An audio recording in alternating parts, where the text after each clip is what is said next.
Okay, so let's make a start. As usual, if you have any questions, please ask as we're going through, and I'll do my best to answer the questions live. If I'm not able to answer the questions live, then then I'll answer them during the question and answer session, which is 10:45 to 11. So from tomorrow onwards, I will be on from 10:45. That's to answer any one-to-one questions you might want to ask. During those 15 minutes, unless I'm answering questions, if at that point we will unmute and people can ask questions unmuted as well. Okay, so let's make a start. Topic 5 is homeostasis and response. So what is homeostasis? It's the regulation of a cell or organism's internal environment, which is essential for maintaining optimal conditions for its functioning. So our body keeps water levels the same, it keeps blood glucose the same, it keeps body temperature the same. Because different reactions in our body require the right amount of water. So our cells have water inside them. So we have to maintain the right amount of water. Our blood, the plasma is predominantly made of water. Around 70% of our body is water. So having the right amount of water in our body is important. Too much water is not good. Not enough water is good. Same with blood glucose. Same with body temperature. But body temperature is one that we'll understand a lot better. Because if we think back to enzymes, the temperature is too high or the temperature is too low, the enzyme does not work at optimal conditions. In fact, if the temperature gets too high, the enzyme denatures. If we're talking about blood glucose, if we don't have enough glucose, then our body is not able to respire enough. We need glucose for respiration, particularly when we're doing exercise. If we have too much glucose, that can actually cause damage to nerves and other parts of the body. So having not enough or too much is not good for the body. So again, it needs to be maintained. So homeostasis is maintaining optimal conditions for the body to work in. So these automated control systems may involve either the nervous system or chemical responses. And every control system comprises of the following components. So we have a receptor. So the receptor detects the changes in the environment. Another word for detecting a change in the environment is stimulus. So we need to remember that word stimulus. A stimulus is detected by a receptor. For example, a change in temperature. And what detects the change in temperature? Our skin. That's the receptor in this case. If it's a change in sound, then it's our ears. If it's a change in smell, which is chemical, that's in our nose. If it's a taste, that's also chemical. That's within our tongue. We've got receptors. That then sends a message to the coordination center, which is the brain or the spinal cord. The brain or spinal cord receive the information from the receptor. They process that information and they send it to the effector. And the effector carries out a response to bring the body back to normal. Now, that could be the muscles or the glands. So what is the function of the nervous system? The nervous system allows organisms to perceive and respond to changes in the environment. So what we already mentioned on the previous slide, the nervous system through our eyes, our ears, our nose detects chemical, our mouth detects chemical, through our skin, all these different things, they detect different changes in the environment. Our skin actually detects temperature and pressure. So the structure of the nervous system is to facilitate, and this is something important to memorize because you can get asked questions which ask you to describe the difference, or it might be what is the difference between the nervous system and the hormonal system. Because if you go back to this slide here, we have either a nerve, we respond to things on it with our nervous system. So we respond to changes in the environment through our nervous system or through the release of chemicals or hormones. in other words, the endocrine system. Now, the endocrine system is quite slow because it releases hormones into the blood, and then the hormones only travel at the speed of the blood. Whereas,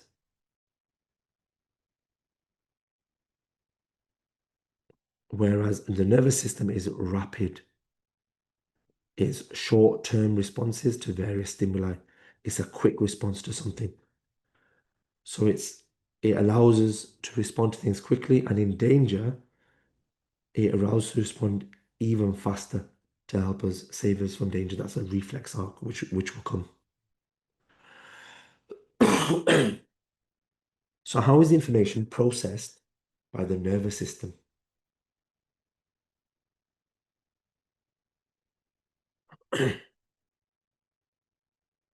So a stimulus, as we just said, is a change in the environment. That's detected by a receptor. So the receptor senses a change in the environment and produces an electrical impulse. Now, how does it send the message with an electrical impulse from the receptor to the coordinator? Through a neuron, specifically the sensory neuron. So the sensory neuron sends a message from the receptor to the coordinator. The coordinator is either the brain, it's the brain when we're not in danger, and it is the spinal cord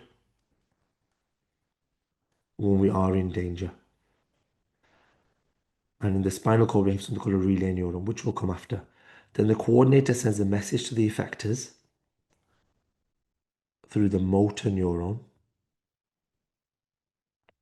and the effector is a muscle or a gland, which means once that message is sent to the effector, either a muscle contracts, so we respond by moving a part of our body, or a gland releases a hormone.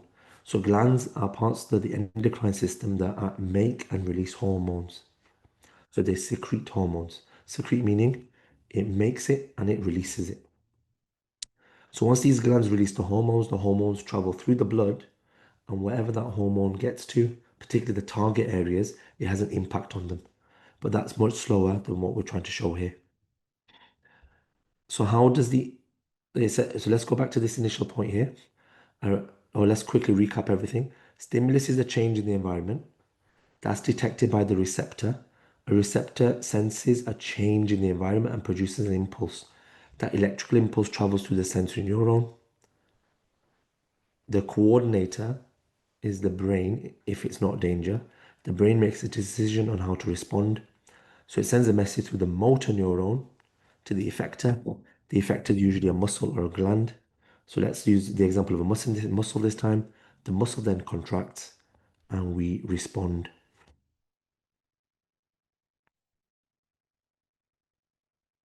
So we sense light, hearing or sound, smell, which is chemical, taste, which is chemical, touch, which is either temperature or pressure. And so light receptors in the eye, sound receptors in the ear, smell receptors. Now that is smell, but you can write chemical, and you instead of taste, you can write chemical as well. Smell receptors in the nose, or chemical receptors in the nose, taste or chemical receptors in the tongue, and touch receptors in the skin. So these are your different types of stimuli: light, sound, chemical, pressure or temperature, and the receptors that detect it. So we have special cells in the eyes called rods and cones, which will come up, which is something you need to know. You've got ears, the nose, tongue, and the skin. Now the effectors. I mean, this is something we've just covered in that one slide, but I'll just quickly recap it. The effectors can either be muscles or glands. The muscles contract, so that part of the muscle then contracts and moves. The gland really secretes chemicals. And when we say secrete, it means it makes them and it releases them. Now, what are the roles of different types of neurons? Again, we've covered this, but we'll recap it now. Sensory neurons, they send signals from the receptor. So it could be here, the eye detects some light change, sends the electrical impulse down the sensory neuron, and that takes the message to the brain. So I'll just write brain here in case people can't tell from my drawing. The relay neuron, sometimes what happens is the eye sends the message through the sensory neuron, but when we're in danger, the sensory neuron bypasses the brain and takes it straight to the relay neuron. The relay neuron is inside the spinal cord. So where the brain takes, a fraction of a second, and we're talking milliseconds, our reaction time is usually 0.3 seconds. So the brain takes around 0.3 seconds for us to react to something, to think about it, process the information. The spinal cord bypasses that 0.3 seconds. It reduces it massively so we can react to something straight away. So in emergencies, our body sends the impulse down the sensory neuron through the relay neuron and straight to the motor neuron. When we're not in danger, it would go from the eye through the sensory neuron, and then the brain will make a decision, and then here the brain, sorry, that looks more like an umbrella, but brain then sends the message down the motor neuron to the effector muscles. So if you want to wave to a friend, for example, your bicep, your shoulders, your muscles will contract and then you'll be able to wave. So motor neurons convey signals from the central nervous system. So the central nervous system is the brain or the spinal cord, and it sends the message to the effectors. So if it's going through the brain, it'll go sensory neuron, brain. Brain will think about it and send the message through the motor neuron. The relay neuron is only involved if there's an emergency, and that's found in the spinal cord. Okay, again, it's usually a foundation question, but it comes up in the higher papers as a 1 mark question also. So still something to be familiar with. And that's the different parts of a neuron. Now the myelin sheath, which is represented here in this with this blue outer layer, it increases the impulse speed. Now we need to understand why. If you, well, we'll get back to that in a second. So we've got the myelin sheath, which is the blue area. The myelin sheath increases the impulse speed because it acts as an insulating layer. The axon, this transmits electrical impulses. So if we consider a metal wire, what is a metal wire always surrounded by? It's surrounded by an insulating outer layer. That insulating outer layer is the same as what the fatty myelin sheath. It keeps the electricity in. It acts as the insulating layer. Now, the fact that the energy has not been lost to the surroundings means the electrical impulse can travel faster. If that energy was lost, think back to kinetic energy. Kinetic energy equals half times the velocity squared. If you decrease the kinetic energy, you also decrease the speed of something. So what the fatty sheath or the insulating layer in a wire does is stops the electrical energy from being lost. And then finally at the end here, we've got dendrons. They're the projection of a nerve. So they connect to the next nerve. So usually between where one nerve ends and another nerve starts, we have a gap in between called a synapse, which it will come up and we'll go through more detail. And here it is. So how do impulses travel in the body? So in a stimulated neuron, an electrical impulse travels along the neuron's axon. The electrical impulse travels through the axon part. Now, just to clarify, the axon is not a metal. I was just using that as an example. I was using a wire as an example. It travels through this part here.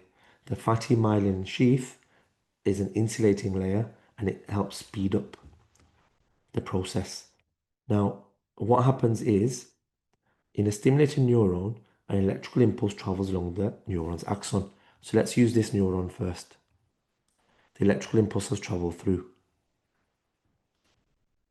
and it has reached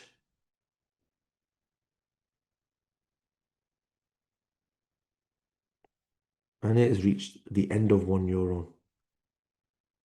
When it reaches the end of one neuron, if you look closely just here, and I'll zoom into that area, in fact.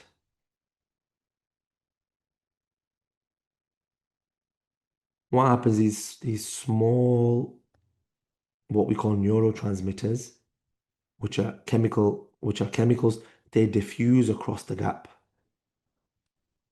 Okay, remember diffusion is the movement of gas particles from a region of high concentration to a region of low.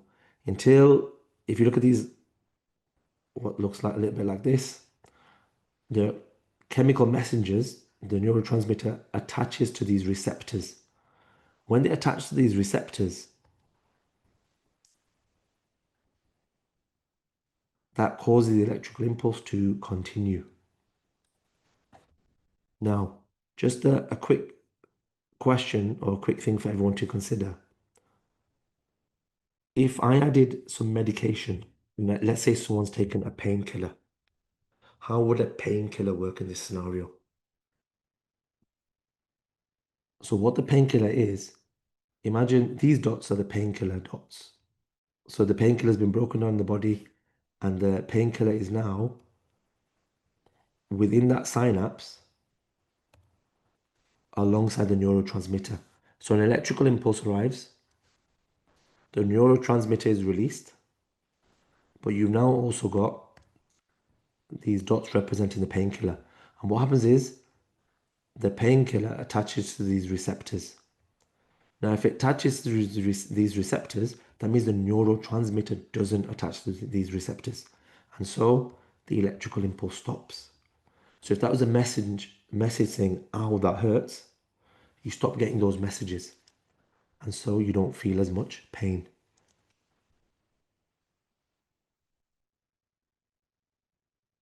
So I'll read out what it says on here. It says an impulse is transmitted from one neuron to another via synapse. A neurotransmitter diffuses across the synapse. It binds to the receptors and it stimulates another impulse. So we've touched on this as well. Why are reflex arcs important? So usually a receptor sends a message to the brain, which is the CNS, central nervous system, which sends a message to the effector muscle. The receptor sends a message to the brain through the sensory neuron, and the brain sends a message to the effector muscle through the motor neuron. Now, when we have an emergency, then we have a reflex action to it. Now, it could be that if we've all been in these scenarios where someone, if for example, someone sneaks up behind you and says, boo, or someone looks like they're going to, they kind of waft their hand towards you, and automatically your eye blinks, your head moves back. Why do we do that? Because that's our automatic response to something. And that happens because the reflex arc. A reflex is an instinctive, rapid reaction that helps safeguard us from possible danger. So here it could be someone snuck up on us and shouted, boo.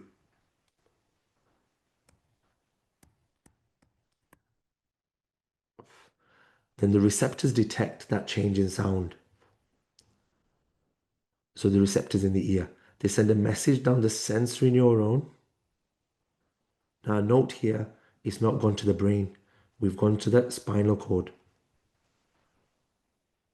And from the spinal cord, it attaches to, now it says interneuron. It should say relay neuron. From a GCSE perspective, we need to call it relay neuron. So it goes sensory neuron, then it goes through the relay neuron,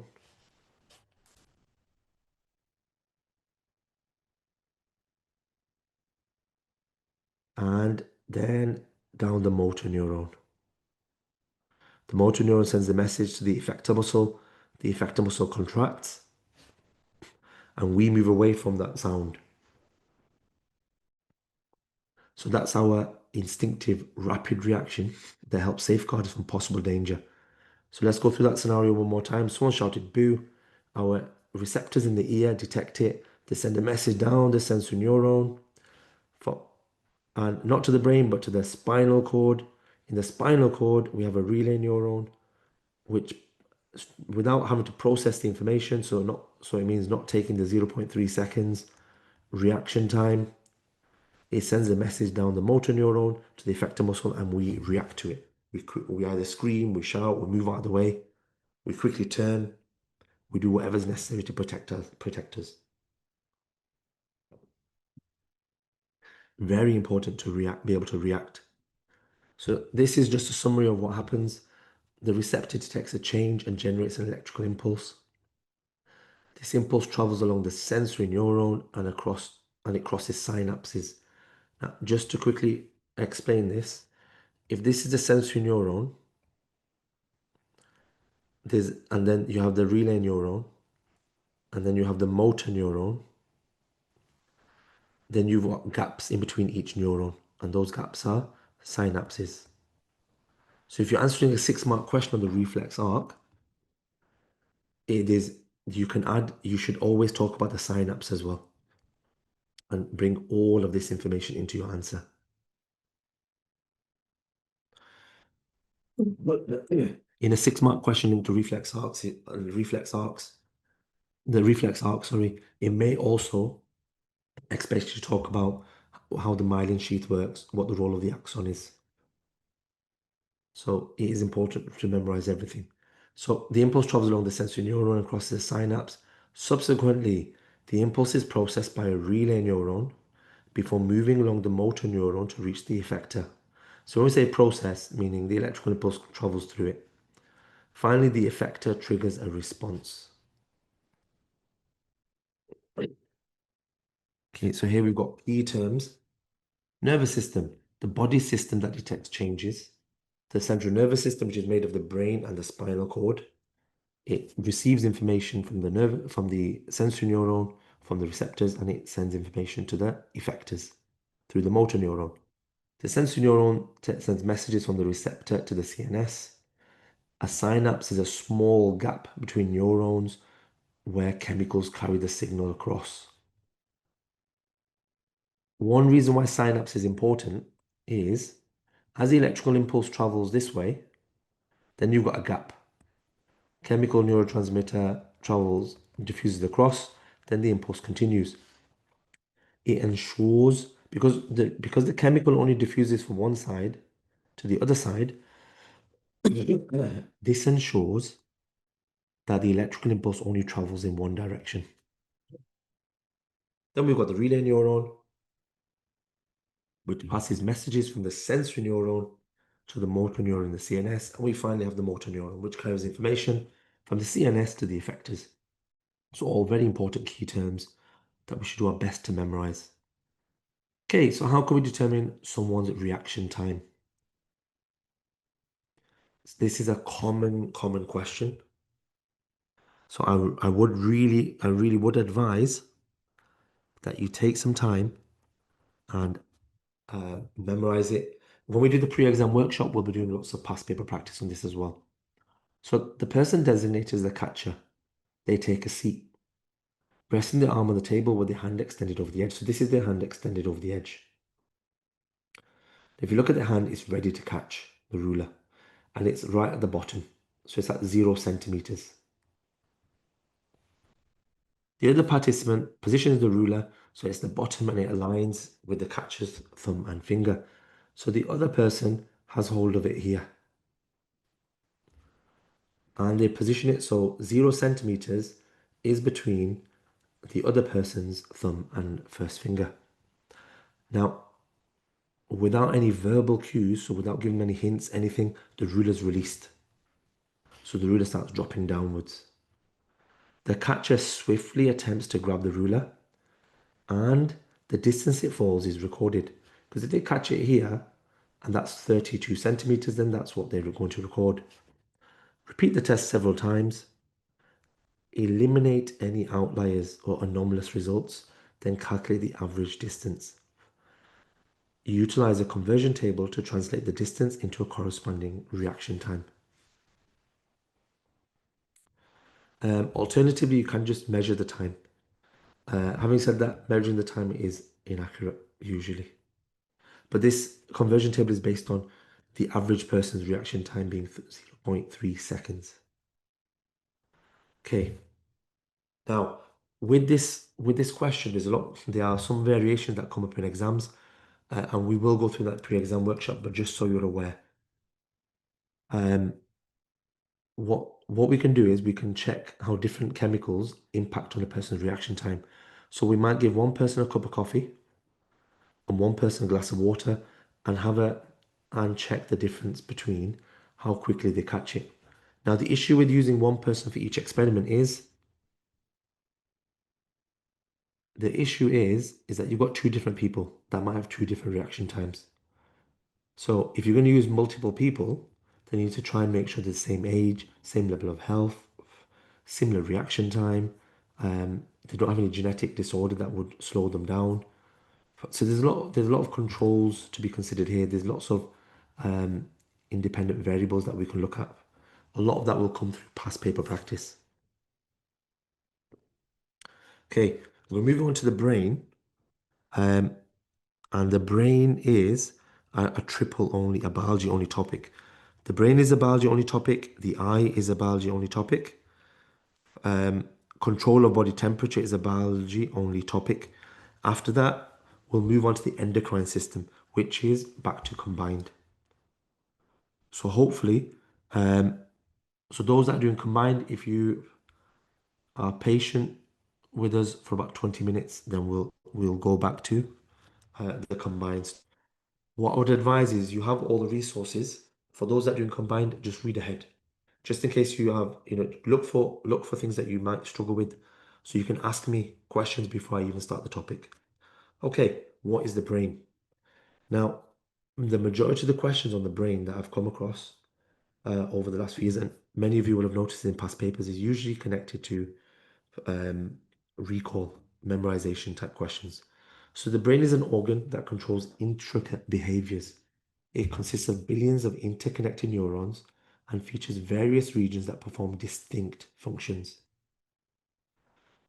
This is the kind of question that comes up. So what does the cerebral cortex do? You can see where it's labeled. This region of the brain controls intelligence, personality, and conscious thought.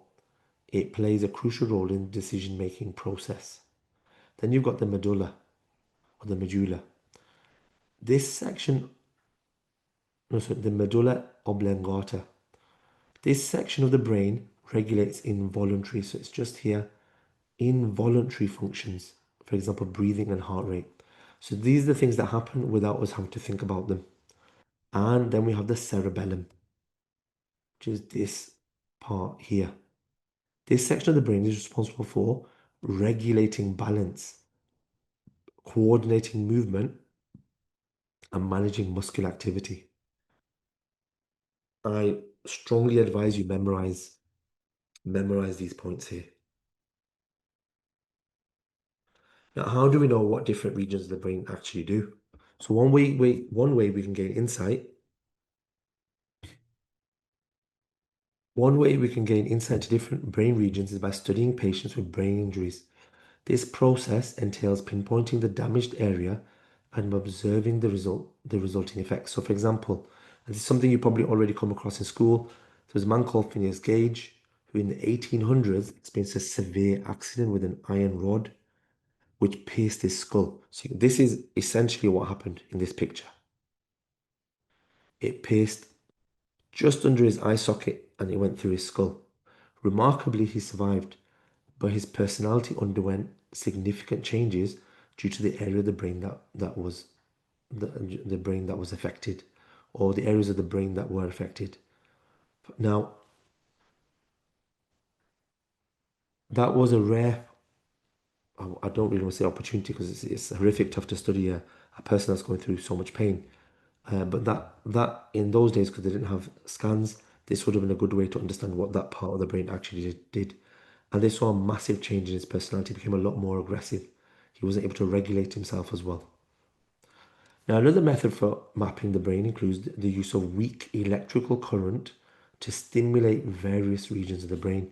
So if you see this little thing here, it means they're stimulating a part of the brain and they're looking at how the person reacts.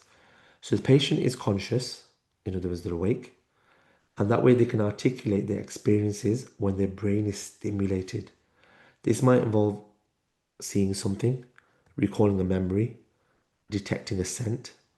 So when a motor area of the brain is stimulated, then it also causes movement involuntarily. So just stimulating different parts of the brain gives a better understanding of what all these different parts of the brain are for. If it's for motor function, or if it's for memory, or it's for thought, if it's a part of the brain that makes one happier or sad, etc. So there is an element of this that works. How do we know what different parts of the regions of the brain, how do we know what different regions of the brain do?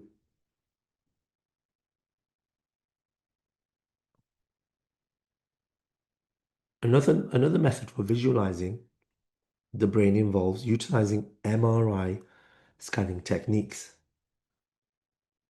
This process utilizes powerful magnetic fields, that's what the MRI scan is, and radio waves to explore the brain while a patient performs a specific task. So while a patient performs a specific task, their brain is scanned, allowing scientists to observe which areas are active. So the magnetic fields and radio waves, they pick up on which parts of the brain have more electrical impulses. When you have an electrical impulse, it creates a slight magnetic field. So they can pick up on different parts of the brain which become sensitive. Again, this helps to start to understand the function of the brain. Now, the procedure is generally safe because, again, you might get a 6-mark question that asks you to compare different ways of studying the brain. So knowing how it works and pros and cons is important.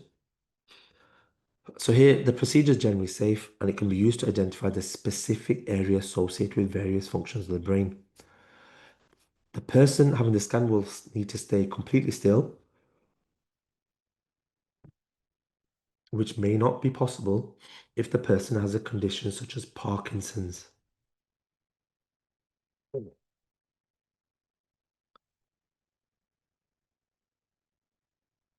Okay, moving on to the eye. Now, we need to know, he, because the eye is triple only, you can guarantee that you're going to get questions on the brain. The eye is, or it's a rarity for it not to come in the exam. Now, in foundation, as in triple foundation, I mean, so if you're doing biology only on foundation, you would expect them to add a labeling question or a question which might say, what is the role of a sclera or iris or pupil or suspensory ligament? But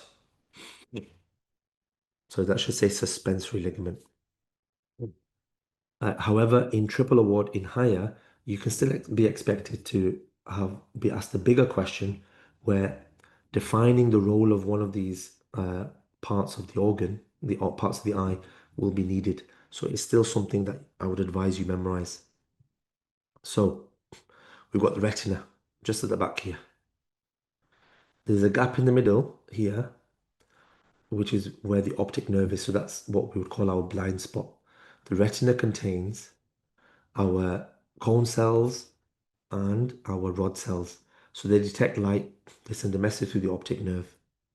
So the retina is a light sensitive part of the eye that contains receptor cells. The optic nerve is a sensory neuron, so it carries electrical signals from the retina to the brain, or from the retina to the spinal cord, to the relay neuron. The sclera is a tough outer layer that protects the eye. Now, if anyone's ever done an experiment where they've dissected the eye, they will remember that although the inside of the eye is quite gooey and all this, and as soon as you cut it, all this kind of semi-fluid comes out. But initially, when you're cutting it, it's quite tough, and that's because of sclera. That's so that our eye doesn't burst every time someone pokes in the eye or something hits our eye. Cornea is the clear front part of the eye that bends, in other words, refracts light into the eye.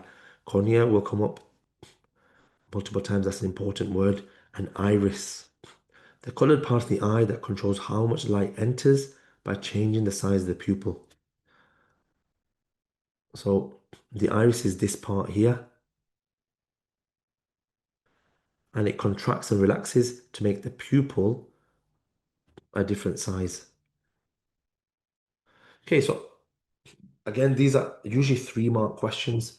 You could get a 3-mark question on how we focus our eyes on something that's near or far, which is another word for focusing our eyes on near or far objects is accommodation.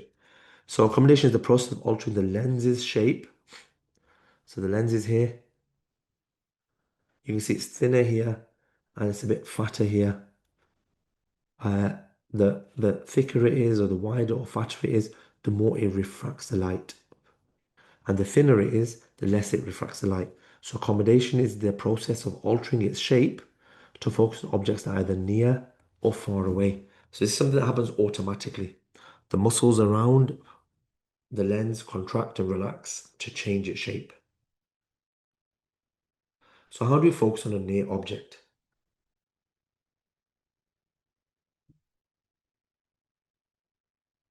Well, the ciliary muscle, you just need to memorize this. Because if this comes up, again, it could come up as a 6-mark question, a 3-mark question, a 4-mark question, 2-mark question. So it's best just to memorize these key facts.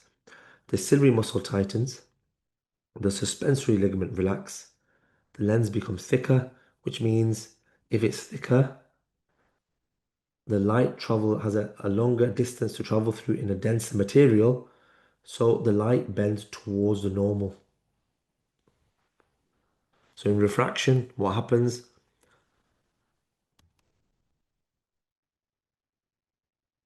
There's your incident ray. It should continue going this way, but because it's going from, let's say that's a gas, so that's air. This is a liquid, so it's water. It bends towards the normal. And that's what's happening here. We're bending the light towards the normal, so it focuses on the retina better. The issue with eyesight problems is the light either sometimes focuses in front of it or behind the retina. But our eyes automatically, unless we need glasses to support the muscles, they make sure the light focuses on the retina, specifically the fovea part, which is where it's in the retina. We've got an area called the fovea, which is densely populated, as it's full of cone and rod cells, more than the other parts of the retina. Okay, so when we're looking at a far object, it's the complete opposite. So over here we say ciliary muscles tighten. Over here we say ciliary muscles relax. Over here we say suspensory ligaments relax. Over here we say the suspensory ligaments become taut or tighten. And here we say the lens becomes thicker, enable it to refract more light. Here we say the lens stretches thin, causing it to refract the light less. This is a really good slide that just summarizes everything we've just gone through. So now we've got normal vision, hyperopia, and myopia.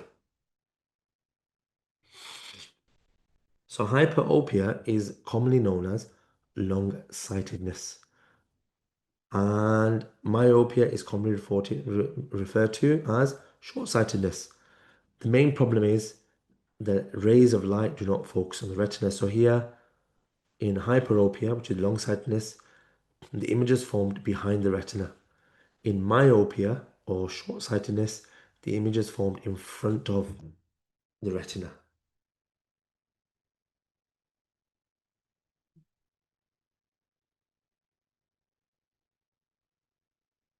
So how can we correct these defects? Typically, so with hyperopia, we need the light to refract more.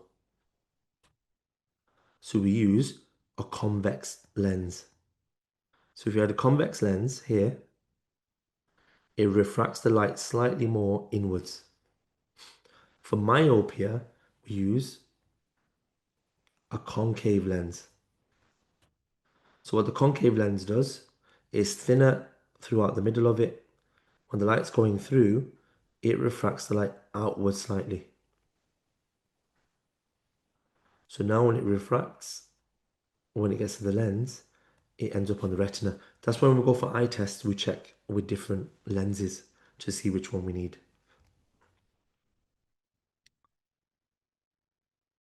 Okay, so how are other defects corrected? Or how are these defects corrected? So with myopia or hyperopia. Hyperopia, myopia. So what we can do is, we've got laser eye surgery, which can be used to change the shape of the cornea. Now, if you go back, what does cornea do? It's a refractive layer in front of the lens. It refracts light. We can also use hard and soft contact lenses. Putting on hard or soft contact lenses also, it's a bit like wearing glasses. It refracts the light. Now with the cornea, you can thin down the cornea slightly so it doesn't bend the light as much. Okay, this is the final part of triple, and then we'll move back on to combined.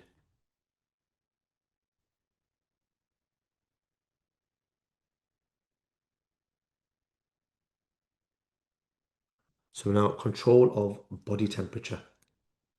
What is the thermoregulatory center? So the thermoregulatory center in the brain is responsible for monitoring and regulating body temperature. This center is equipped with receptors that are sensitive to the blood's temperature. Now we have on AMALearning, we have recently made a short that covers a big chunk of this topic. Because what we're saying here is this again links back to homeostasis, and this whole topic is keeping the temperature the same. So this is usually a well understood topic. It's linked to vasoconstriction, vasodilation, etc. Students usually understand it really well and get good marks on it. So how does the skin detect temperature? The skin is equipped with temperature receptors. Now, if that receptor detects temperature change, what does it do? It sends a nerve impulse to the thermoregulatory center, which is in the brain. So the temperature receptors send a message to the sensory neuron to the brain. The brain then sends a message to the effector muscles. So for example, on a really cold day, what do we start to do? We start shivering. And part of that shivering, that to shiver that much, we have to do more respiration. And what does respiration do? It releases energy. So that's how the thermoregulatory center is in the brain. The message gets from our skin to the brain through the sensory neuron. The brain makes a decision and sends the message to the effector. So it is important, it's good to know the link between what we've just covered, linked to sensory neurons and the nervous system, and how our body changes and adapts to high temperatures, low temperatures. So what happens if the body temperature is too high? Then we sweat, our blood vessels expand, that's vasodilation. These actions enhance the transfer of energy from the skin to the surrounding environment. Also, our hairs lay flat as well. Now let's go through why each one's important. So hairs lie flat. Now, when our hair stand up, it traps air in between. Air is a good insulator, so it keeps heat energy trapped inside. When the hair is lying flat, then we have less air trapped. So that means heat is lost, so more heat is lost from the skin. Sweat is produced. So here's someone's body, you've got sweat on there. Sweat's essentially just water with some other bits from our body added to it. Now, what happens to that water? The heat from inside is absorbed by the water. And when the sweat absorbs the heat, it turns into gas and evaporates. So what's it taking it with it? With it, that gas has taken the excess energy from the body with it. So when we're hot, we sweat. The sweat absorbs heat from the body, and by doing so, it removes that heat from the body and it cools the body down. Okay, blood vessels widen. That's vasodilation. That just means more blood flows near the skin, so more heat is lost to the air. Because you've got more, these red dots just represent the blood. You've got more blood towards the top. There's going to be a lot more heat energy here than in the air. So the heat energy dissipates. It moves from where there's more energy to where there's less. It's a little bit like saying if I have a hot cup of tea, where's all the heat energy going to go? It's going to go to the surroundings because the surroundings are cooler.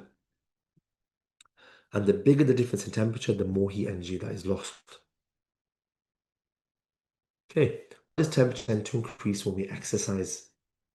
Now, when we're exercising, our muscles are contracting. Uh, Now, for it to contract, the muscles contract, what does it require? So when we're exercising, uh, our muscles need to contract more. So for running, whatever we're doing. Now, to do respiration, if our body needs more energy, then we'll have to do respiration. If we do respiration, our body will require the use of the mitochondria to release that energy. Now, when that energy is released, it also releases heat energy. And consequently, the body's temperature rises. You've got all this movement in the muscles, so you have an element of friction as well, causing heat energy, but also respiration itself is the release of energy. And some of the energy is released as temperature. So the body's temperature increases when we exercise. Now, what happens if the body temperature is too low? Sweat glands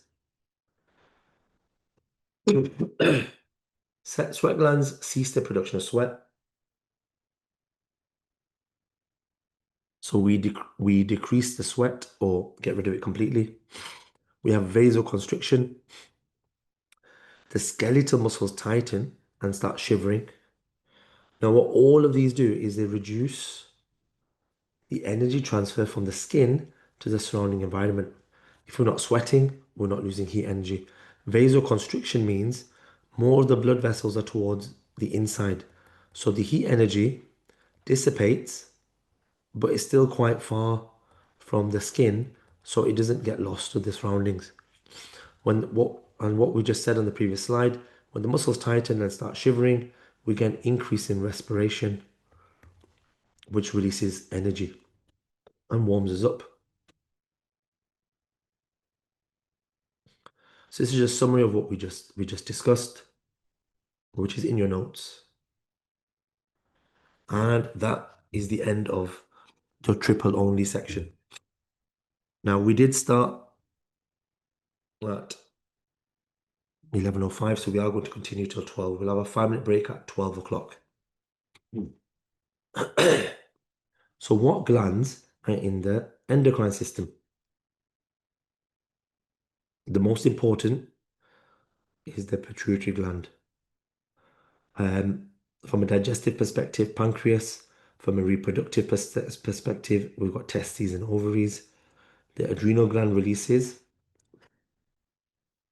adrenaline, which is needed for fight or flight. We have a thyroid gland as well, um, which releases thyroxine. Thymus is linked to the thyroid gland.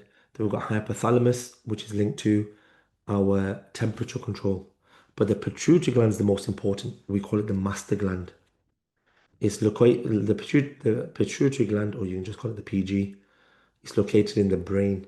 It's often referred to the master gland because it releases hormones into the bloodstream, which then influence other hormones.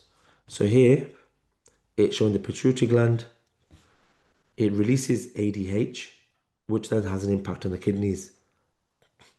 It releases TSH, which has an impact on the thyroid gland. Thyroid gland then releases something different. So each of the hormones that's released by the pituitary gland then has a knock-on effect on a different gland.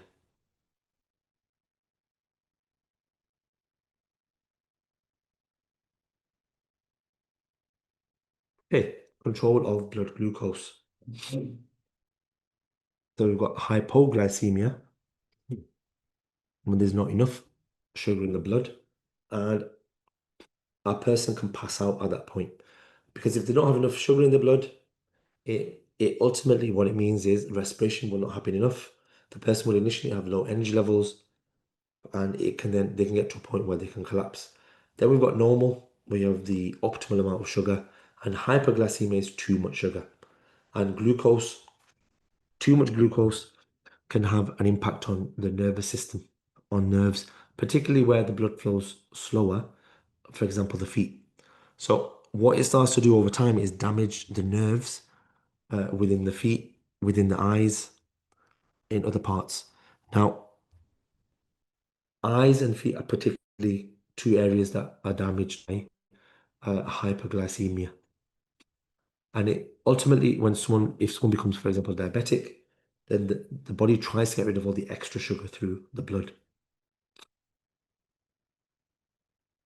But diabetes is coming as well. So like I said, this is combined science again. So if anyone was switched off during triple award, you can return to the learning now. So how are blood glucose levels controlled? So the blood glucose concentration is monitored and controlled by the pancreas. So we've got to remember that the hormones linked to blood glucose level control is in the pancreas. And it releases two hormones, insulin and glucagon. Now, when the blood concentration level is too high, the pancreas produces insulin. Now, so this is the pancreas. It releases insulin into the bloodstream. So I'll do insulin in a slightly different color. So insulin has been released now. The insulin is now within the plasma, so it moves across. Now, when it diffuses into the liver or into muscle cells, that's a trigger for that triggers the liver and the muscle cells to start converting extra glucose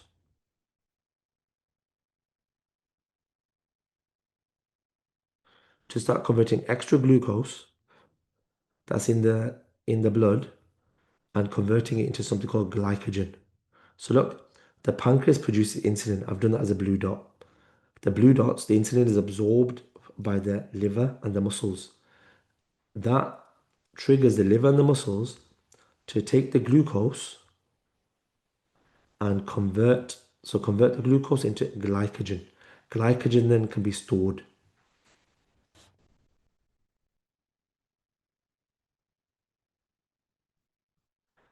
So the pancreas is responsible for monitoring and regulating blood glucose levels.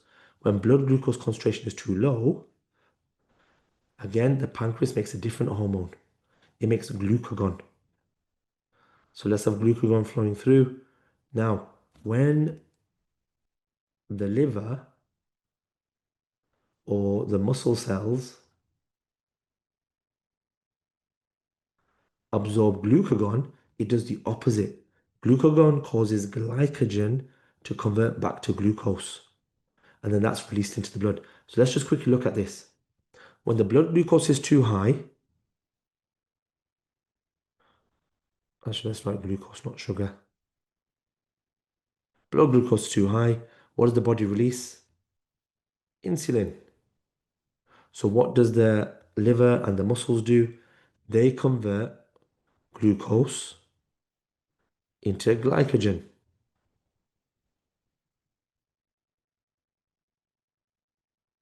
So they convert glucose into glycogen. Now we've got less glucose in the blood. Now, let's say the blood glucose goes too low. Then the body releases glucagon. And what does that glucagon do? it gets the muscles to break down the glycogen and convert it back to glucose. So the glucose is then put back into the blood. So this is what we call negative feedback. When the glucose level is too high, the body releases insulin and the blood glucose level decrease because the glucose gets converted to glycogen. But when the blood glucose level gets too low, which again is dangerous, glucagon, a different hormone, is released that causes the liver and the muscles to convert glycogen back into glucose. So it breaks down the glycogen into glucose, puts it back in the blood. So again, we go back to normality, a normal blood glucose level. That is an example of homeostasis, keeping everything the same. And we're going to continue from 5.3.2, which is control of blood glucose. So 5.3.2, control of blood glucose. So what is diabetes? In fact, what's probably best is to a quick recap of what we did yesterday. So yesterday we said that this is the pancreas. If the blood glucose goes too high, what's released? Insulin. And what does the insulin do? It causes the liver and muscle cells to take in more glucose. And it converts the glucose into glycogen. And what happens then? It makes the blood glucose levels decrease. But if the blood glucose levels go too low, then a different hormone is released called glucagon. When glucagon is released, it causes the liver and the muscle cells to convert glycogen back into glucose. So that increases the blood glucose levels. So this is an example of negative feedback. When the blood glucose goes too high, insulin is released. The liver absorbs extra glucose and converts it into glycogen. When the blood glucose levels go too low, a hormone called glucagon is released. Glucagon is taken up by the liver. The receptors for glucagon are within the liver and muscle cells. So when the glucagon attaches to those receptors, the liver and the muscles convert glycogen back into glucose, so the blood glucose level goes back up. Let's do that one more time, and then we'll move on to diabetes. So when the blood glucose level is too high, the pancreas secretes. So that means it makes it and releases insulin. Insulin is a hormone. When the receptors in the liver and the muscles, when the insulin attaches to the receptors, the liver converts glucose into glycogen. When blood glucose levels, and that means glucose is being taken out of the blood, so the blood glucose level starts to decrease. If it goes too low, then a hormone called glucagon is secreted by the pancreas. This is the pancreas. Glucagon, the hormone called glucagon, is released. It attaches to the receptors in the liver and the muscles, and they convert glycogen back into glucose, and that glucose is released back into the blood. So the blood glucose level increases. And that's an example of negative feedback. So what is diabetes? Diabetes is a condition that affects the body's ability to either produce or respond to insulin. So it's one or the other. Either producing it is an issue or responding to insulin is an issue. It's a crucial hormone. Insulin is a crucial hormone here because that converts excess blood glucose. So diabetes is a condition that affects the body's ability to either produce or respond to insulin.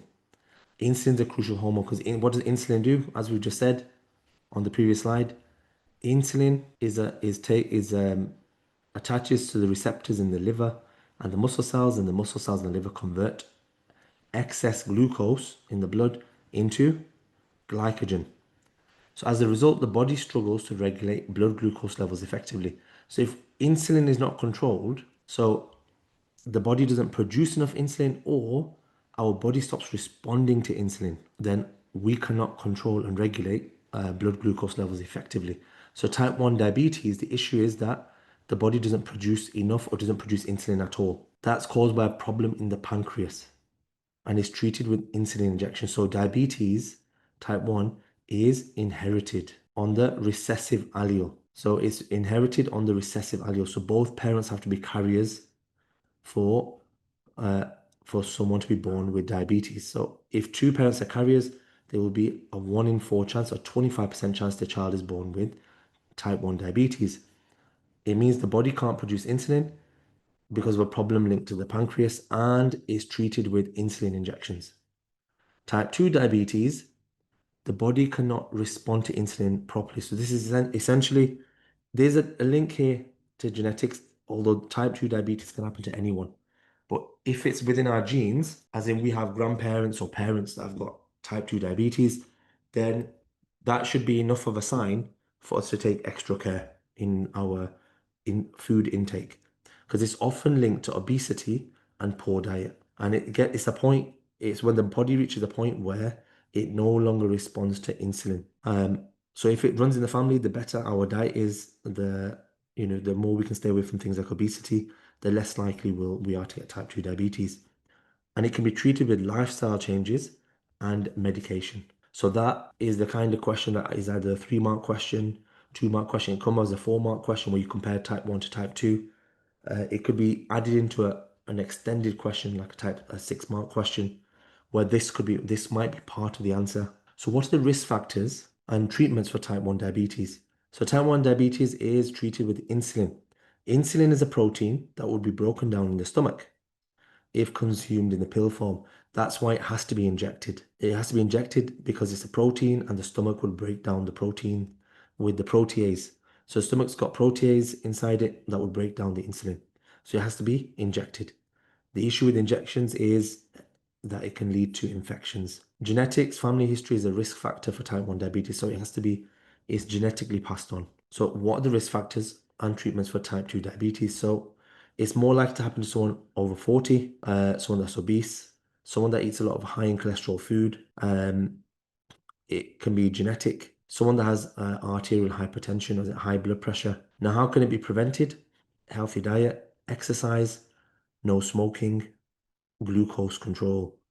So if someone does get type 2, if they eat healthy, they exercise regularly, they don't smoke, they keep on top of their glucose, as in they take blood samples daily, just check how much glucose in their body, then they can stop themselves from getting type 2 diabetes. So this is a nice summary of type 1 and type 2. So type 1, a description is the pancreas doesn't make insulin anymore, whereas type 2, the body doesn't respond to insulin anymore.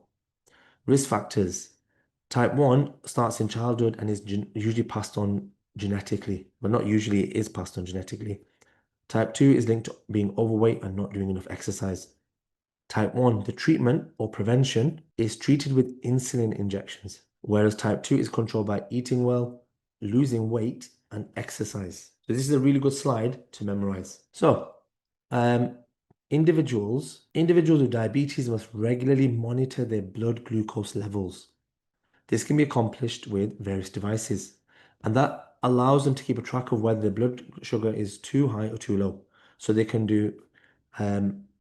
use this machine here, which takes a sample of the blood and compares it to the blood glucose. This is something that's new, but that is something that sends messages to someone's phone. So it's constantly checking blood glucose levels. So this, in one sense, is more effective. Well, in every sense, this needs to be done. This particular machine, what it does is, you put it next to your finger, you click a button, and a little needle comes out just to make a hole in your skin so blood comes out. Then you get another machine that has almost like a universal indicator paper type thing on top of it. You put your blood on top of it, you add that into the machine, and then the machine reads how much sugar is inside it. This one is usually attached to your arm for a week, and then on your phone or the app that you download alongside it, it just tracks your blood glucose levels, tracks the person's blood glucose levels. So this is a really good question and answer for us to understand. So I just want to spend a bit of time looking at it. If we monitor the blood glucose after eating of someone with diabetes and someone who does not have diabetes, so we're looking at someone that has diabetes and someone who does not have diabetes, we'd get a graph like this. Now, you can get graphs like this in exams, and it might say which one shows the diabetic person and how do you know?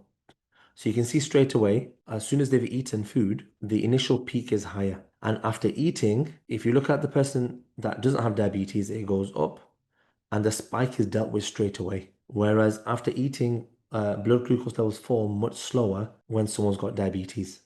So the actual peak of sugar that's in the blood is higher. So blood glucose levels are higher, and also takes longer for it to go back to normal. So blood glucose levels in type 1 and type 2 are always high, but the insulin levels in type 1 diabetes and type 2, in type 1 diabetes, the insulin level is very low or none. In type 2, it's actually normal or high because the body's still making insulin. That's not the issue. The issue is that they're making it, but the body's not responding to it anymore. So when you're interpreting graphs and tables about insulin levels and identify if a person's got type 1 and type 2 diabetes. So if you're looking at graphs, you're looking at data, anything at all, what you need to look for is this. In type 1, you'll see high glucose levels. You'll see that the glucose level does not drop, but there's low insulin levels. In type 2 diabetes, there's high glucose levels. The glucose level does not drop, and there's high insulin levels. So if a normal person does this, a person with diabetes will always do this. Now, if you add insulin levels into it, so this will always be type 1 and type 2. The only thing that's different between type 1 and type 2 is the insulin levels. Type 1's got low insulin levels, type 2 has high insulin levels. So here we go. Identify the type of diabetes that person A and B has and justify your choice. Now, the answers are already here, but what we've got here is the fasting blood insulin unit. So we've got quite a lot of insulin there, quite low insulin here, and there's your normal range. So high insulin would suggest type 2 diabetes. Low insulin would suggest type 1 diabetes. That's not necessarily the case. It doesn't 100% mean that. There could be other reasons for having low insulin or high insulin levels compared to normal range.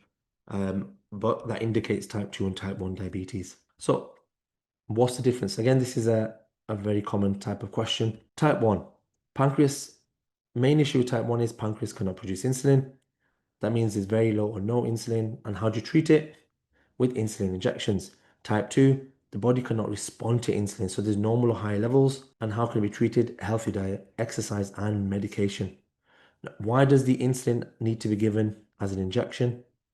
Because insulin is a protein, and the stomach has protease enzyme which will break it down. Okay, 5.3.3 is triple only. So the next 10-15 minutes or so, 5.3.3 is triple. 5.4 is also triple. So the next, I would say about 10-15 minutes will be triple only. So maintaining water balance. So again, we're still looking at osmosis, not osmosis, looking at homeostasis and maintaining our internal environment, keeping it at optimum levels. So now we're looking at how to keep our water levels the same. So osmosis is the diffusion of water from a dilute solution, so this is dilute where you've got lots of water, to a concentrated solution where you've got little water, and it's through a partially permeable membrane, which is this because it's got lots of gaps. The gaps are big enough to let the water pass, but not necessarily everything. And it's a passive process. It doesn't require any it doesn't require any energy. It doesn't require any respiration or mitochondria. Okay, what happens if cells are in dilute solutions such as dilute blood? So increased blood water levels, the blood becomes more diluted. So if we drink lots and lots of water, the blood becomes diluted. Water enters the cells via osmosis. Consequently, this can lead to cell swelling and the risk of bursting. Now, if you drink 8, 9, 10 glasses of water, 3, 4 liters of water a day, I mean, the recommended is about 2 liters, 3 liters, but this is not going to happen from drinking 2, 3, 4 liters of water. This is an extreme amount of water that will need to be drunk. So there's certain drugs that make a person feel extra thirsty. That can lead to this. So there's certain drugs that make a person feel thirsty, so they drink lots and lots of water, but it also stops the urinating. So the person not urinating, but they're drinking all this excess water. And then what happens is, essentially the person drowns inside out. But that's certain types of drugs. Here, what I'm trying to say is that drinking 3, 4 liters of water is healthy. And what our body will actually do is if we have too much water in the body, it will just leave our body through urine. So we'll end up creating more urine, so it's not an issue. So I don't want this to be confused with, oh, I should drink less water. Drinking lots of water is a good thing. Now we've got low water levels, the blood's concentrated. So you've got more water on the inside, so the water comes out due to osmosis, and the cells shrink and won't function properly. So how are water, ions, and urea lost from the body? The water leaves the body through the lungs when we exhale. So when we breathe out, don't forget that in respiration, what are the products of respiration? When glucose and oxygen react, the products are carbon dioxide plus H2O. And a lot of that carbon dioxide and H2O is released through our breathing. We breathe it out. The expulsion of water, ions, and urea through the lungs or skin occurs involuntarily and it's not consciously controlled. So through our sweat, through our skin, through our lungs, through our breathing out, we are always losing water, ions, and urea. So water ions and urea are lost from the skin in sweat. Now, the excess water, ions, and urea, they're eliminated so the kidneys eliminate excess water ions through the urine. So the kidneys deal with all the extra water. So how is urea actually produced by the body? So the breakdown of dietary proteins results in an excess of amino acids. It's essential for the body to eliminate these surplus amino acids. So when someone has a high in protein diet, particularly when we're growing, if someone does a lot of exercise, goes to the gym a lot, it would make sense to have a little bit of extra protein in your diet because the protein is broken down by protease into amino acids. And then during protein synthesis, these amino acids are reformed in a new order to make a polypeptide or a protein, depending on what new cell we require. Now, if someone has too much protein, then we have too much protein in our body that gets broken down. We've got an excess of amino acids. These amino acids are broken down, and eventually, what they're broken down into is uric acid or urea. And that urea, water's added into with urea, and when water's added to urea, we call it urine. And then we can get rid of all that excess. Now, if that stays in the body, it's long term, it causes harm because it is an acid. So it's not good for the body to keep it inside. Hence, we urinate it out. So in the liver, amino acids undergo deamination, resulting in the production of ammonia. So amino acids are converted into NH3, which is ammonia. Due to its toxicity, so ammonia is an alkali. Ammonia is rapidly converted into urea. Urea, if it is in the bloodstream, is still not good for us. So water is added to urea. There are more steps to this, which if you're doing A-level biology, you'll cover. Water is added to urea, and then we safely excrete it from the body through our urine. So what is the role of the kidneys in the body? The kidneys help keep the body's water balance in check. They produce urine by filtering the blood. So as the blood flows through it, excess water will enter the kidneys and they reabsorb useful substances like glucose, certain ions, and water. So excess water does enter the kidneys, but on a day where, for example, we're sweating a lot, we're doing exercise, then some of that water is then reabsorbed and put back into the blood. So useful substances like glucose, potassium, calcium, magnesium, etc. That's ions, and like we just said, excess water, if it's required, is reabsorbed and it's put back into the blood. So because as the body does not want to lose these useful ions and especially glucose through the urine. Now, ADH is one of the hormones that's released that helps maintain that constant, that homeostasis level water balance. So ADH stands for antidiuretic hormone. It is a hormone that keeps our water levels safe or optimal. It is released by the pituitary gland. So if you think back, what's the pituitary gland? It's the master gland. It's the one that sends out lots of different hormones that make other glands work, or it stimulates other glands to release more hormones. And it's released by the pituitary gland, and it makes the kidney tubules more permeable. It's more permeable, it means more water can be reabsorbed. This increases the permeability of the kidney tubules, so more water is reabsorbed, so a small volume of concentrated urine is made. So what we're saying here is, on a day when it's really, really hot, our body loses lots of water when it's dehydrated. This is picked up by the blood that flows through the pituitary gland. Now the pituitary gland, again, there's more steps to it, but I'm just going to keep this simple. The pituitary gland releases ADH. When ADH is absorbed by the kidney, the hormone, antidiuretic hormone, is absorbed by the kidneys tubules become more permeable, meaning they've got even more gaps in the tubules because it's got more gaps, more water can be lost through those gaps, as in more water is reabsorbed. That means these tubules, which eventually lead to the bladder, it means what's collected in the bladder is less water, more urea, more the things that the body's trying to get rid of. So that means less urine is made and that water goes back in the body. Now, the pituitary gland stops releasing ADH if the blood concentration is too dilute. That means if there's too much water in the blood, the PG, the pituitary gland, the master gland, it stops releasing antidiuretic hormone. So it stops for the release of ADH. What that means is the kidney tubules become less permeable. That means less water is reabsorbed. That means the urine that is produced is dilute, it's full of water. So this way the body gets rid of excess water. So what are the treatments for kidney failure? People who suffer from kidney failure may need a transplant or a dialysis. So dialysis keeps the person alive until a transplant is available. So dialysis is a machine that essentially does the role of the kidney. They attach the blood vessels that would go into the kidney, but they attach it through a machine instead. And it can be done any part of the body as long as it's a blood vessel of reasonable size. And that attaches to the dialysis machine. And as it goes through the blood, it removes waste, it removes excess salt, it removes excess water from the blood. Now, the liquid that is inside has a similar, it has a similar kind of, it's made in a similar way to the blood. It has the same amount of glucose you'd expect in the blood and other minerals.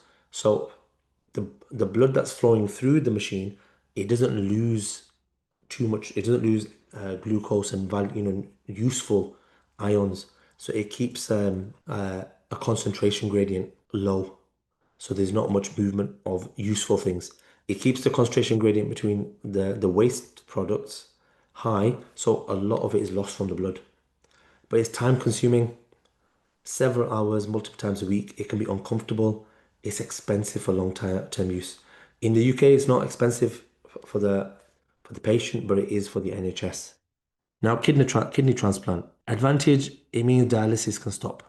It means a person can lead a normal life. Because a person who's using dialysis, they go in hospital for 4, 5, 6 hours, sometimes up to 3, 4 times a week. So that's a significant amount of time. Now, with kidney transplant, there's a risk of rejection. No need to take anti-rejection drugs for life. So you need to take anti-rejection drugs for life, and there's a long waiting list. Not many people that would want to give up their kidneys or kidney, because you can live off one kidney, but still people would see that as a risk. So how does dialysis work? It's essentially what I just explained. The blood contains high levels of urea. Blood containing high levels of urea is taken from the vein in the arm. The blood is mixed with thinners to prevent clotting. The blood enters the dialysis machine where it's separated from the dialysis fluid by a partially permeable membrane. So the blood enters the dialysis machine, and now all the waste products come out of it as the blood goes through the machine. Then that cleaned blood goes back into the body. That's why here you can see two lines. One line to go in, one line to come out. So urea is eliminated from the bloodstream through diffusion. A glucose concentration similar to the normal level in the blood is already within the machine, the dialysis machine. So that means blood glucose levels don't decrease. An ion concentration similar to that of normal blood plasma is also already in the machine. So that way excess ions aren't lost. Okay, so we are back to combined. Okay, there's a couple of questions here. It says, is there a risk for too much insulin in the body? No, not really. Having too much insulin in the body is not too much of an issue because it's just a protein. It will just be broken down. Now, the next question was, why does dialysis fluid flow in the opposite direction to the blood? Okay, so this is to maintain high concentrations. I'm just going to show you over here. So dialysis fluid is flowing this way and the blood is flowing this way. Now, if we think of so let me just do the bottom, let me just put it as red so you know that this is the blood, is to maintain a concentration gradient at all times. So when the dialysis fluid comes in from this side, it doesn't have many toxins in. So you can imagine it's got less toxins. When the blood comes in here, there's lots of toxins, okay? Now, the toxins start to flow across. So the toxins start to get less and less and less as we get to the end. But when we get to the end, this initially that dialysis fluid doesn't have any toxins. So that means, so let's use this example as urea. So when this initially you've got lots of urea here, as you go across, as you go further along, the urea decreases and decreases and decreases. But look, the dialysis fluid here has no urea at the beginning. So it's still moving across. There's still a diffusion, a concentration gradient. Now with the dialysis fluid, because as the dialysis fluid flows this direction, it starts increasing in the amount of concentration until we get towards the end part, we've got a higher concentration, but there's still a higher concentration here than there is in the dialysis. So you still have diffusion. Now, at this point here, in the blood, the urea concentration is decreased, but it's still higher than the amount here, so it still goes across. In the blood, there's a higher concentration than there is in the dialysis, the dialysis fluid, so it still diffuses across. So because they go in opposite directions, it means there's always a concentration gradient. So that was a bit difficult to explain using just drawings, but I hope that makes sense. It's similar to, you know, if you think back to the fish, how does the blood flow in a fish, sorry. The blood flows in the opposite direction to the water. And it's so that at every single point, there's always a concentration gradient between the oxygen in the water and the blood. Okay, 5.3.4. 5.3.4, hormones and reproduction, is a topic that is both higher, so it's combined and triple. So it is for both. So what are the male and female reproductive hormones? Throughout a person's life, their body will go through lots of changes. Puberty marks a significant phase in the person's life when their body experiences major transformations. Okay, I'm going to go through this quite quickly because I'm sure you're all fully aware of this. Puberty marks a stage when a child's body starts to grow and transform as they transition into adulthood. During this time, the person will experience some physical and emotional changes. These changes happen because the body starts to make sex hormones. So, estrogen is the main female reproductive hormone produced in the ovary. So we've got to remember here, that means the ovary is a gland and it releases estrogen, which is a hormone. And that estrogen, when it reaches different parts of the body, it has different effects. During puberty, eggs start to mature, and about every 28 days, one is released. This process is known as ovulation. Now, for males, testosterone is the primary male hormone made in the testes that helps produce sperm. So testosterone is released by testes. Testes is, in this case, the gland. Testosterone is the hormone, and that causes the release of sperm. So estrogen causes the release of eggs and is released by the ovary, and the testes cause the release of sperm. So the testes release testosterone, which releases sperm. Now, which hormones are involved in the female menstrual cycle? If you memorize this slide, it makes the whole of this topic so much easier. It's a very common 6-mark question, or if not a 6-mark question, it's a very common question, that the hormones are involved in reproduction. So the easiest way to do it is initially memorize the key facts on this page, and then the key facts, it starts to make sense how they interact with each other. So for example, FSH, follicle stimulating hormone, it causes an egg to mature in the ovary, and it stimulates the ovaries to make estrogen. LH, luteinizing hormone, caused the egg to be released, ovulation. Now FSH caused estrogen to be released. That caused the lining of the uterus to build up. It stops FSH, it starts LH release. And progesterone maintains the uterus lining. It stops LH and FSH. Now let's look at this logically. Let's look at this one step at a time. Let's start with FSH. FSH in the ovaries, now this is not a very good representation of the uterus or the ovaries, and the sizes are all wrong, but FSH causes an egg to mature. So in the ovaries, there's lots of eggs, but they're not mature. This hormone is released and that egg matures. That egg is now ready to combine with a sperm cell. Okay, now that stimulates the ovaries to make estrogen, which is another hormone. So let's go to that one now. Estrogen is now released. It causes the lining of the uterus to build up. Now this makes sense. This makes sense. The uterus lining starts to build up. Why does it make sense? Because once this egg cell has been released, once that egg cell is fertilized by a sperm cell, then it's going to embed into the uterus lining. That uterus lining needs to be thick enough to support the pregnancy. Now, uterus builds up. So estrogen causes the uterus line to build up so it can support the pregnancy. It stops FSH. If it stops FSH, it means no more eggs mature. That makes sense. The body does not want to release more than one egg. In theory, the womb has been made for one child. It can handle more than one, but the optimal is one child. So it only wants one egg to be released. And it causes LH release. What does LH release do? It causes the egg to be released. Now this makes sense because first we got the egg to mature. Now we've got the part of the body where the egg is going to embed to thicken the uterus lining. The egg then gets released because of LH, gets flicked along by the cilia, tiny little hairs inside the fallopian tube or the ovarian tube.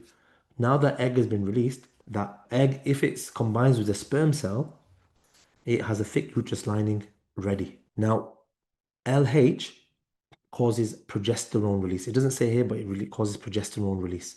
Progesterone maintains the uterus lining. It stops LH and it also stops FSH. Now, when the egg cell is fertilized by a sperm cell and it embeds itself into the uterus lining, then progesterone levels go really high, and they have to go really high because then that uterus lining needs to be maintained.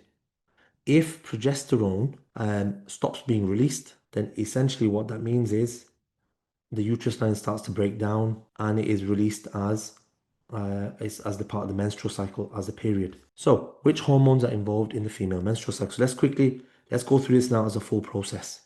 I hope what I just said makes sense because it's logical how one thing has a knock-on effect on the next thing. So FSH stimulates estrogen to be produced. So FSH has caused estrogen to be produced.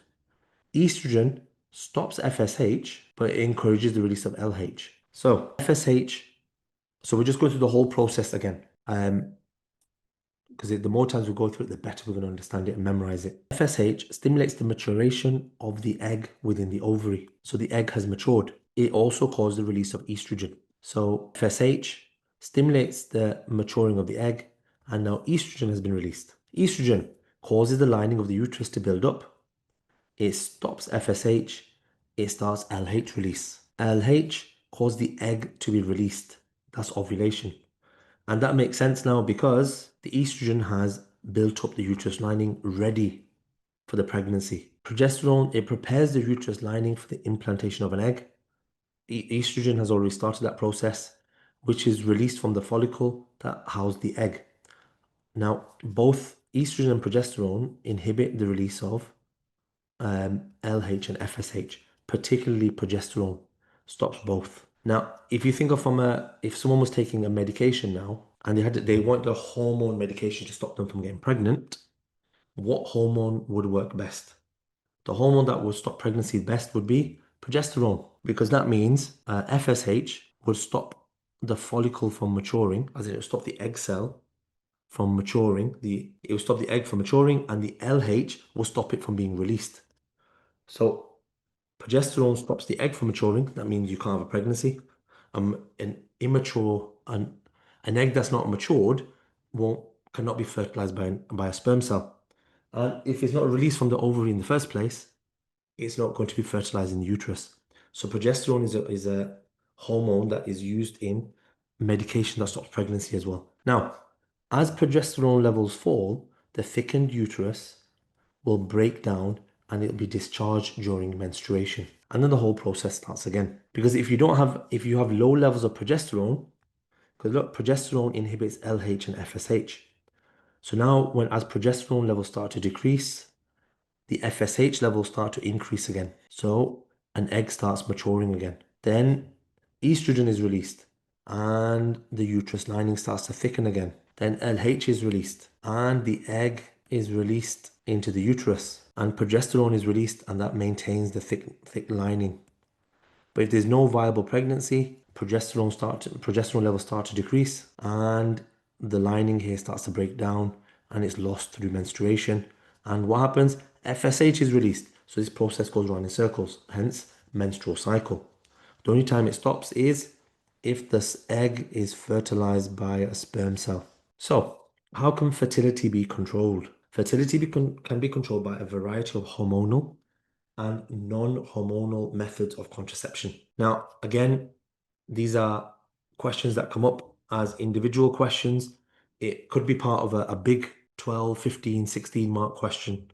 And, the contraception part, hormonal versus non-hormonal, could be a section of it. It could be a potential 6 mark question where hormonal is compared to non-hormonal, where you give examples and give advantages and disadvantages.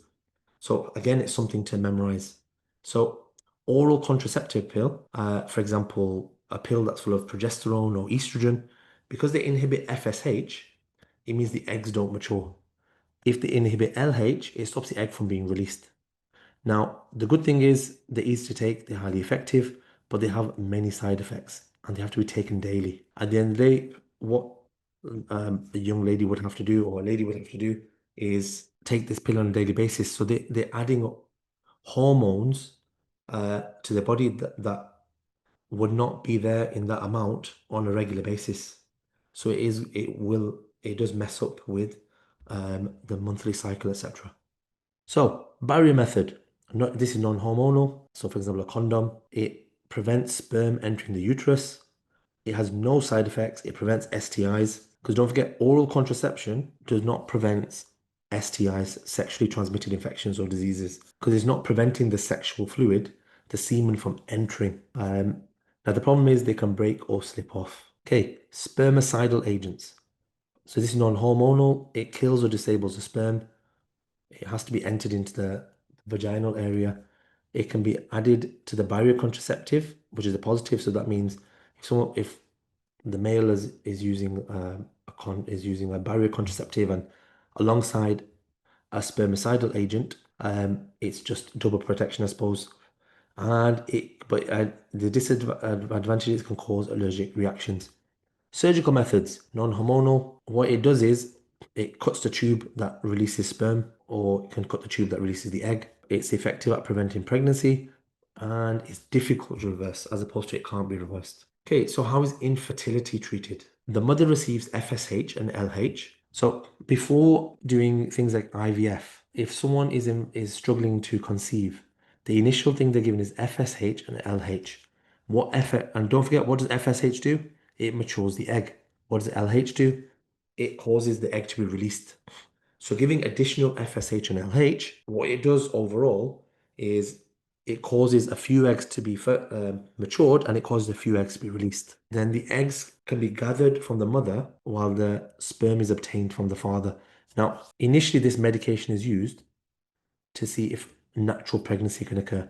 If it's not naturally occurring, then what they will do is they will take the eggs that have been matured from the mother, they will take sperm from the father, and they will fertilize the egg externally.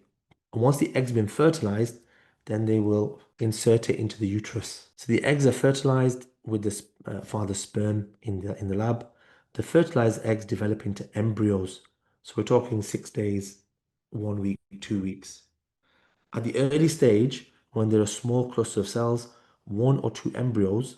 So again, like we're only talking within the first 5, 6 days, 1 or 2 embryos are placed into the mother's uterus, and that can then lead to the child, a woman giving birth naturally.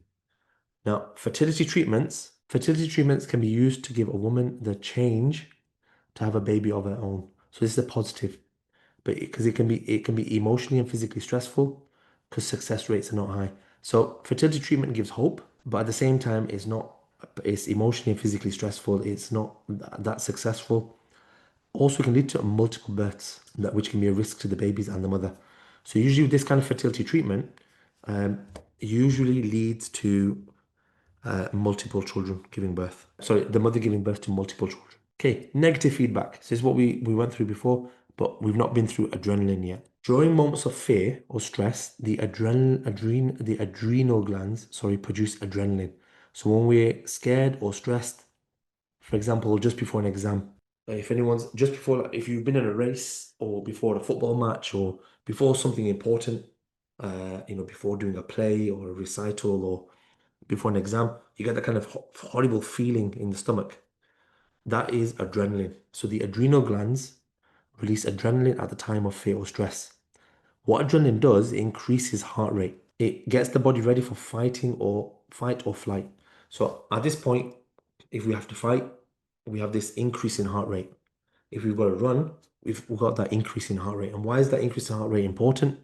Because it means that muscles that will help us fight or flight are supplied with more oxygen and glucose, particularly our heart and our brain. So having that increase in glucose and oxygen means we have an increase in respiration, an increase in energy. Now, the thyroid gland produces and releases thyroxine. This is a very good example of negative feedback. Thyroxine boosts the body's basic metabolic rate. Metabolic rate just means metabolism, or metabolic rate just means all the reactions that happen in our body, like respiration. So thyroxine plays a crucial role in growth and development. Its production is regulated by a negative feedback system mechanism. So let's go through that mechanism. So if you've got low levels of thyroxine, they trigger the hypothalamus to produce TRH. So we've got low levels of thyroxine. I'm just going to put it as that. What does that do? It causes an increase in TRH. What does an increase in TRH do? It causes an increase in TSH from the pituitary gland. TSH acts on the thyroid to produce thyroxine. So let's go back up to here. Now TSH has increased the thyroxine. So we have an increase in thyroxine. What effect does that have? If you've got an increase in thyroxine, that means less TRH is released. If less TRH is released, that means less TSH is released. What did TSH do? It acted on the thyroid gland to produce thyroxine. That means less thyroxine is produced. So we go back to this point. Now we've got less thyroxine, which means it triggers the hypothalamus to produce TRH. So we have an increase in TRH, which leads to the release of TSH from the pituitary gland. So now we've got an increase in TSH. And what does TSH do? It causes the thyroid to produce thyroxine. So now we have an increase in thyroxine. If we want an increase in thyroxine, that means less TRH is produced, which means less TSH is produced, which means we now have less thyroxine. If we've got less thyroxine, more TRH is produced, more TSH is produced, which means there's an increase in thyroxine. If we have an increase in thyroxine, less TRH is produced, which means less TSH will be produced, which means we have a decrease in thyroxine. Now, this is negative feedback because when the thyroxine level goes too low, the hormones are released to cause an increase in thyroxine. So now we have an increase in thyroxine. The thyroxine levels become too high, it leads to the hormones that are released or not released lead to a decrease in thyroxine, which leads to an increase in thyroxine, which leads to a decrease in thyroxine. So the body's thyroxine levels are always fluctuating up and down, but they're around that same number, the optimal number. They only slightly go above, only slightly go below. So that's why that's an example of negative feedback. So thyroxine levels are controlled by negative feedback. We're going to finish off this triple topic, 5.4.1, which is control and coordination, which is linked to the hormones that human beings can use to help plants grow, and also the hormones that plants use to help them grow.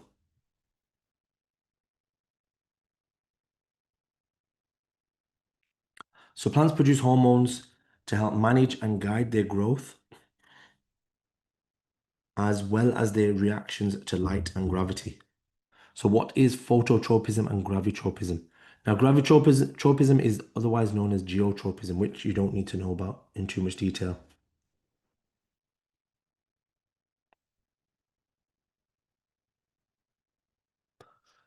So phototropism, the process by which an organism grows in response to light, with shoots growing towards it.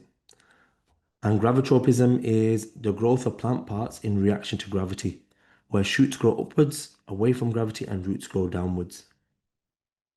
So essentially all it's saying is, all this topic is about is the hormones which are released when there's a bright light, in other words, when the sun's out, which makes the plant grow towards the sun, and then also the way the roots react to gravity. In other words, they grow in the same direction as gravity. So gravitropism or geotropism is when unequal amounts of oxygen lead to different growth rates in plants, roots, and shoots. So in shoots, auxin promotes growth. So what happens is, wherever you have your bright light, so we have our bright light on this side, it causes the auxin to go to the opposite side. So you can see here there's a buildup of auxin. And wherever there's auxin, there's growth. Because auxin is the hormone that promotes growth. That means this half of the stem grows faster. And because it grows faster, and the bottom half grows slower, it means it causes the plant to bend towards the light.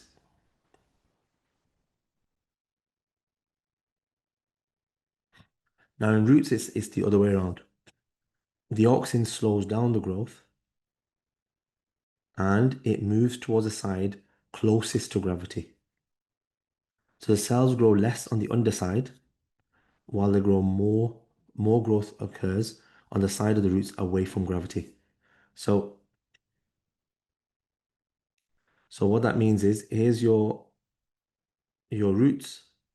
The auxin builds up here, and that actually slows down the growth on the underside.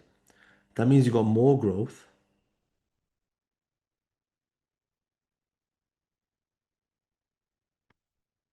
Oops. You've got more growth on this bit here. Actually, I've done it green one in the roots. Sorry, let me change the color again.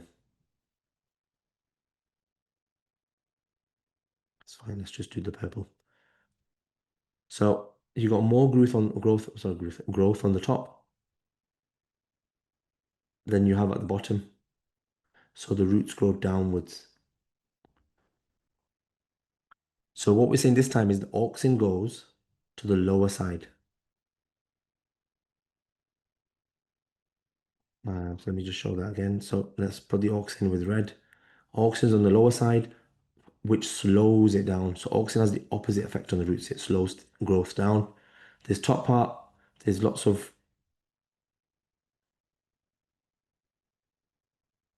the top part grows faster. So the roots bend downwards. They bend towards in the direction of gravity. So how can you determine the effect that light has on the growth of plants? So what you can do is put cotton wool in 3 petri dishes and add 10 cress seeds to each dish. Add water to each dish so the cotton wool is damp but not flooded. Place the dishes in a warm place to let the seeds grow, germinate. Add more water if the cotton wool dries out. Once the seeds have started to grow, put one dish in the windowsill, one in the cupboard, and one in partial light. Because look, what we're looking here in this investigation is to determine the effect that light has on the growth of plants. So once your plants have germinated and they're starting to grow, one dish goes in the windowsill where there's bright light, one's in the cupboard where it's dark, and one in partial light. Leave them to grow for 7 days. Measure the height of the seedlings every day. Work out the average height each day for each dish. Draw a graph to show the average height of seedlings over the 7 days of each condition. Now, for this experiment, you would need to control certain things. So you need to control the temperature. Keep all petri dishes in the same room so they have the same temperature. Water, give the same amount of water to all the seedlings, no matter the light. And the seedlings, you need to use the same number and type of seeds in each dish. Now, the reason why it's important to have the same number and type of seeds is because that means the same amount of nutrients will be coming out of the soil. The nutrients in the soil, so in this case, even the soil has to be the same. So you can't give one really good compost and one some leftover soil from a dead plant.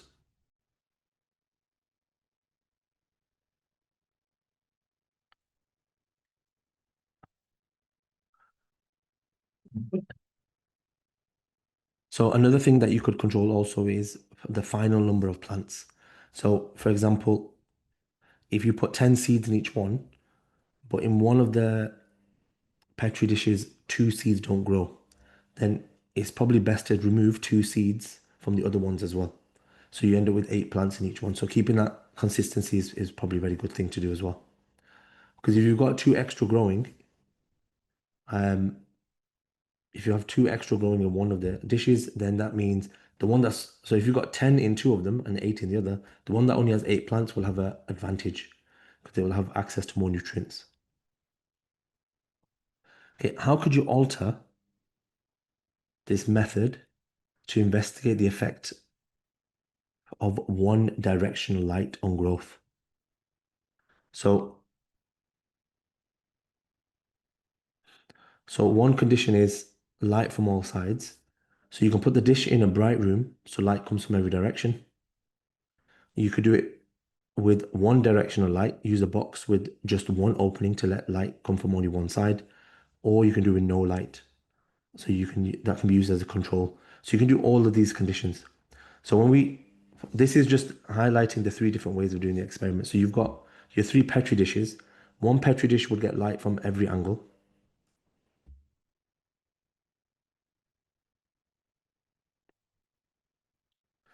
Then you've got the one that had partial light.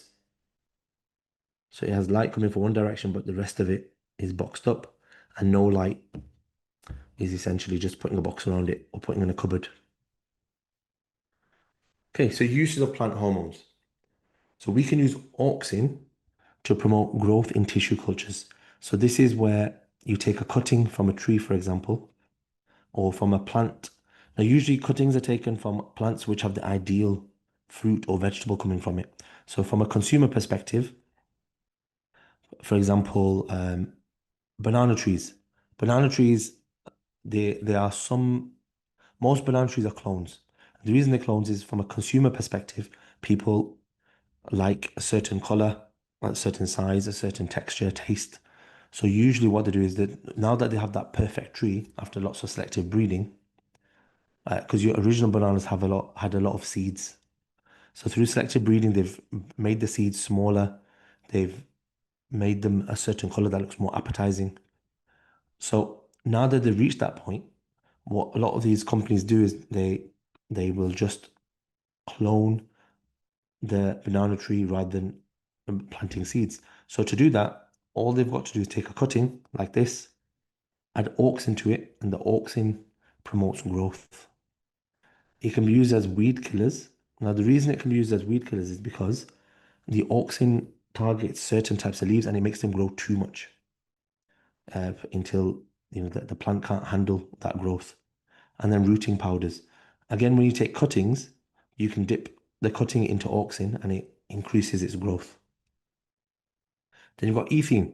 So, for example, the example that's here is avocados. So, avocados, generally speaking, come from countries. Well, if you use the example of UK, the countries where avocados are grown are usually quite warm, um, have good climates all year round kind of countries. So, if you've got a big container, big shipment of avocados coming, by the time they arrive, they'll have gone off. So, what they do is they pick them just before they start ripening, and then just before they go onto the shelves or before they distribute to supermarkets, they add ethene, which is a gas, something that we've covered in chemistry. So this is what ethene looks like. Carbon-carbon double bond with 4 hydrogens. So it's a gas. What that gas actually does, it acts as a hormone and it ripens the fruit. So um, that way the fruit doesn't ripen too quick. It doesn't ripen just, that way they can ripen it just before they put it onto the shelves. Then gibberellins. Gibberellins um, speed up how quickly a plant grows, so they end seed dormancy and they promote flowering. So we've got auxin, a plant hormone that controls growth. It helps roots grow down and shoots grow towards the light. So in roots, it slows down the growth, and in shoots, it speeds up the growth. So weed killer, a chemical that uses plant hormones to kill unwanted plants by speeding up their growth too much. So that's how weed killers work. They kill unwanted plants by speeding up their growth too much. In other words, they become so big that they're not able to photosynthesize and respire enough to provide for the whole plant, so the plant ends up dying. Rooting powders. is a powder with hormones like auxin that help plant cuttings grow roots quickly.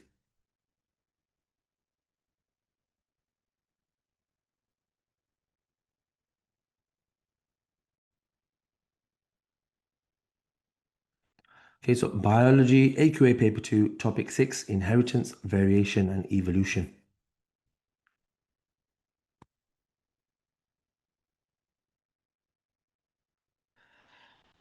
So there are some elements of this topic which are triple,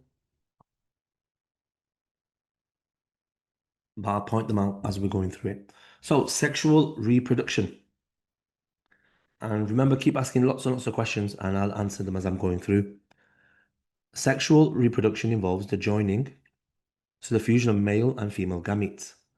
The gametes are formed through meiosis, which is a type of cell division that leads to the formation of non-identical cells.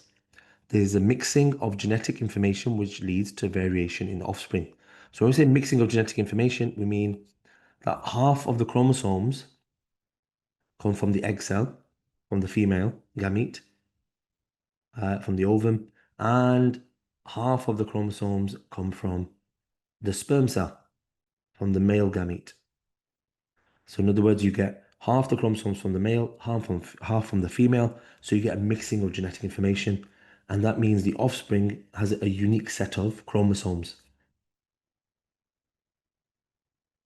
Now, in flowering plants, you have pollen and eggs, um, which again mix, and it's usually bees and certain insects that carry pollen from one plant to the next. So in animals, we have sperm cells and egg cells, but in plants, we've got pollen, which is the male part of the sex cells, and the egg, which is the female sex cell. And when they combine, that leads to the production of a seed. Okay, now asexual reproduction involves only one parent and no fusion of gametes.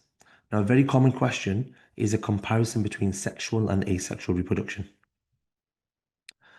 So, asexual reproduction involves only one parent and no fusion of gametes. There's no mixing of genetic information, whereas in asexual reproduction, it involves one parent and no fusion of gametes. In sexual reproduction, it involves two parents and two gametes are fused. In asexual reproduction, there's no mixing of genetic information, whereas in sexual reproduction, there's a mixing of genetic information. In asexual reproduction, this leads to genetically identical offspring, so it leads to clones. Whereas in sexual reproduction, you end up with an offspring that is a variation or a mixture of the two parents. So you end up with a unique individual with its own variations, with its own unique set of chromosomes. Now here, only mitosis is involved. So mitosis causes the initial cell or the initial cells to make identical copies. Whereas in sexual reproduction, initially to make the sex cells, you have meiosis. Once the two cells have combined, then mitosis kicks in to make identical cells.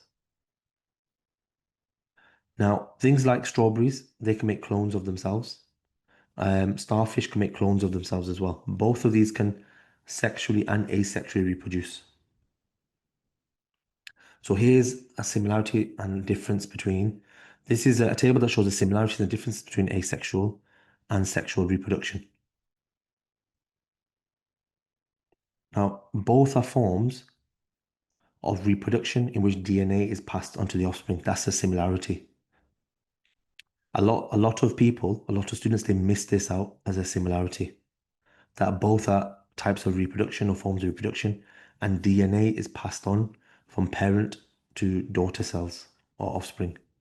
So, number of parents. In asexual, 1. In sexual, 2.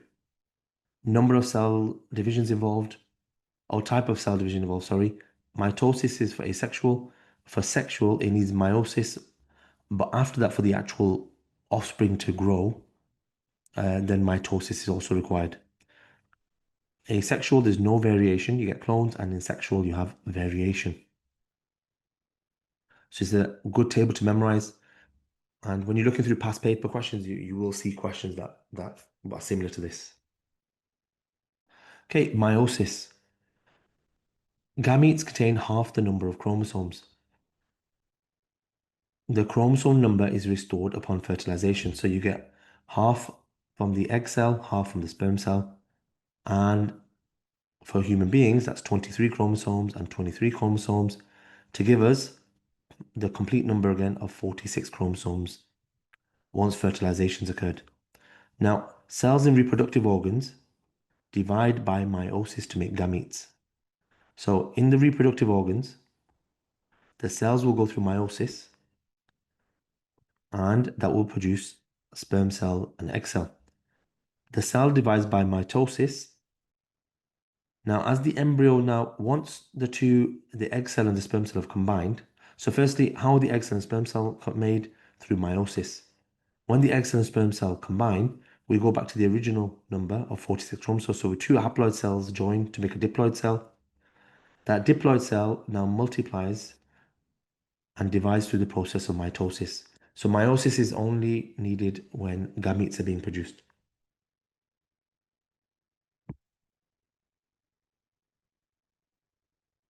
Now you don't need to know this whole process. What you need to know is that mitosis, it splits once. In meiosis, the cell splits the first time. So here you've got your original cell. So in human beings, it have 46 chromosomes. Now during interphase, if you think back to mitosis, all the DNA, all the chromosomes duplicate. So when they split here, these daughter cells also have got 46 chromosomes each. Now, those two daughter cells, they split a second time. So all the four daughter cells that are made have 23 chromosomes each. So in mitosis, one parent cell makes two daughter cells. In meiosis, one parent cell leads to four daughter cells. In mitosis, there's one split. In meiosis, it splits twice.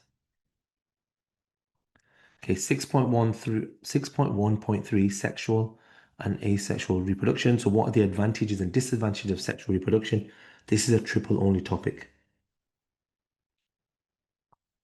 So advantages of sexual reproduction. It produces variation in the offspring. Now, these are common questions. So it's important that we memorize these. We've got these understood. If the environment changes, variation gives a survival advantage by natural selection. So if all of a sudden, if we go back to the example of the banana trees, because they've been selectively bred for such a long time, and then after being selectively bred, they're now being cloned. As in they're being reproduced through cuttings. When you take a cutting from a plant, it has the same genetics as the plant that you've just taken the cutting from, so they're clones. So now what you've got is you've got massive areas full of banana trees, and these countries are selling those banana trees, these farmers have put those banana trees there because they know certain countries will buy them straight away, and they have to then tailor to that supermarket or that company's needs. So if they want a certain shade of yellow, a certain flavor, etc., they're not going to cut down these trees just for variation. So they've got all these trees are just clones. So now if one, and what happened with the banana trees was, and it's something that they've dealt with to some extent now, but one disease affected one tree and it started to affect all the trees because there's no genetic variation. So when you've got clones, if one gets ill, every clone's going to get ill. Whereas, generally speaking, when you've got a normal society and you've got variations, like human beings, if an illness does come along, there'll be some people that won't have the genetic variations to deal with that illness, whereas you will have people that will still survive and will have genetic variations. So that gives a survival advantage. Natural selection can be sped up by humans in selective breeding to increase food production. They call that an advantage, but really that leads to a disadvantage. Natural selection can be sped up by humans in selective breeding to increase food production. One thing to note here is that when selective breeding is done, it reduces the gene pool. So on long term, it's not an advantage. It is an advantage because you can increase the food production and things like that. You can add certain vitamins and minerals to things. No, sorry, not vitamins. That's genetic engineering. Sorry, but you can increase food production. Now, I've not seen this question come up before, but it is possible you can get questions that link natural selection to selective breeding. So when we go through selective breeding and natural selection in a bit more detail, we'll look at the similarities between the two. Now, disadvantage of sexual reproduction, it requires two parents. If you think of asexual, it needs one parent, so it doesn't take much time. But with sexual reproduction, it requires two parents. That means time and energy are spent finding a mate. It's slower than asexual reproduction. So if you think of a bacteria cell, it can asexually reproduce in 20, 30 minutes. Most animals take months. If an individual becomes isolated, they will be unable to reproduce.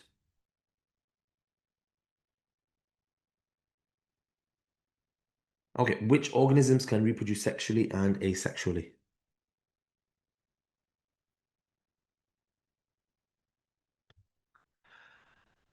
So malarial parasites can do both.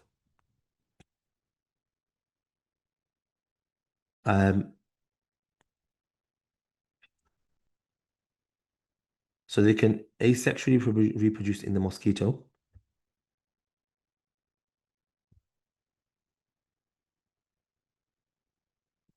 They can sexually reproduce, so they sexually reproduce in the mosquito, but they asexually reproduce once they're within the body.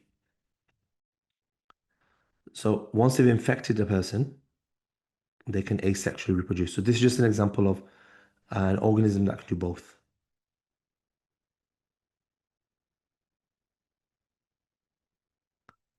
So fungi, when it reproduces asexually. Now, having said that, malarial parasites will still can asexually reproduce in both in the mosquito as well. Now, fungi produces spores. So that's when it asexually reproduces. And it sexually reproduces because it can produce sex cells, which fuse as well. And the offspring can then have variations. So fungi can also do both. So plants can reproduce asexually. Strawberry plants make runners. In daffodils, they make bulbs that divide. So what that actually means is, so for example, you've got a strawberry plant.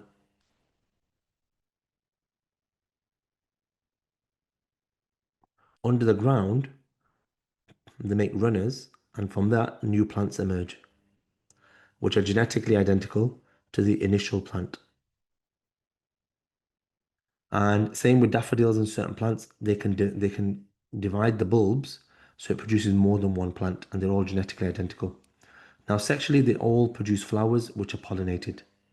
So they all make pollen, they all make eggs, so they sexually reproduce as well.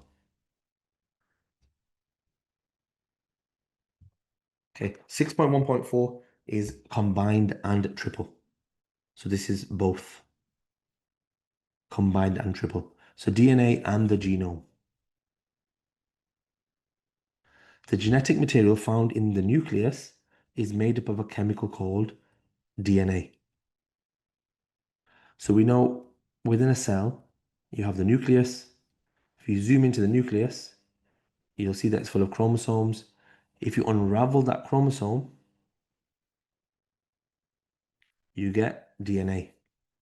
And with the DNA, if you take one small section of that DNA, we call it a gene. So one small section of DNA we call a gene. And what the gene does, it has the coding to make proteins within our body. So for example, the protein to give us a certain eye color, skin color, gives us a certain shape, of a certain part of the body. The protein that makes up the liver or the kidney or different parts of the body. So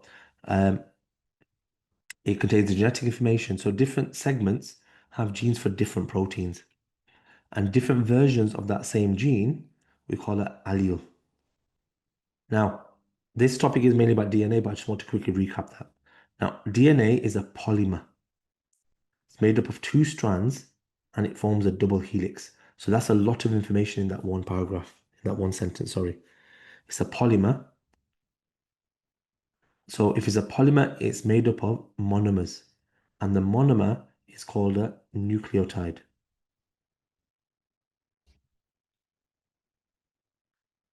So this is what I just explained a second ago. A cell is made up, contains a nucleus. The nucleus is, if inside it is made up of chromosomes. If you unravel the chromosome, you get a long chain of, you get lots and lots of DNA. Now, small segments of the DNA we call genes, and they code for proteins. Different versions of that same gene we call an allele. If we're going to call it allele, that's fine, but it's pronounced allele. Okay, now the genome. So the genome of an organism is the entire genetic material of that organism. So about 20, 30 years ago, or 30 plus years ago, they started a project called the Human Genome Project, where they mapped out all the genes within a human being. So the whole human genome has been studied. That means all the genes that we have within human beings have been studied. Now, that's important because, and this can come up as a question, so it's important to know the importance here. It can help us to search for genes linked to different diseases so we get a better understanding of disease. It helps us understand inherited disorders, and it can help trace human migration patterns from the past. Okay, DNA structure 6.1.5 is purely triple. So it's purely biology only. Now, DNA is a polymer, which we mentioned before. It's made up of 4 different nucleotides. A nucleotide is made up of a common sugar. Usually it's a ribose sugar, which is attached to a phosphate group, and it's also attached to a base. Now there's 4 different types of bases. There's A for adenine, T for thymine, C for cytosine, and G is guanine.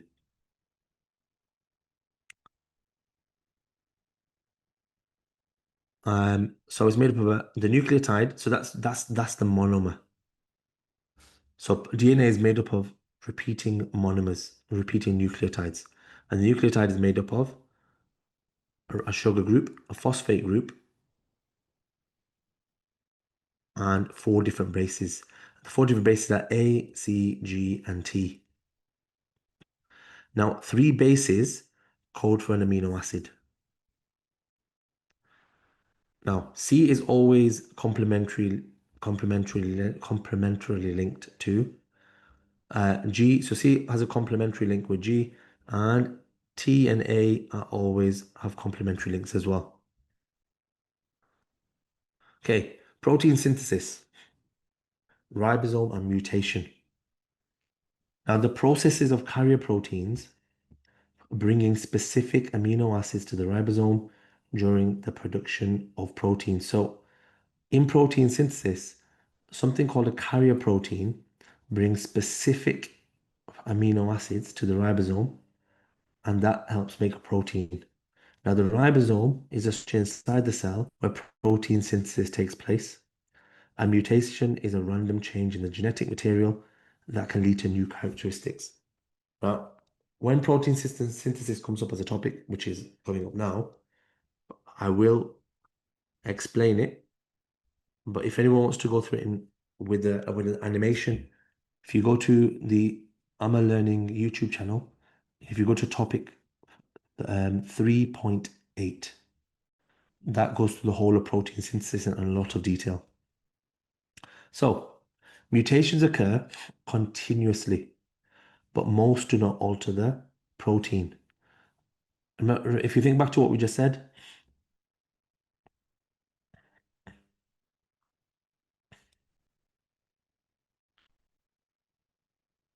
3 amino acids. So if you've got 3 bases. So we've got C, T, C. They will code, sorry, not CTC. Let's look at this one here. Because when a copy is made, but let me start from the beginning. So what will happen is within the DNA, you've got your DNA that looks like this. It will be unraveled slightly. So now it'll get opened up just a little bit. So the DNA from either side has been separated. So let's say this is the DNA. AAA, ATG, CTT, CTC. So we know A, if this is A, on the other side, it's going to be attached to a T. Now, what will come along here is something called a messenger RNA. And what the messenger RNA will do, a messenger RNA will start to be formed along here, where it will just make the complementary base and make a single strand of DNA. So this is a single strand of DNA here.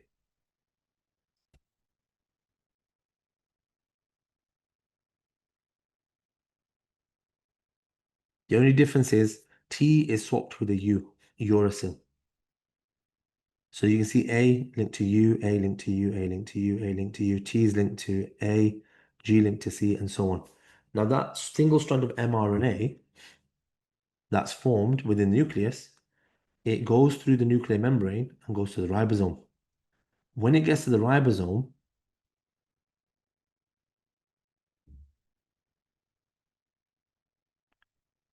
so let's put the ribosome here,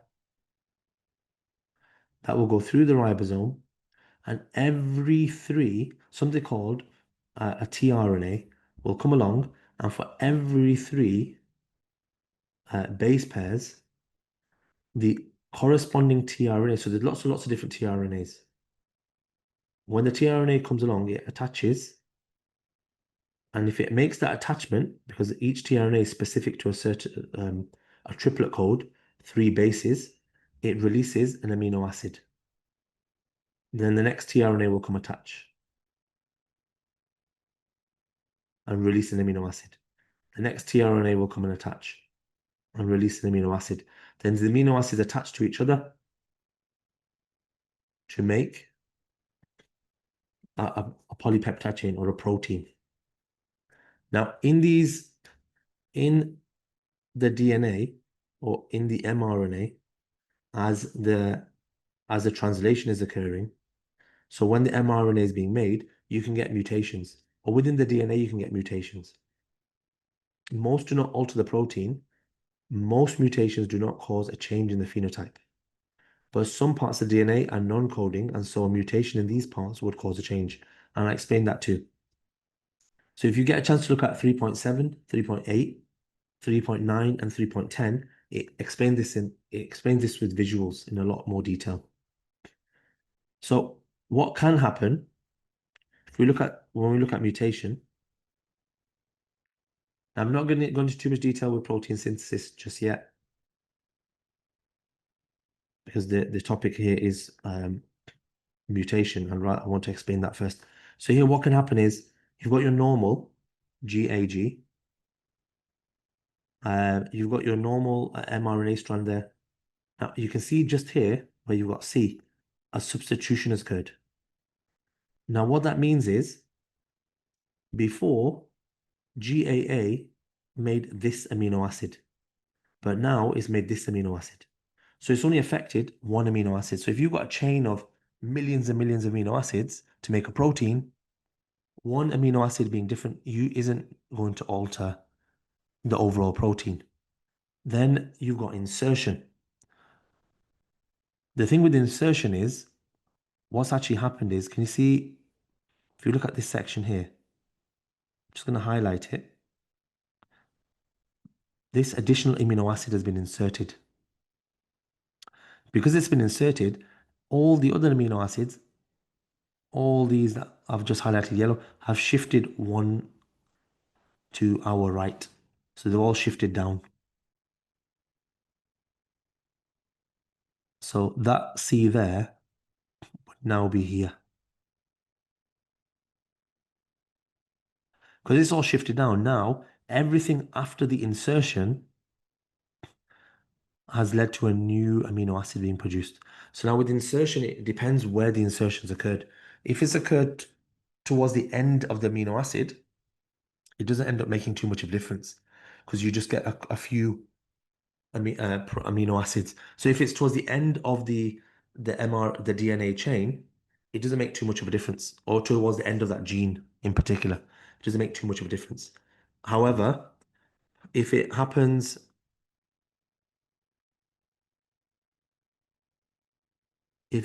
towards the middle or the beginning, then it has a knock-on effect throughout the whole DNA. That means all the amino acids change, you're making a different protein. And then you've got deletion.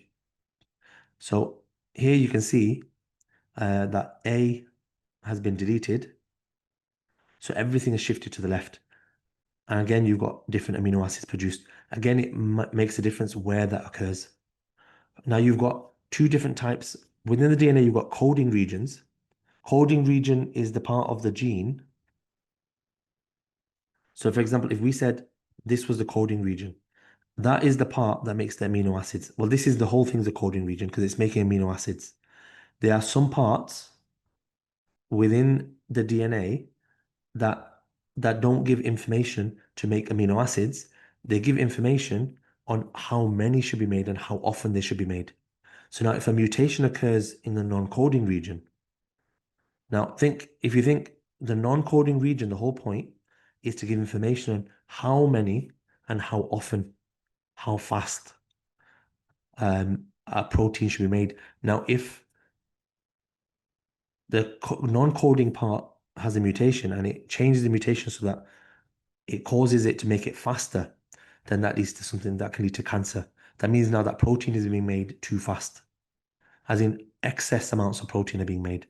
It could be that the change in the non-coding part causes it to be made slower or less of it to be made.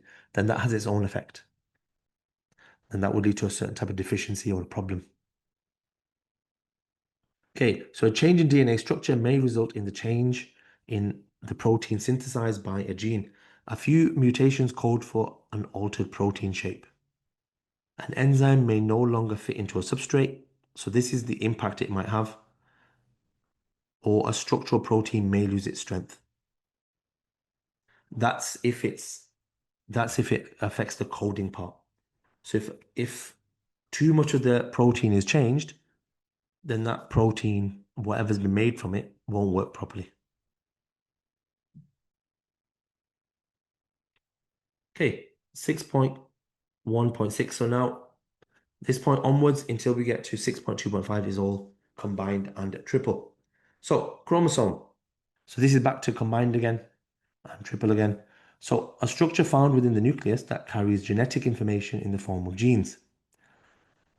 A gene is a small section of DNA that codes for proteins, and an allele is a version of a gene. So it's a different version of the same gene. So what is inheritance? Inheritance is the process by which genetic information is passed on from parent to offspring. So offspring inherit genes from their parents.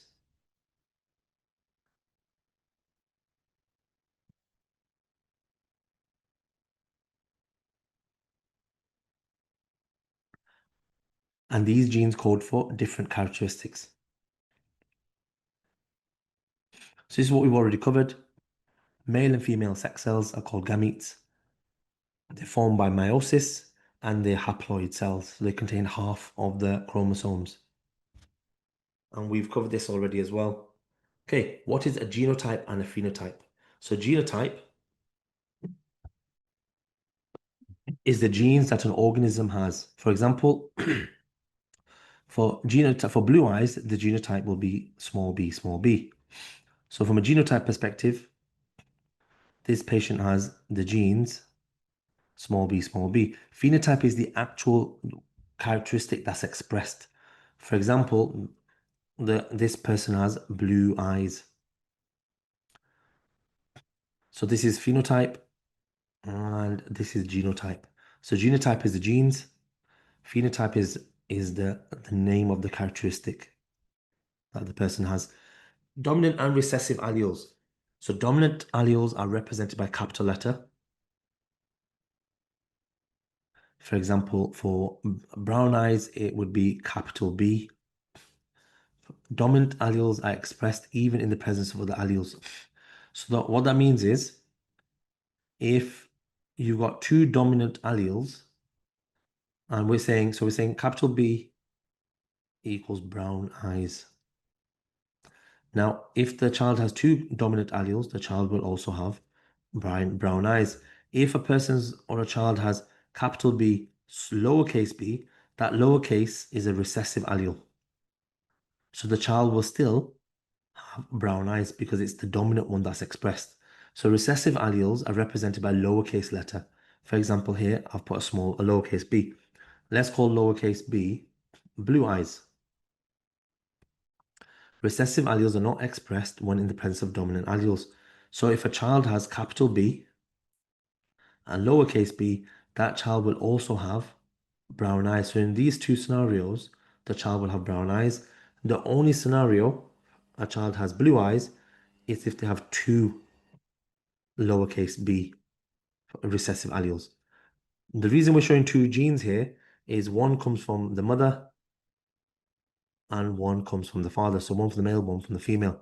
So if the child inherits two lowercase b's, one from male, one from female, then the child will have blue eyes.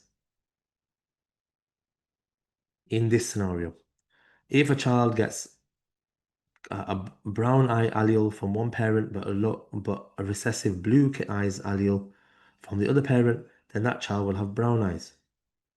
Because for a dominant gene, only one gene is required. Okay, so having two pairs of identical alleles of a particular gene, we call that homozygous. So homozygous means having two of the same gene. Now, when we say capital B, then we're saying homozygous dominant. Homozygous dominant. When it's lowercase b, then it'll be homozygous recessive. When you've got one of each, then we call it heterozygous. So homo means the same, hetero means different.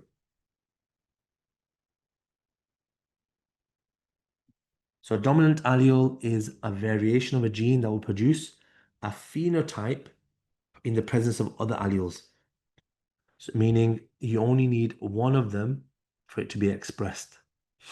A recessive allele is a variation of a gene that will not produce a phenotype in the presence of another dominant allele, meaning you have to have two recessive alleles for it to be expressed. Homozygous means having two identical alleles of a particular gene.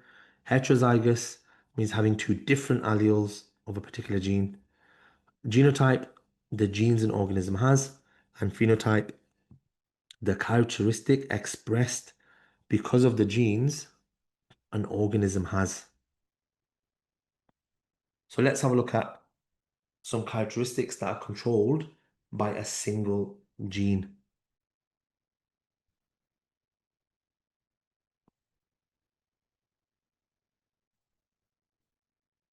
For example, fur color in mice. That's controlled by one gene. Most characteristics are actually a result of multiple genes interacting rather than a single gene. But some only require a single gene. For example, fur color in mice and color blindness.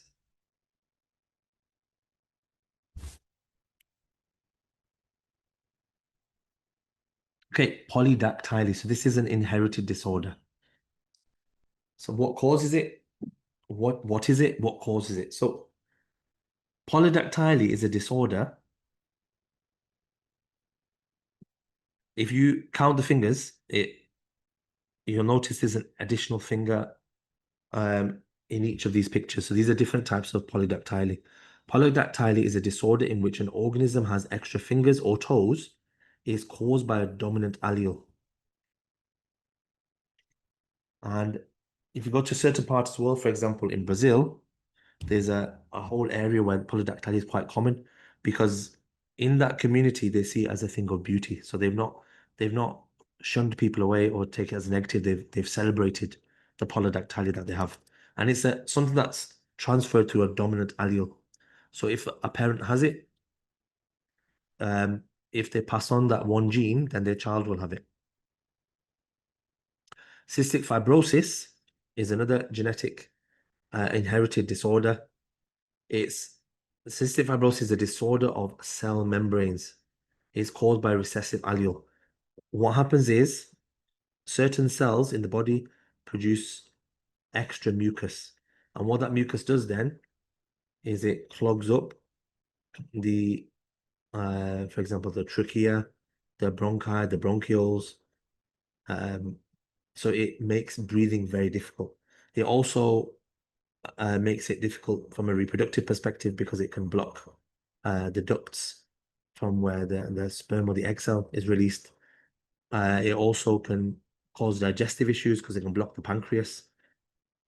So it causes blockages everywhere. So usually people with cystic fibrosis, when they wake up in the morning, they have a kind of physio to help unblock, to kind of unblock the airways. Also to take digestive enzymes as well. Okay, so let's look at a mother has a genotype, dominant and recessive allele, so heterozygous for polydactyly, while a father is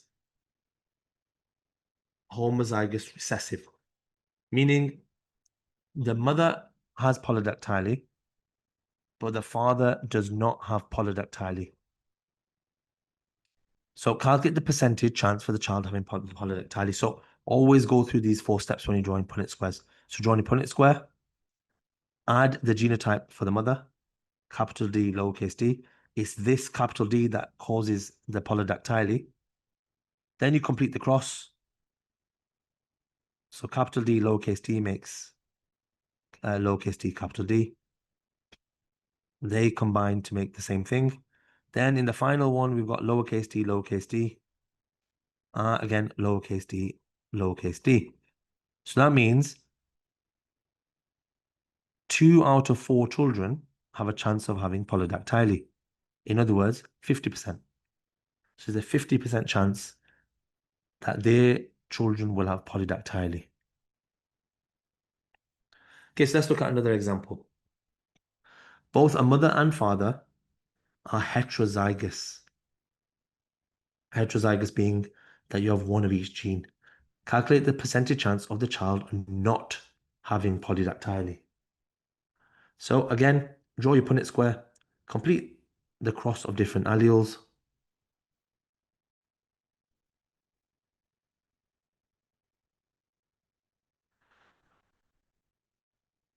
Identify the phenotype. So here we have a child who will definitely have polydactyly, and they are 100% going to pass it on to their children as well.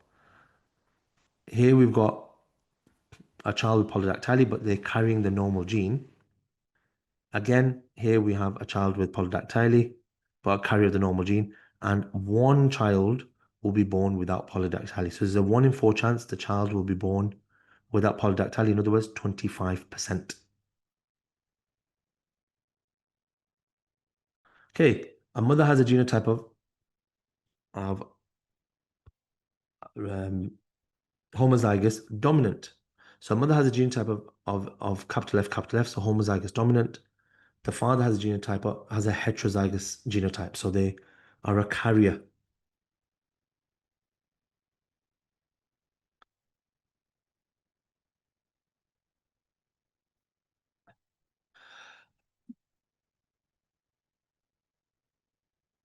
So calculate the percentage chance of the child being a carrier of cystic fibrosis. So again,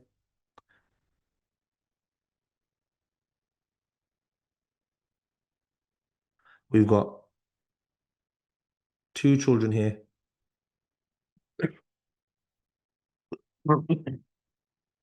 Capital F, so they would be normal, won't have cystic fibrosis. And these children here that have been circled would be carriers because they have one lowercase recessive allele, lowercase f. So there's a 50% chance to be born as carriers. So what is embryonic screening? Genetic screening involves testing people or groups of people for the presence of a particular allele or other genetic abnormalities. So embryonic screening is where we test the genetics of the embryos. It can be used to detect cystic fibrosis and Down syndrome. So what are the different forms of embryonic screening? So we've got pre-implantation genetic diagnosis, amniocentesis, and chorionic villus sampling. So no, you're not expected to be able to recall these tests or explain how these tests are carried out, but do be prepared to interpret information about them in exam questions. Now let's quickly go through some parts of this. So what is pre-implantation genetic diagnosis? This is a method of screening that takes place before an embryo implants into the lining of the uterus. So after the embryo is fertilized in the lab, so this is usually if someone has, for example, IVF. Um, so what they'll do, they'll take that ball of cells and just take one of those cells out. And then, as you can see, that's exactly what's happening there, and just test the DNA. So this is usually done alongside IVF. And then the remaining part of the embryo is then implanted into the uterus, as long as there's no genetic abnormalities. Amniocentesis is a screening method that can be used during pregnancy. So a needle is inserted into the amniotic fluid. That fluid is then tested for, because it contains fetal cells, as in the cells from the fetus, the growing baby. They can check for abnormalities. The test is usually offered to mothers who are considered high risk of genetic abnormalities. The only issue is that one of the side effects is miscarriage. What is chorionic villus sampling? So this is a screening method that can be used even earlier during pregnancy. A needle is inserted into the placenta instead, and a sample of cells are taken. Fetal cells within the fluid are then tested because that cell will be a mixture of parent mother cells and also fetal cells, and it test that can be done for genetic abnormalities. Again, it's a test that's offered to high risk patients. So, like it said, this is not something you need to have memorized. You just need to have an understanding of it. So, the advantage is it prevents the gene being passed through future generations. So, people who have chronic genetic inheritance issues or illnesses and they don't want to pass it on to their children. For example, there's one genetic illness that you don't find out you have till you're in your 30s, 40s. And once you've got it, the person passes away within a few years. And it means 50% of their children will also have that illness. So that means their children grow up thinking, should I get married or not get married? Should I bother with certain things or not bother with certain things? So with those kind of families, it would be important to do some sort of sampling. Embryo cells can be used in stem cell treatments. It can be expensive to raise a child with genetic disease. Uh, it can prevent a child from having a disorder. Now, disadvantages, it may lead to damaging the embryo. The embryo can't give consent. This is a big thing here. The embryo can't give consent. But certain religions, conception, from the point of conception, it's a living thing. So as soon as the egg cell and sperm cell combine, they consider it to be living with a soul. So meaning no one can speak on its behalf. It could cause possible harm to the mother and there's a risk of infection.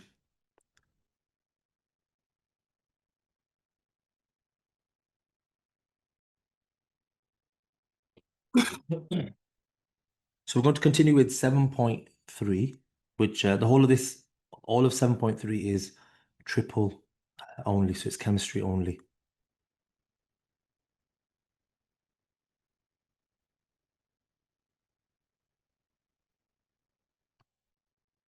So what is addition polymerization? It's a reaction in which many small molecules, known as monomers, join together to form very large molecules known as polymers. So during addition polymerization, there are alkenes present, known as monomers, with double carbon with carbon double bonds. So here, I'll just use the highlight to show you. There's the carbon double bond. Now what happens is the carbon double bonds open to form single bonds. This means that the alkene monomers form a long chain. So let me show you that here.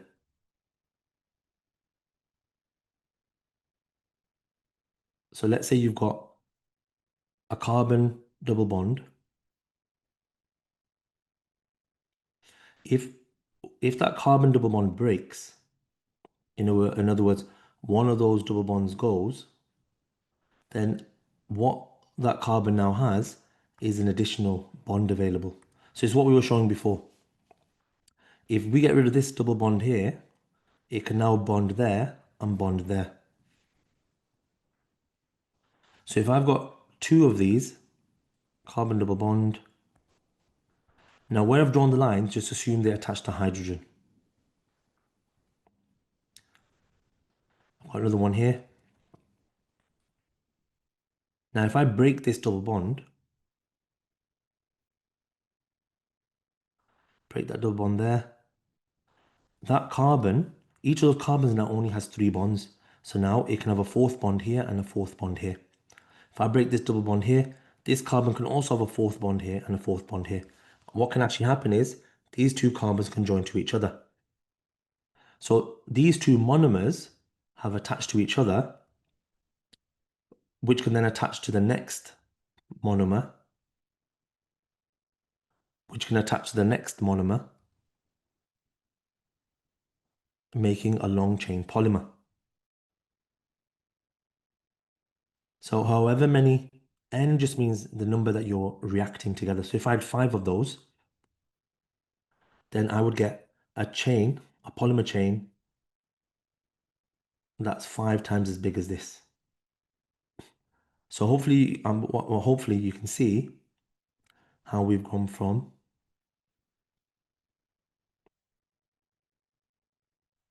this having a double bond to this monomer. So this monomer has a double bond. One of the carbon double bonds breaks, and now we've got lots and lots of monomers attached to each other. Now in the question, if this says 3, and it says draw the polymer that's made from it, then what you would do is draw 3 of them.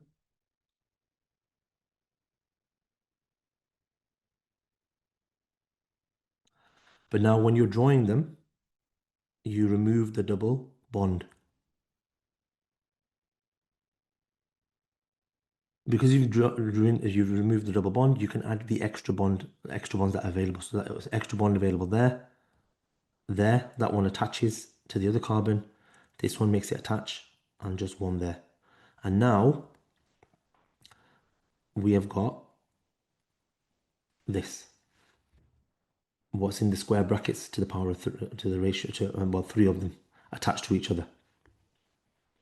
So can everyone see how we've gone from this to this and how it will look like that? So just give me a thumbs up in the chat if that makes sense.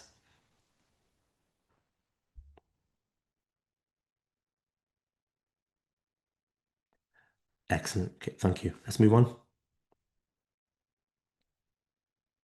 So condensation polymerization, a reaction in which monomers with 2 different functional groups or same functional groups react and join together, usually losing small molecules such as water in the process.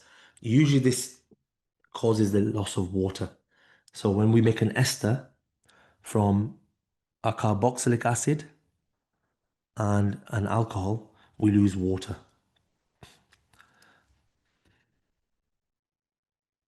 So what happens during condensation polymerization?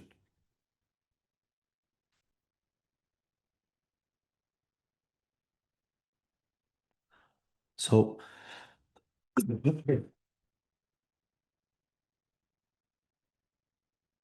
So if you've got ethane diol and you react it with hexane dioic acid, then what will happen is I won't show it. That's just showing polymerization of poly to make a polyester, but I'm going to show you using these two. So let's use this is already done for us. Let's add to that this.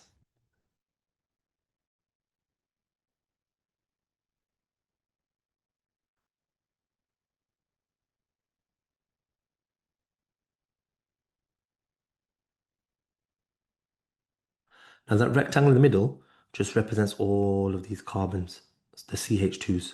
It just makes it a bit easier to write out.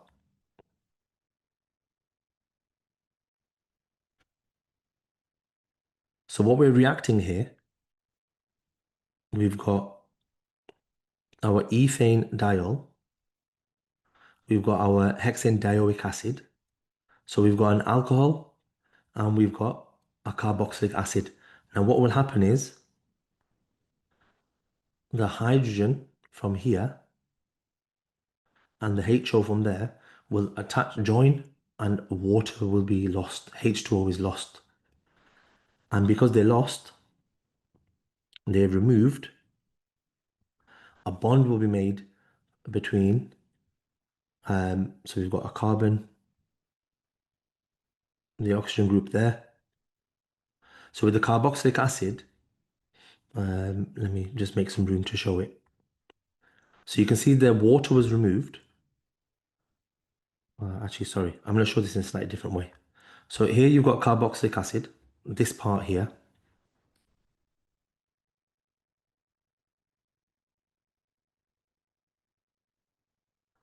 And you've got your OH group, which is attached to a carbon. Carbon, oxygen, hydrogen. So what's going to happen is H2O is going to be removed like this.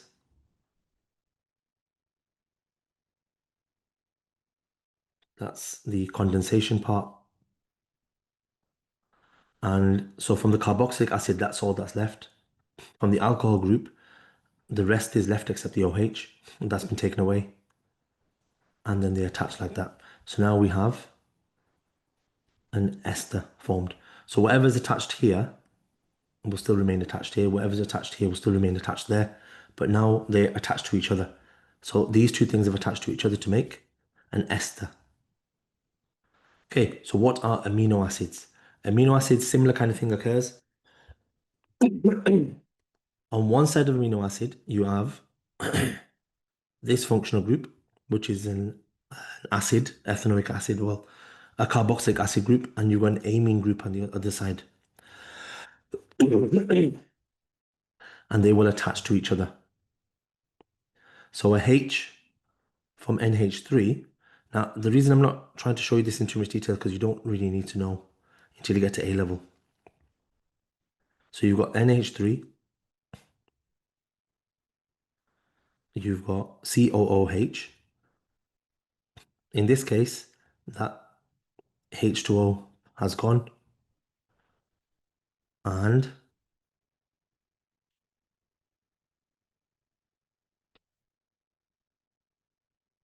you get a connection there. And that's how one amino acid attaches to the next amino acid.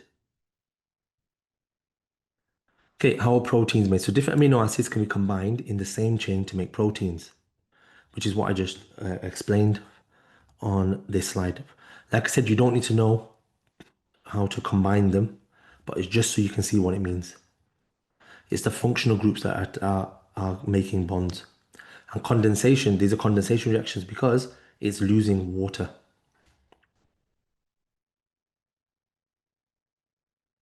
And DNA, as we've already just covered, DNA is a large molecule essential for life. So this is what we just covered in biology.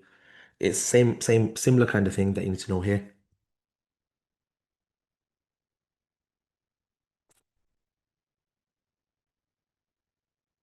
DNA encodes genetic information for the development and functioning of living organisms and viruses. So the structure of the DNA is it's got two polymer chains in a double helix. The polymer chains are made of four different monomers. That's why this comes into this topic.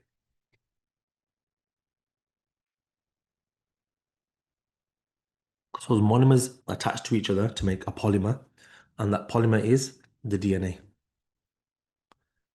Then you've got other naturally occurring polymers. You've got proteins, which are made of monomers called amino acids. Starch is made up of glucose molecules. Cellulose is also made of glucose molecules. So in both of these, glucose is the monomer. So 6.1.8 is sex determination.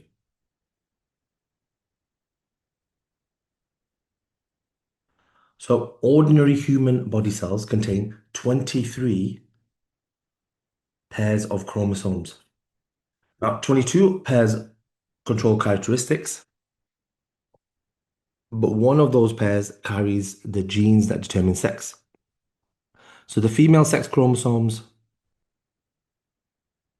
are XX, and the male sex chromosomes are XY.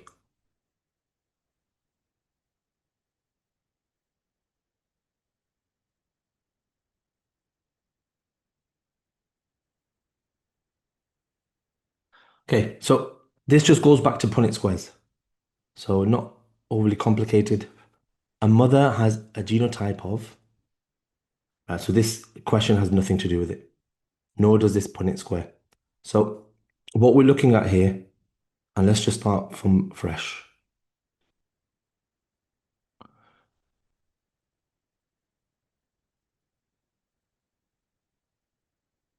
If the mother or the female has chromosomes X, because what we're saying is the 23rd pair is either XX or it can be XY, depending on what the child gets from the parents. And for the father, the male, the male has X and Y chromosome.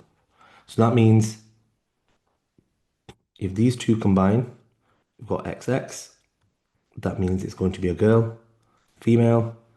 Here it's going to be XX again, so it's going to be female. Here we'll have XY, and here we'll have XY. So that will be a male, and that will be a male. And for that reason, the chance of the child being born female or male is 50%. Because 2 out of 4 are females and 2 out of 4 are males. So that's why sex determination is always a 50-50 on 50-50 chance of it being a male or a female. Okay, 6.2.1, so variation.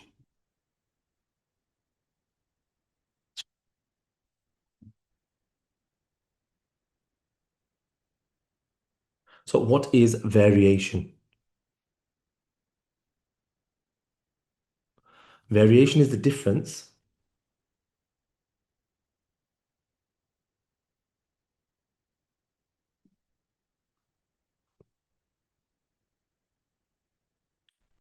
So just one second.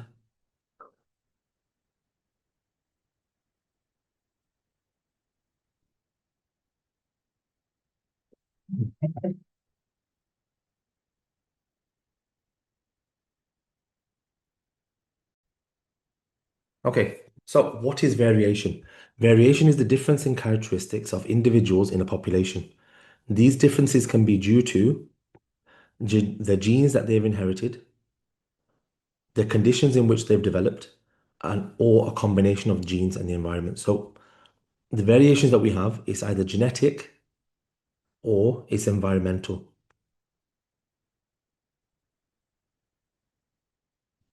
So these are the kind of things that can be determined by genetics, our hairline, um, blood type, skin tone, dimples, color blindness, eye color,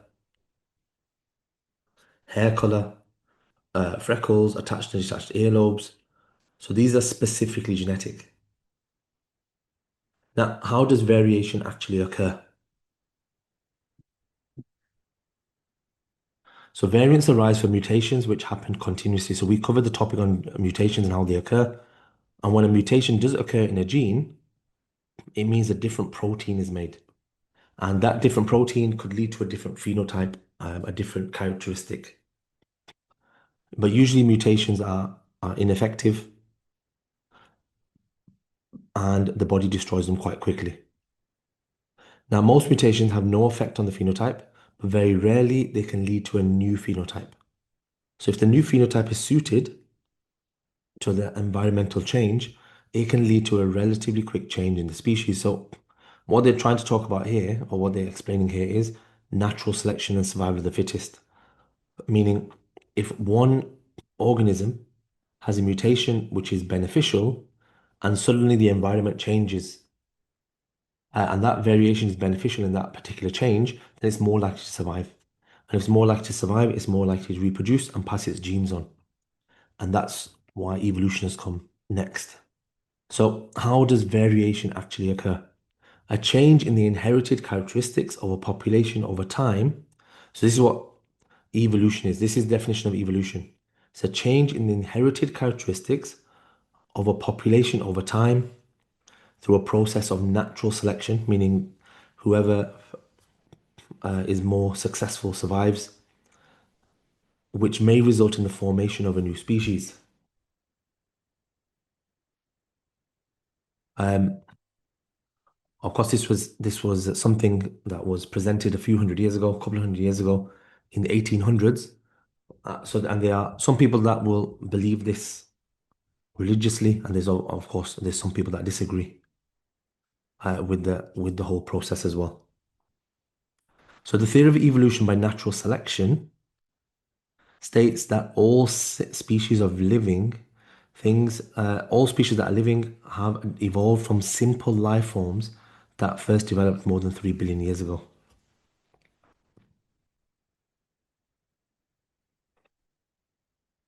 Of course, we weren't alive 3 billion years ago, so we don't know what organisms were living or not living. So this is purely a hypothesis or a theory, an idea about what may have happened. Now, individuals in a species show a wide range of variation due to differences in their genes. And what do we call a different version of the same gene? We call it an allele.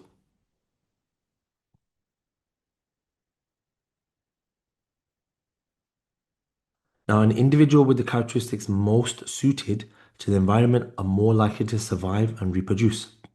So the genes will be passed on to their offspring, which results in these specific genes becoming more common.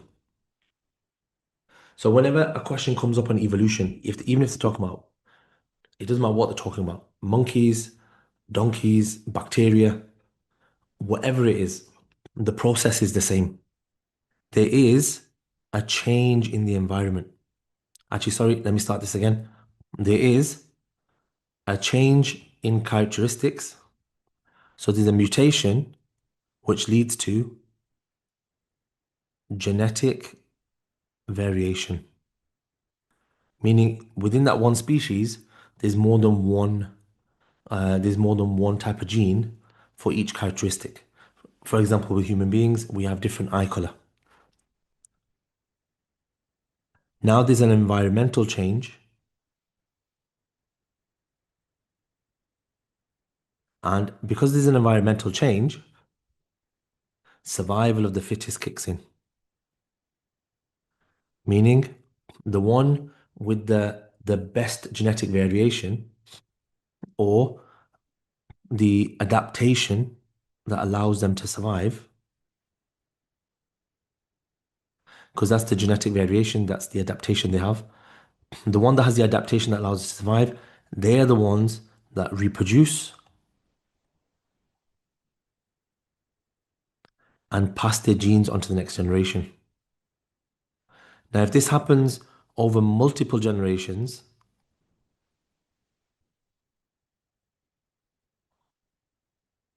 then what you would expect over multiple generations is that that genetic variation or the better suited gene will become more common within that population. So you probably all looked at the example of the black and white moth. So you had We'll just assume that's a moth. There was a black moth, although that's a blue one, and there was a white moth. Now, in let's use the example of Manchester. So in Manchester, we had lots of silver birch trees, which have a kind of a whitish silvery surface. And so initially, the majority of moths, if you were to count them, were this moth, the one the white moth, because they would land on the silver birch tree, they would camouflage, and they would survive. And because they had the genetic variation that allowed them to survive, as in they had the adaptation that allowed them to survive, they reproduced, they passed the genes on to the next generation. So after multiple generations, they were the most common one. However, during the Industrial Revolution, because lots of coal was being burnt, and we know from chemistry, with the incomplete combustion of coal, what's produced? Carbon monoxide and just soot. Now, we're not looking at carbon monoxide right now, we're looking at soot. That soot started to cover the trees. So the color of the trees started to change, which meant the white ones now stood out. So look, we've got a genetic variation, we've got a black and a white moth.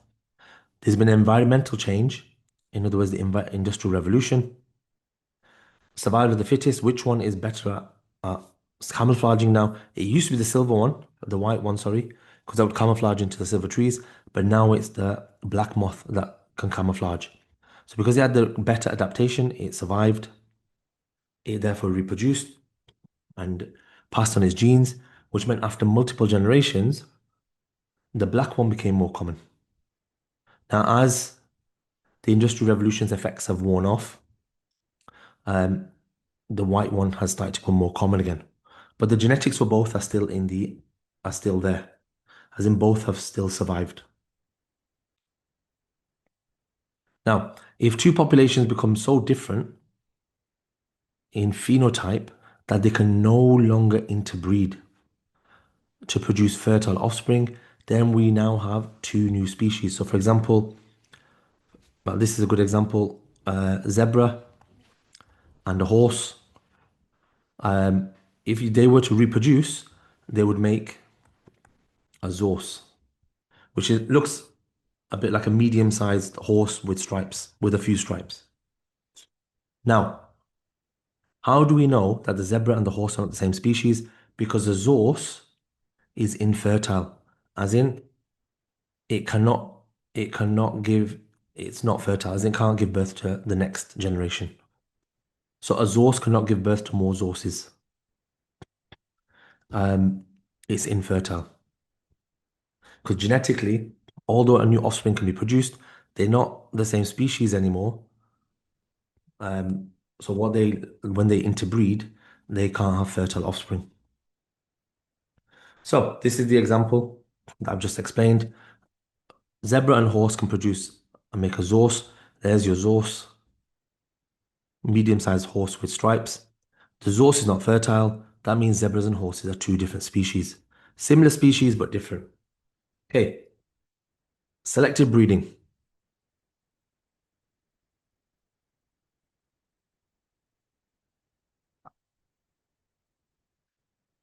Selective breeding is the process by which humans breed plants and animals for particular genetic characteristics. So humans have been doing this for thousands of years since they first bred food crops from wild plants and domesticated animals. So let's go through an example. So selective breeding involves choosing parents with the desired characteristic from a mixed population. Okay, that is your first mark.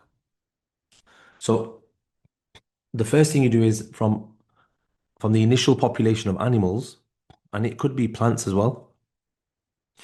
But if we use, for example, the example of dogs, we're looking at all these different dogs. Actually, no, sorry. Let's just go through the example.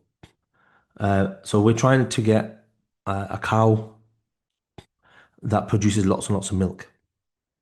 So selective breeding involves choosing parents with the desired characteristic from mixed populations. So we're picking the male, well, the bull and the cow that have that desired characteristic, as in they produce the most amount of milk.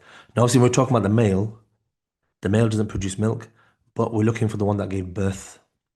That was part of the breeding pair that led to a cow that produced lots of milk. So we're looking for the one with the desired characteristic. Those parents are bred together. That's all part of the first mark. Now, then from the next generation, you pick from the offspring, you pick the ones with the desired characteristics, and then they are bred again. So and that's your second mark. So first mark, from your initial herd of cows, you pick, or from your initial herd of your group of animals, you pick the two with the desired characteristics and you breed them. Then from their offspring, you pick the two with the desired characteristics and you breed them. And for the third mark, you continue to do this over many generations until all the offspring show the desired characteristic.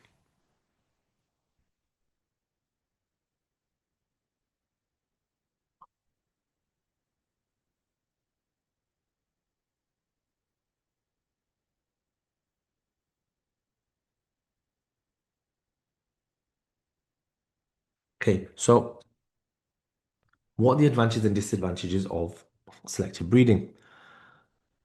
So new varieties may be economically beneficial. So you by making them more, as in so you might get more food, or it could be better quality food. So for example, you could have the example I gave, a cow that produces more milk or better quality milk, or it could be that you produce, for instance, a sheep or a goat or a cow that's bigger in size, so it's got more muscle.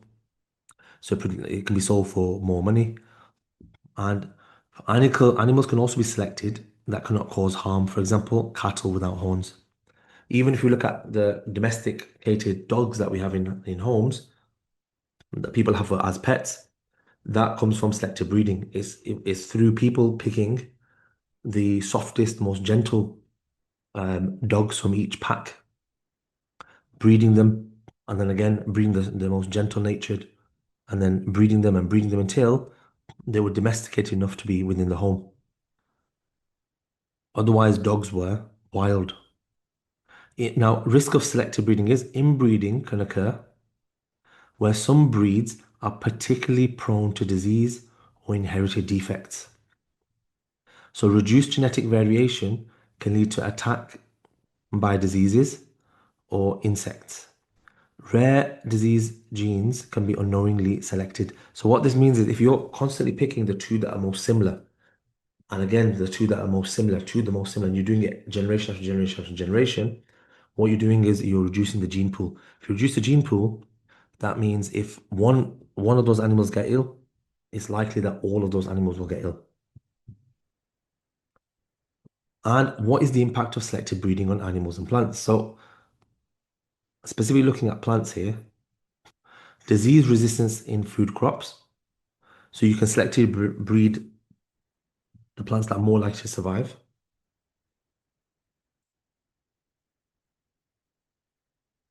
You can select, and they've, for example, selectively bred things like wheat. So let's say initially wheat was only provided a certain amount of grains. The wheat that we have now provides a lot more, and that's through selective breeding. So some plants can produce large or unusual flowers. Uh, Again, that increases the biomass. It increases the amount of food. From an animal perspective, animals can produce lots of milk or meat, get chickens to lay large eggs, domesticate dogs so they've got a gentle nature. All this has happened through selective breeding. So if you look at the size of our cows now, or if you look at the size of our chickens or the eggs that come from the chicken, this is not the size that they were if you go back just a few hundred years. Now, the issue with selective breeding is it reduces the genetic variation in the population because it reduces the gene pool. Because you're crossbreeding or you're breeding animals that are similar. And that is an issue. So selective breeding reduces the genetic variation.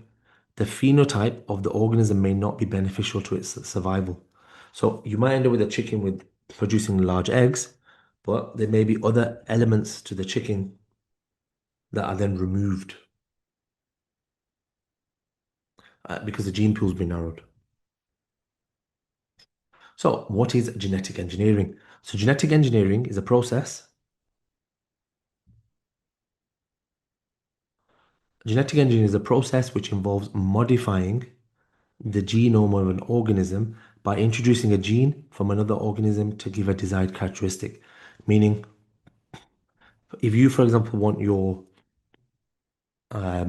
want your fruit to glow. Now, this is a ridiculous example, but just so you understand, what it's saying is you go to, for example, a single-celled organism that no, sorry, let's say, for example, you want a bacterial cell to glow. You go to another organism that's got that gene within its DNA. You open up that DNA, you take out that gene, and then you add it to the bacterial gene. So now that bacteria will also produce that glowing protein. The example we're going to go through is the one with insulin. We want bacteria to produce insulin.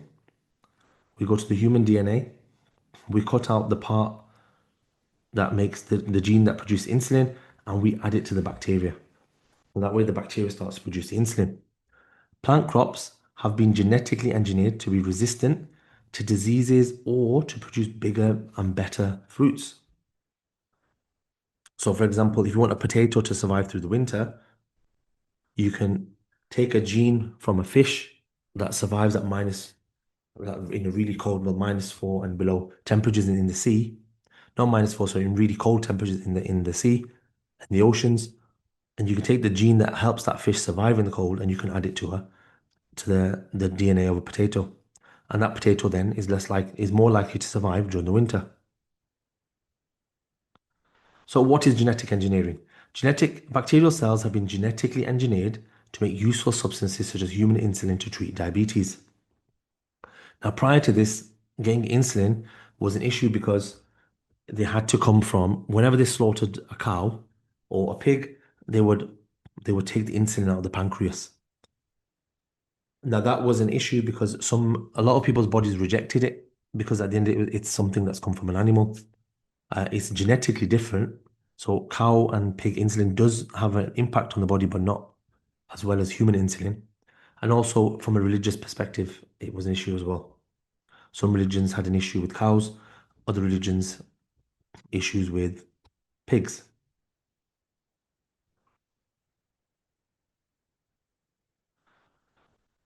Now, the genetic engineering process is quite simple. If you have, for example, human DNA, and here's our bacteria. Bacteria have plasmids which is a loop of DNA. You take the plasmid out and you cut a part of that plasmid that's not needed. Now, from the human DNA, you cut the part that's needed to make insulin. So you take this part that makes insulin and you glue it into here. So now we've got a hybrid. We've got the DNA that makes insulin from the human being added to the bacterial plasmid. And then that goes back into the bacterial cell. And every time that cell multiplies, every time that plasmid is used, it produces insulin. Then all that has to happen is the bacteria needs to be separated from the insulin, and you've got human insulin at that point. So, what are GM crops? Crops that have had their genes modified in this way through genetic engineering are called GM crops, genetically modified crops, or genetically modified organisms, GMO. This could include crops that are resistant to insects or herbicides. GM crops also generally have increased yields. So these are the positives of genetically engineering because you can genetically engineer a crop that makes it resistant to insects or to herbicides. So things that would kill the plant.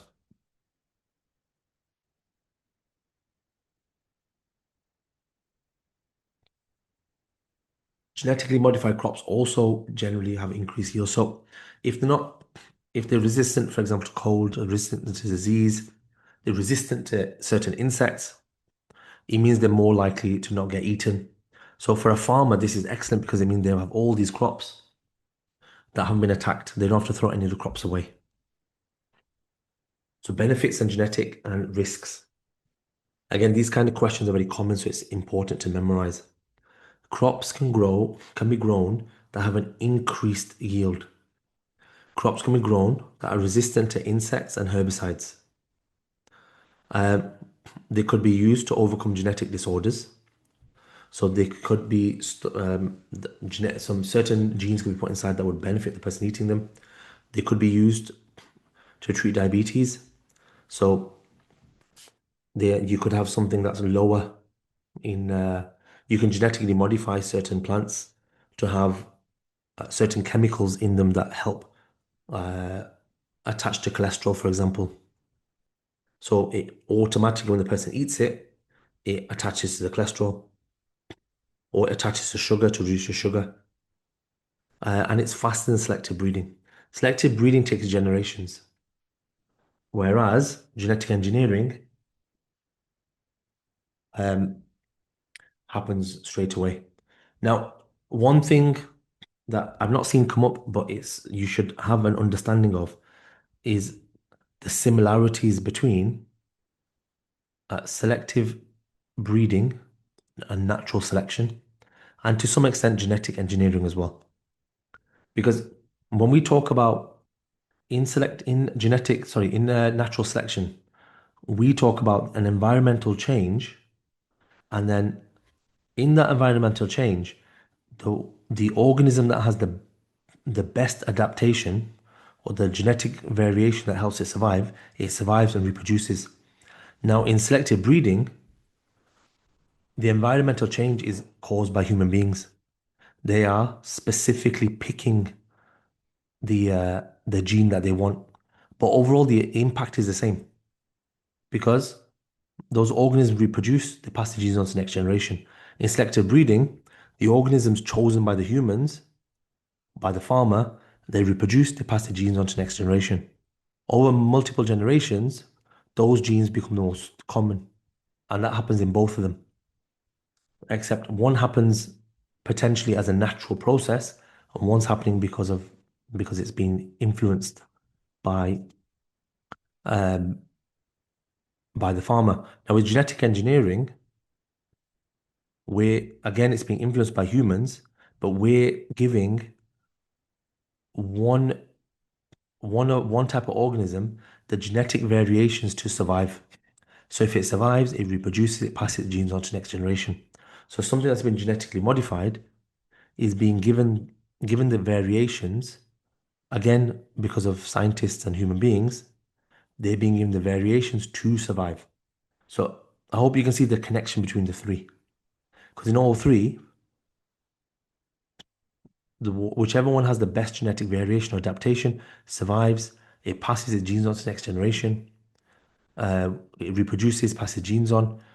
The only difference is natural selection is a process that it just happens based on natural disasters and natural changes in the environment. The other two, genetic engineering and natural selection, they're due to human manipulation.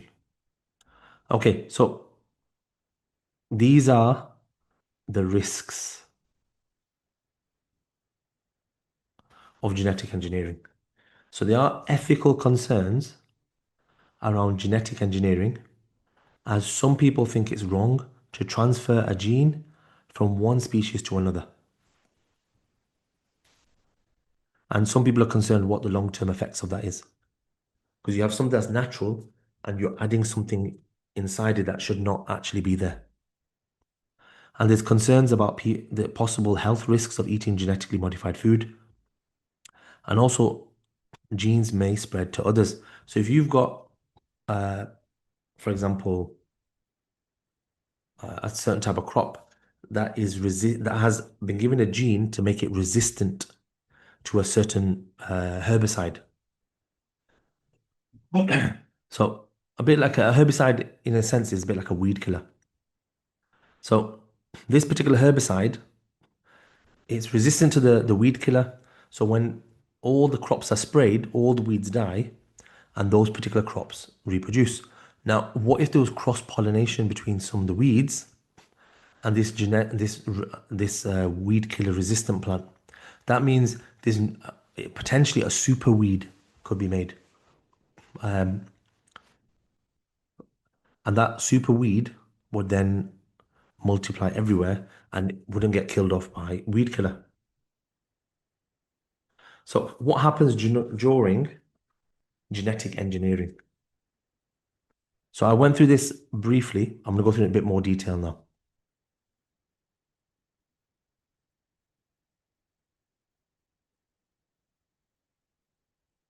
So, in genetic engineering, genes from the chromosomes of humans and other organisms can be cut out and transferred to cells of other organisms. So, let's use the example here. We've got bacteria, and there's the plasmid. The plasmid has been removed. Enzymes are used to isolate the required gene. So there's the now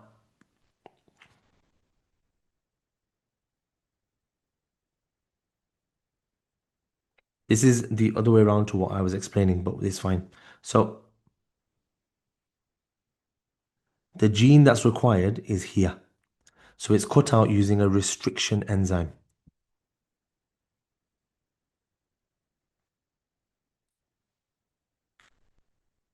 Now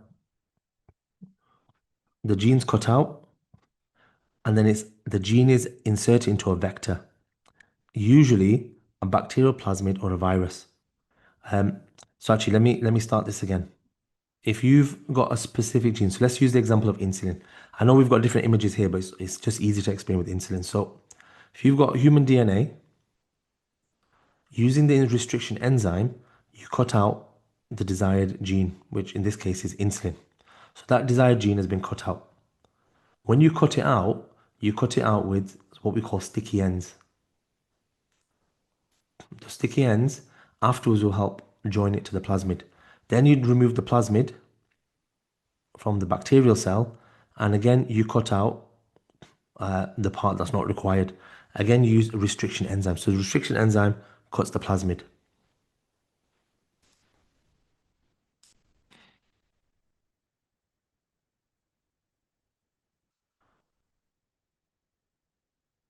So what that means is we've got restriction enzyme to cut the DNA, cut the insulin out of the human DNA. Within the plasmid, which is a circle loop of DNA, we've also used a restriction enzyme to cut out a part that we don't require and left sticky ends. So now we've got our desired gene, we've got our plasmid with the right section cut out, and this can just slot into that gap. And because they've both got sticky ends, complementary sticky ends, they're attached to each other. Now to join them together, we use a ligase enzyme, almost like a glue. Then this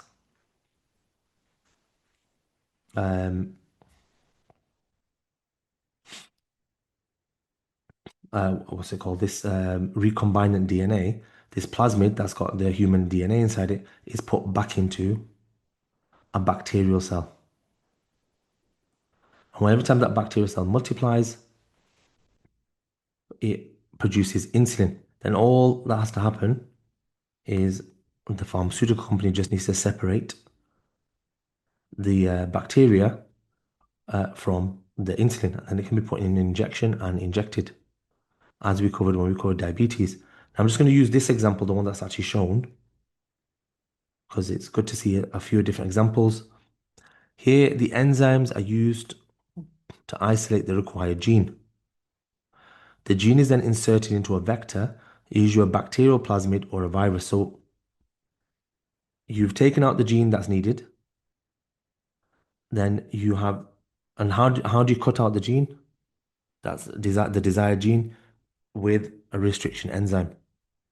How do we cut open the plasmid? With the restriction enzyme. Then they are combined. Now, this recombinant plasmid is then put into, so that's just a vector, as in it's carrying the gene for us.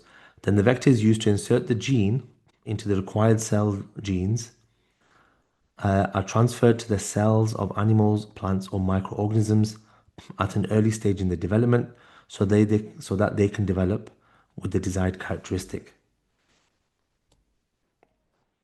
Okay. Now, 6.2.5 is a triple only topic.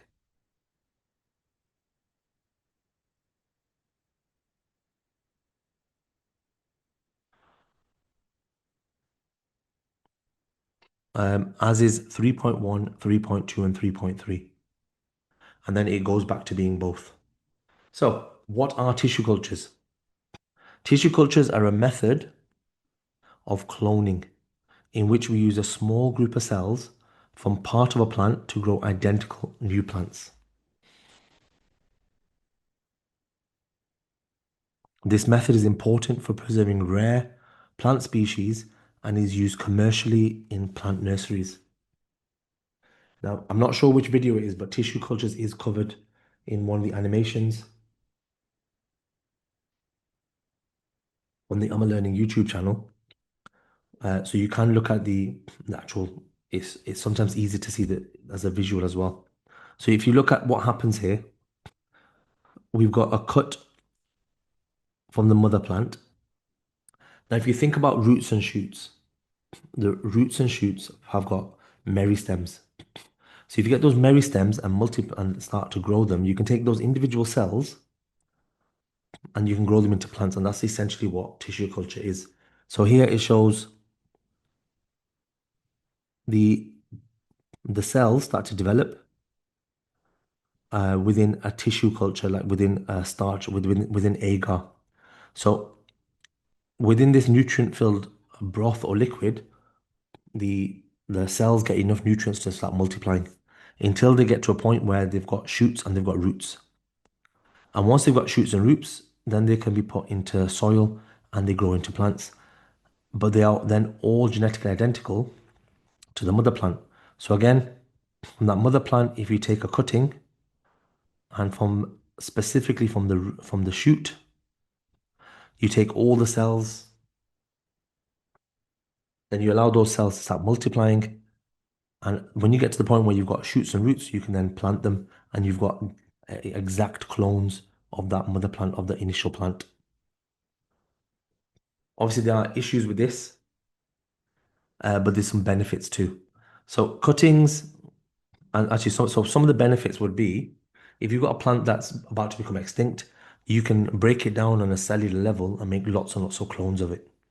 But the issue with this is you're making clones. So if you're making clones, it's always going to be an issue. Anytime anything's linked to clones, you've got to talk about how cloning leads to reduced gene pool. If one of them gets ill, they all get ill. Okay, so cuttings is an older but simple method to make new plants from a parent plant. So it involves taking a cutting from one plant, dipping the cutting end in auxins, rooting powder, and replanting this in a pot.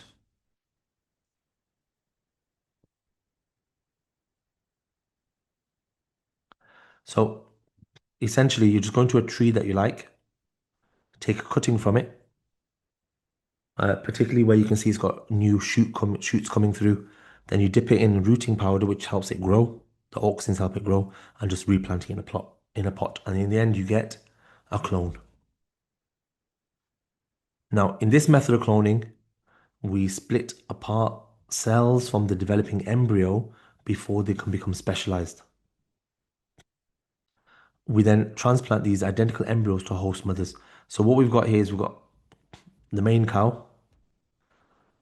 When we get to around this point here, where it's still stem cells, you separate each stem cell, and again, you allow those stem cells to start multiplying. And when they get to the point where they're just about to start specializing, each one is implanted into a different cow. So you get multiple clones being made, identical to the to, well, the offspring of that particular cow. Another method,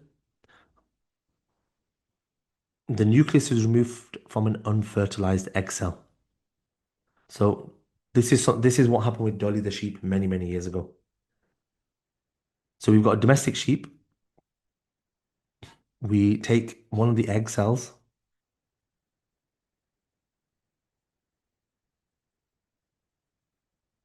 Sorry, not from there. So this is the Scottish blackface goat or sheep, sorry. What you would do here is you would take the egg cell from here, but remove the nucleus. So you just got an empty egg cell. Now that egg cell isn't going to work unless it has 46, as it has a full number of chromosomes. So initially the egg cell has only half the number of chromosomes in the nucleus. What we're doing here is we're removing that nucleus and instead we're adding the nucleus from a different sheep, this sheep here. But we're taking the cell from one of his body cells, in this case from one of his udders. So in other words, we're taking this new cell that's got a full number of chromosomes and we're putting that we're putting that nucleus in to this egg cell, this empty egg cell. Then you blast it with some electricity and that helps, it kind of shocks the egg cell into dividing. So an electric shock stimulates the egg cell to divide to form an embryo.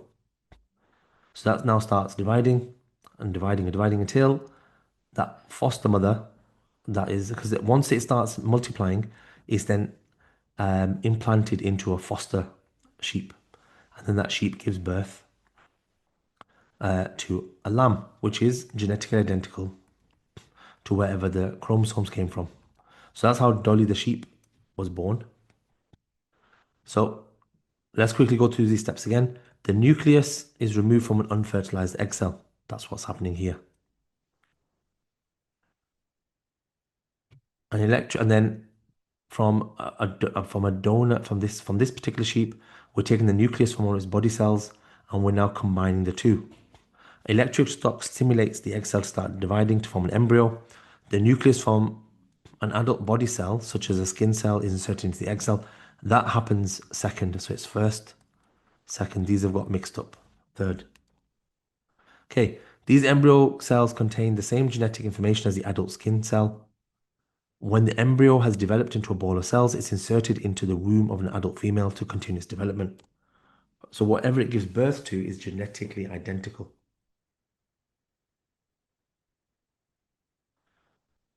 Okay, 6.3.1, theory of evolution. So what individuals in a species show a wide range of variation due to differences in their genes. Individuals with characteristics most suited to the environment are more likely to survive and reproduce. The genes are passed on to their offspring, which results in these specific genes becoming more common. So this is what we spoke about before. This is the part that is the bit that's linked to triple award, the Charles Darwin side of things. So Charles Darwin is a scientist who traveled around the world on expedition collecting evidence and making observations. And he proposed the theory of evolution by natural selection. And he published his book called Origin of Species in 1859. His ideas caused a lot of controversy. And since he published his theory of evolution, the theory itself has evolved. So it's very different to what he initially said. The issue was that the theory challenged the idea that God made all animals and plants that live on Earth. There was a lack of evidence, and in many respects, there still is a lack of evidence. At the time, the theory was published to convince many scientists. The mechanism of inheritance, so genes within itself, was not known until 50 years after the theory was published. Now, Lamarck, another scientist, he suggested that changes in an organism during its lifetime can be inherited. So he was saying that animals change during their lifetime, and then that's what gets passed on. So, for example, You have someone that's really skinny, but then they go to the gym and become really muscular. So when they have a child, they pass on that muscular physique onto their kids. But if they had a child when they were thin, then they would have passed on the thinness to the children. If they had a child when they were muscular, they would pass on the muscles onto the child. So this was rejected quite quickly. So for example, if a giraffe stretched out his neck from reaching high up leaves, then its offspring would also be born with longer necks as well. Now we know that in the vast majority of cases that this type of inheritance doesn't occur. Of course, mutations can occur anytime. So if a mutation occurs in the lifetime of a person, then that can get passed on. Now, Alfred Wallace, he was a scientist that was on par with Darwin in his ideas. But when Darwin found out that Alfred Wallace was had similar ideas to himself, it made Darwin quickly publish his book. So then more people credited Darwin with the theory as opposed to Alfred Wallace, even though they actually worked in some respect together, they shared information with each other. So Alfred Wallace was a scientist who independently of Darwin proposed the theory of evolution by natural selection. He published some joint writings with Darwin in 1858, which prompted Darwin to publish the on the origin of species the following year. So it meant that Darwin was worried that he wouldn't, that he, as in Darwin wanted all the credit, so he published the book as quickly as he could. Now, this is the difference with Alfred Wallace's ideas. He worked worldwide, so he went all over the world gathering evidence for evolutionary theory. So he's best known for his works on warning coloration in animals and the theory of speciation. So what is speciation? So firstly, his warning coloration theory was just that certain animals have bright colors, which then warn away other animals. And that means some animals have developed these bright colors even though they're not dangerous. So you have some animals that have bright colors because they are dangerous, and then you have other animals who mimic that bright colorness, as in the ones that were born with bright colors have survived because other animals have assumed it's dangerous to eat them. So, theory of speciation. Two ancestral populations were separate or isolated from each other. So you got one island, an earthquake occurs, and so the animals on, so these circles are animals. So the animals have been separated. Now there's genetic variation. So at this point, they were the same animal. There's genetic variation within each population. And so depending on the different halves of this island, they start changing genetically. Because, for example, you might have here, if they're birds, for example, here you might have seeds that have hard shells. So the birds that have got tougher beaks break those shells. Whereas here, you might have plants where the nectar is deep inside the flower. So the birds that would develop here are the ones with long beaks. So here it would be the strong kind of small beaks that survived. And in this part of the island, it would be the ones with the long beaks that would have survived.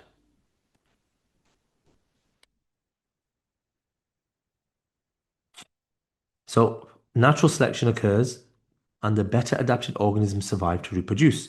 So the favorable genes, alleles are passed on to offspring. Eventually, you get to a point where the two types cannot successfully reproduce to make fertile offspring, and so the two are now different species.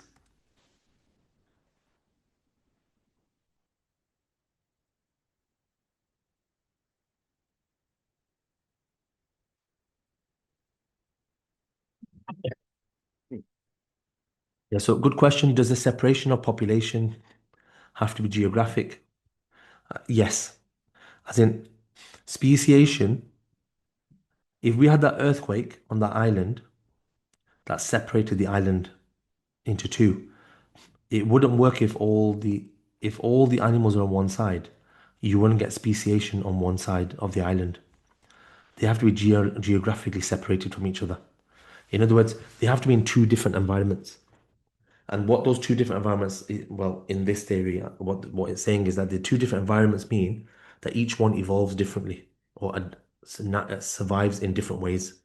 Eventually, the genetics become so different that they can no longer successfully reproduce to make a fertile offspring. So, understanding of genetics.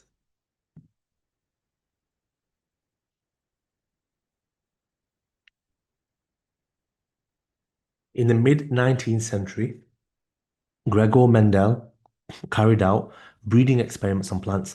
One of his observations was that inheritance of each characteristic is determined by units that are passed on to the descendants unchanged. We call those units genes now, but he just called them units. Now, at the time, Mendel's ideas were not accepted for lots of different reasons. Um, One, DNA was not known at the time, and people had preconceived ideas.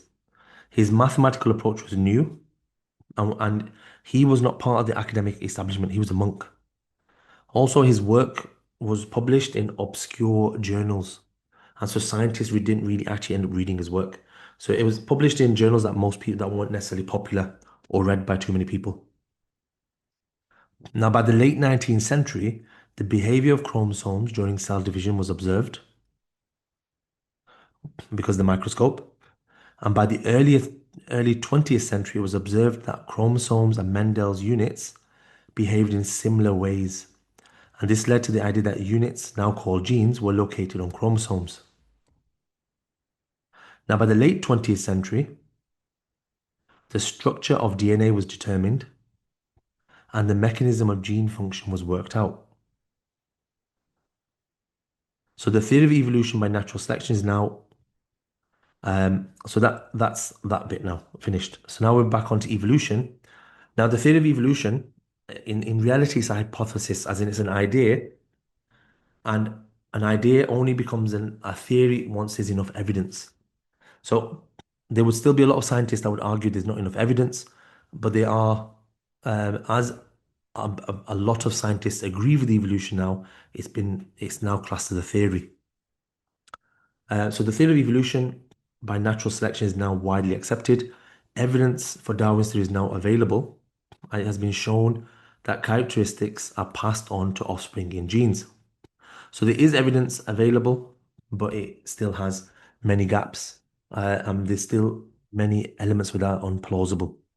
So there's further evidence in the fossil record and the knowledge of how resistance to antibiotics evolves in bacteria. So, how can fossils be used to support the theory of evolution? We can use fossils to compare past organisms with current organisms.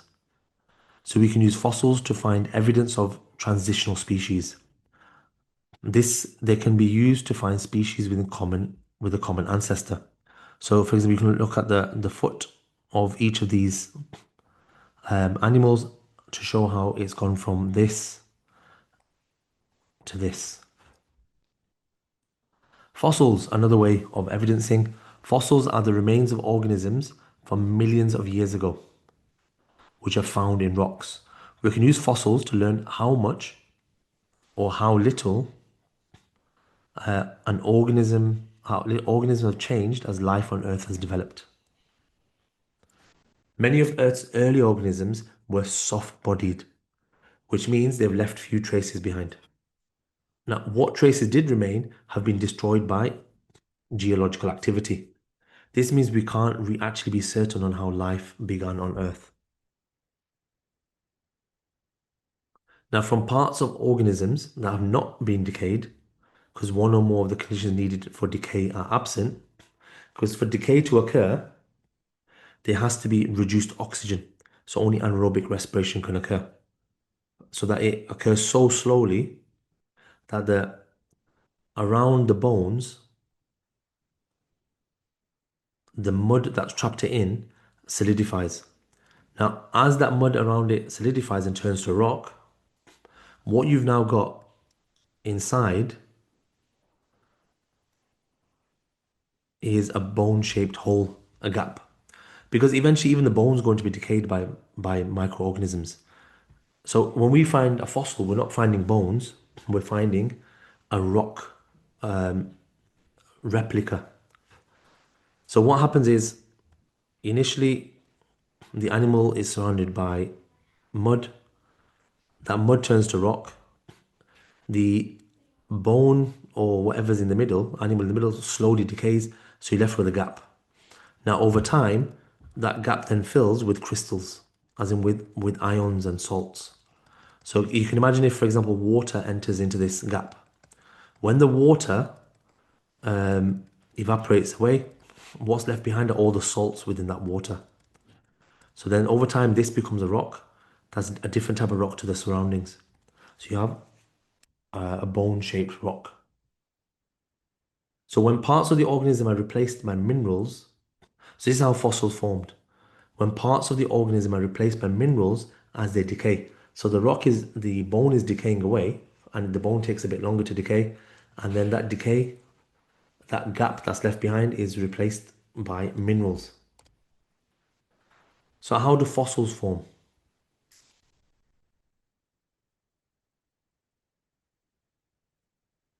Okay, I'm aware we've been studying for 1 hour, but I am going to continue till we finish this.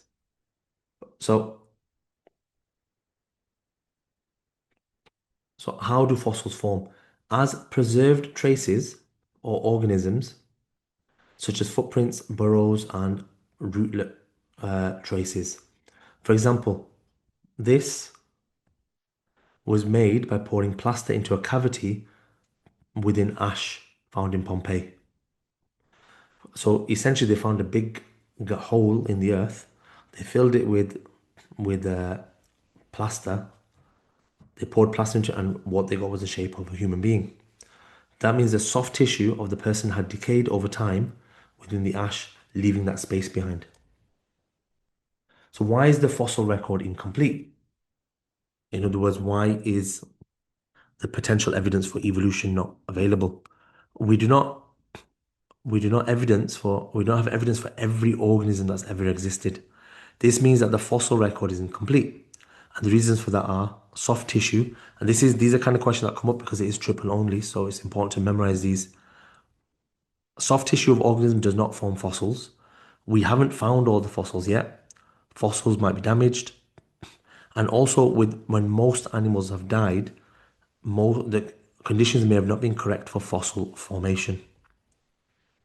Okay, extinction. So when we say extinction, extinction is actually the opposite of survival of the fittest.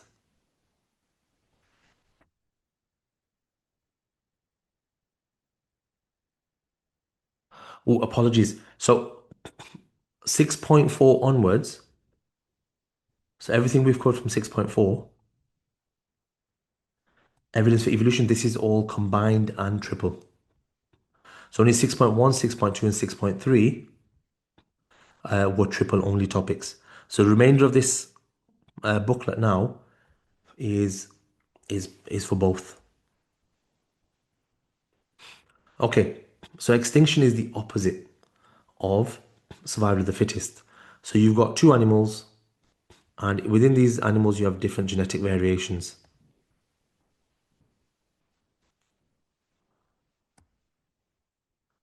There's a change in the environment, and that change in the environment means this one survives better, so it reproduces and it passes its genes on to the next generation. So now, in the next generation, you've got lots and lots of these ones.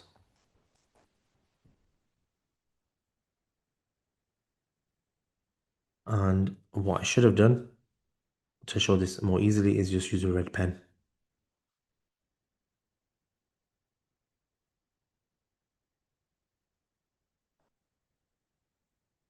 So this one, just let's assume it's red.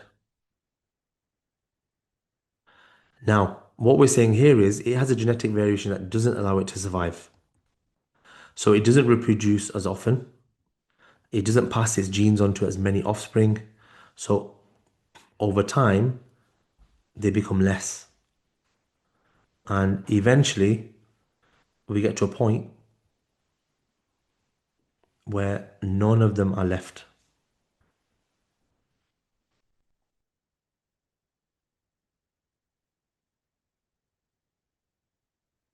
So, so eventually we get to a point where all the red ones die out, and that's extinction, meaning they didn't have the genetic variation to allow them to survive.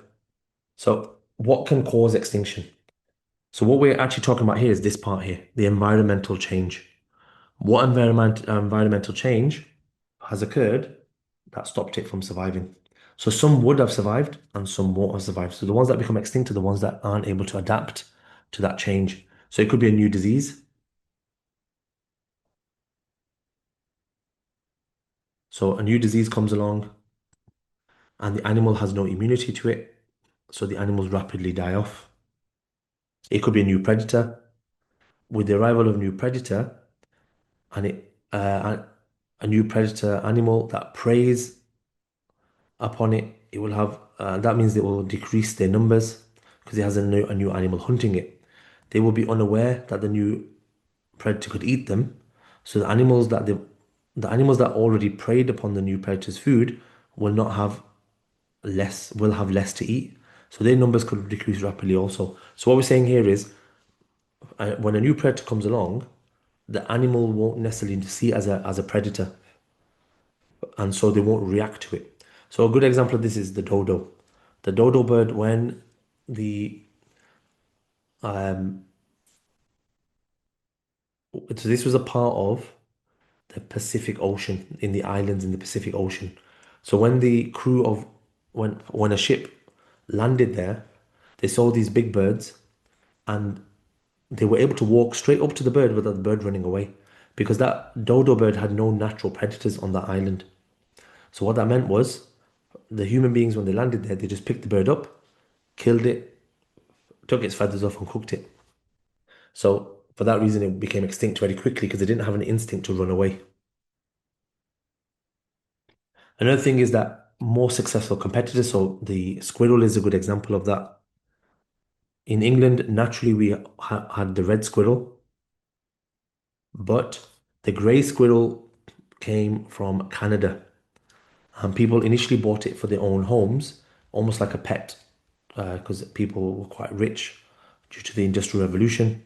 So they brought it back as a pet. But those that escaped, they outcompeted the red squirrel. Another thing is climate change. So the change in climate can lead to changes within the habitat. This means that organisms that adapted to the habitat can be under new pressures.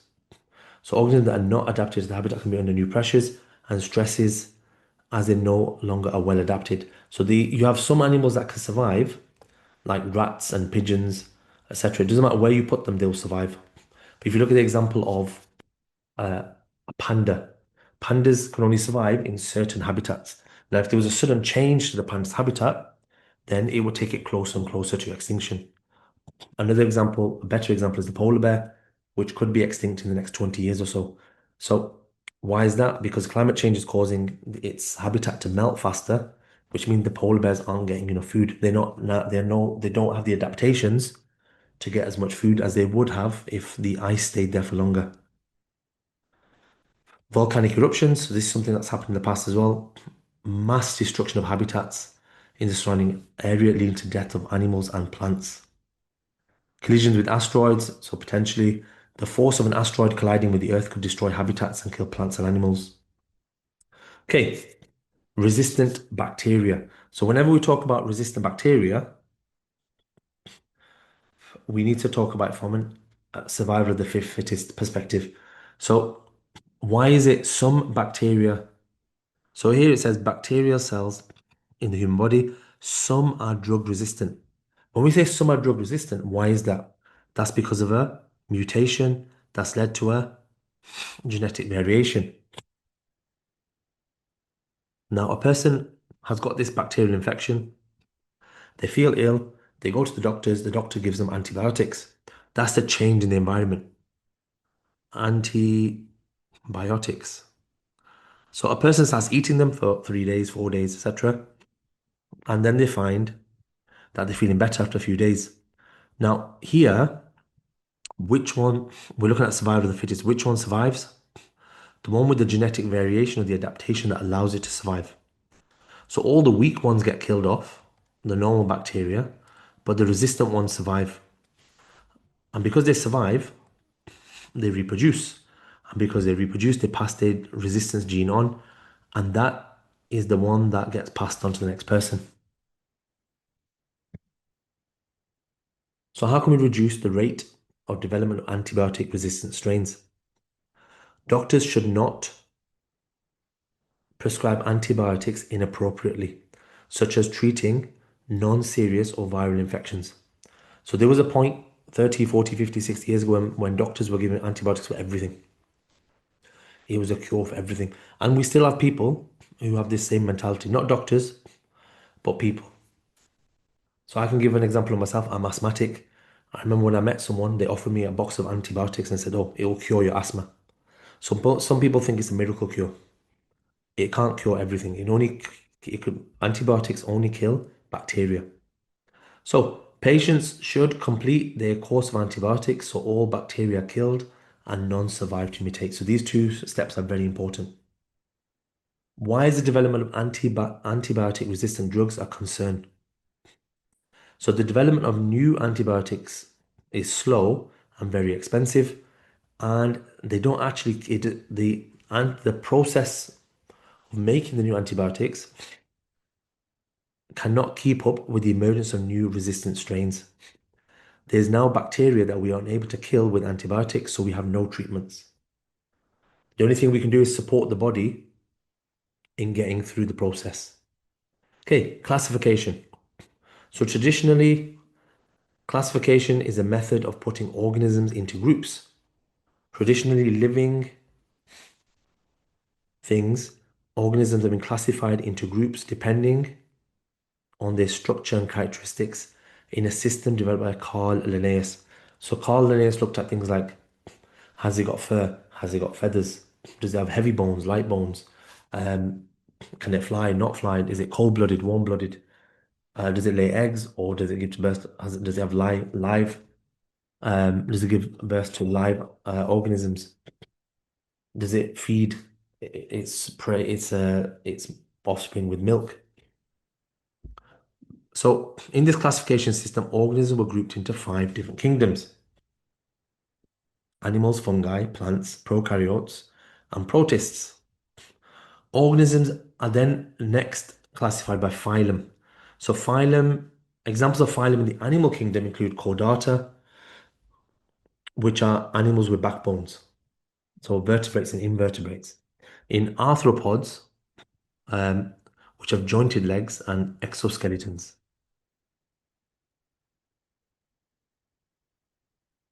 And then from chordata, you've got warm-blooded and cold-blooded, and then it breaks down to class.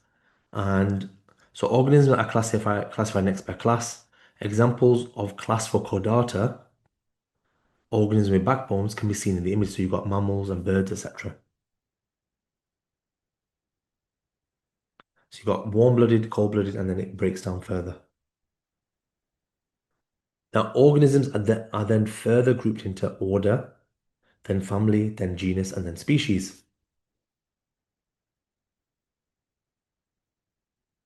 Now, organisms are named by the binomial system of genus and species. So this one's actually called vulpes vulpes. Now, vulpes vulpes is the first vulpes is referring to its genus, and the second part of its name is always the species. So genus and species. This is just a way of remembering them. Kings prefer candy over fresh green salad. You've probably been taught your own version in school, whatever helps you remember the order. So evidence of internal structures developed. This was due to the improvement in microscopes. So this very quickly links to microscopes in that when electron microscopes were made, they provided images with better resolution, better magnification, so the organelles within cells were better understood. So that means our understanding of DNA, etc., has improved massively. So our knowledge in the understanding of biochemical processes has also progressed. This has led to new models of classification. So this Linnaeus model has now become the outdated version. We now rely on the three domain system. So classification is done on the basis of observed similarities and differences in physical characteristics. But now we look at things more recently on DNA. So we are more likely to classify species into the same group if there are lots of similarities in the genome. Genome analysis can also suggest whether different groups have a common ancestor. So Carl Woese, his method of classification used the electron microscope, looked at things in a lot more detail, and he broke everything down to three domains. The eukaryota, which is something that has cells with a nucleus. Prokaryota, which is things like bacteria that don't have a nucleus. And archaea, which are ancient bacteria. And they usually survive in extreme conditions like within the aqueducts that are linked to hot springs that are linked to volcanoes, where the water comes out boiling hot. So here we've got our primitive bacteria that live in extreme conditions. So eukaryotes have a nucleus. Prokaryotes are cells that do not have a nucleus. In other words, true bacteria. And archaea are primitive, not ancient, sorry, primitive bacteria that live in extreme conditions. So evolutionary trees are a method used by scientists to show how they believe organisms are related. They use current classification data for living organisms and fossil data for extinct organisms. So what is an ecosystem? An ecosystem is an interaction of a community of living organisms and their environment. So it's the interaction of a community of living organisms and their environment. And a community is made up of two or more different species that live in the same place. So a community is two or more species or animals, organisms that live in the same place. And an ecosystem is the interaction between that community and the environment. So what we mean by that is when we say community, we're talking about living things, biotic factors. And when we talk about environment, we're talking about abiotic, non-living factors. So how is an organism organized? So we have producers. Producers are plants and algae, anything with a chloroplast that can photosynthesize, meaning it makes its own food using the sun's energy. Then you have a primary consumer, usually a herbivore. Then you've got a secondary consumer. So this is usually a carnivore or an omnivore that eats, it's usually a carnivore, sorry, that eats the primary consumer. And then we have a tertiary consumer that would eat the primary or the secondary consumer. So the organization and feeding relationships in a community can be represented by food chains. And these arrows, in an exam, your arrows need to be straight. And the arrows show the direction the energy is going. Okay, so what are producers? Producers taking carbon and nitrogen compounds. So specifically here, we're talking about carbon dioxide from the environment. And nitrogen compounds, we're talking about nitrates from the soil. They use them alongside oxygen, hydrogen, and other elements to make small organic molecules. So we're talking about water as well. And it makes sugars, fatty acids, glycerol, and amino acids. Now, why are sugars important? Sugars make carbohydrates, such as starch, the cell wall. Amino acids come from sugars, because if you get a glucose molecule and you add a nitrogen to it, you have now made an amino acid. So the original the main amino acids are made by plants. And other small molecules are fatty acids, which again initially come from glucose, glycerol, amino acids.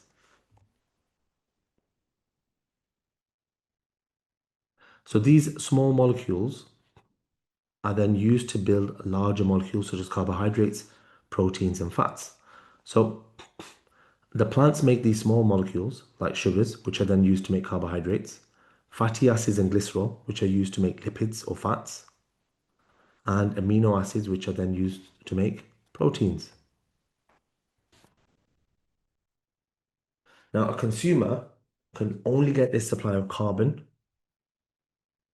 and nitrogen compounds by eating producers and digesting their biomass.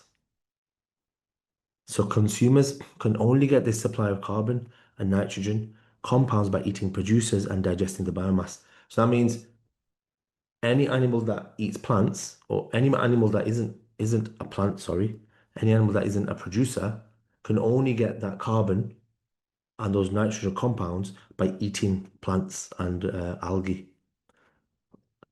And then the body breaks it down through the process of digestion and it releases it and it uses those smaller molecules to make larger new molecules. So for example, when we eat a piece of chicken, that chicken, before we ate that piece of chicken ate a plant and it converted that plant into proteins. Then we eat that protein, and what our body does is it breaks it down into amino acids. It breaks the amino acids apart using a protease enzyme. And then what our body does is it takes those amino acids and it makes a new protein. It joins the amino acids in a different pattern, making a new three-dimensional protein that we use in a different way. So after we've digested the biomass, this then releases the small molecules so that they can be absorbed, taken into the blood, taken to the cells around the body, and used to build biomass in the consumer. So producer is a photosynthetic organism, such as plants and algae that make glucose, and a consumer is an organism that eats another organism.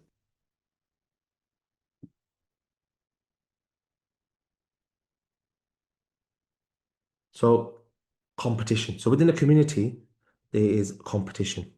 Competition is when different organisms within a community are seeking the same limited resource. So those limited resources are food, mates, water, um, places to live, so shelter, the areas to hunt in. So organisms will survive in a community if they are able to successfully compete for these resources. So the ones that are better adapted to survive, they will outcompete the ones that are not adapted to survive. So this is essentially the survival of the fittest. So there are resources which are limited in supply. Resources are objects or substances that an organism needs to survive. So an example here that's shown here is of squirrel. Originally within UK, we had red squirrels. The grey squirrels came later, but the grey squirrels were bigger, stronger, better adapted. So they outcompeted the red squirrels. And so, which is why the red squirrels are now, which is why we don't have as many red squirrels. And we have parts of the UK where they kill off the grey squirrels to allow the red squirrels to still survive. So if you go to your local park, there's a reason why you don't see red squirrels, because they've been outcompeted by the grey squirrels. Now, plants have competition as well, but they compete for light. You can see this in a jungle. If and there's a few documentaries you can watch on this, if you were to Google it or to search for it. If you, for example, in the rainforest, you've got quite big trees. Now, if one of those trees falls, all of a sudden there's light in that area because the trees block the light. Now, the second that light falls, all the different seeds that are within the soil that have not had enough light to grow properly suddenly start growing. And you have this, you can see how each one is competing to go above the other. So you've got some plants that that attach themselves to other plants as they grow. So they conserve their own energy and then they start growing afterwards. In the end, the tree still outcompetes, a new tree still outcompetes all the smaller ones, but you can see that competition. Then space, if there's not enough space, then some plants don't grow because they require a certain amount of space. For example, a tree, you can't have multiple trees growing too close to each other. Minerals, so some plants are better suited, better adapted to take up minerals, and they will obviously therefore grow better. And water as well. Different plants have different adaptations to take in water. Interdependence. So what is interdependence? Interdependence is when a species rely on each other for survival. For example, they depend on another species for food, shelter, pollination, and seed dispersal. So if one species is removed, it can affect the whole community. So interdependence is when species rely on each other for survival. So almost like a symbiotic relationship. So they depend on another species for food, shelter, pollination, and seed dispersal. If one species is removed, it can affect the whole community. Except this is not necessarily symbiosis, it's not a symbiotic relationship because this is talking beyond that. So symbiotic is usually where you have two animals that provide benefit to each other. Interdependence is a whole community in that how if one of those things is removed, so in this case, if the bee was removed, then less plants would pollinate, which means insects that rely on those plants, they would die off as well. Those plants would die off as well. The animal that eats that insect, so let me start all this again. So we've got a bee, for whatever reason, the number of bees decrease. Now, the amount of pollination of that plant decreases, the plants start dying out, or you have less plants, which means less insects are fed from that plant, less animals are fed from that insect, and whatever ate that particular animal that ate the insect also has one less food supply. So we don't sometimes realize how important each part of that food chain is, or how important each part of the community actually is. So an example of interdependence, a bee and a flower is an example of interdependence. The flower requires the bee for pollination to produce offspring. The bee uses the plant's nectar and pollen as a food source. Okay, now ecosystem. Interaction. So an ecosystem is the interaction of a community of living organisms and the environment. So it's what we covered before, but I'll repeat it again, that living organisms are your biotic factors and the environment is the abiotic factor. So ecosystem is the interaction of living and non-living things. Interdependence is the relationship between different species in a community in which changes to one population will cause changes to another population. And competition is when different organisms within a community are seeking the same limited resource. Now, what is a stable community? A stable community is one where all species and environmental factors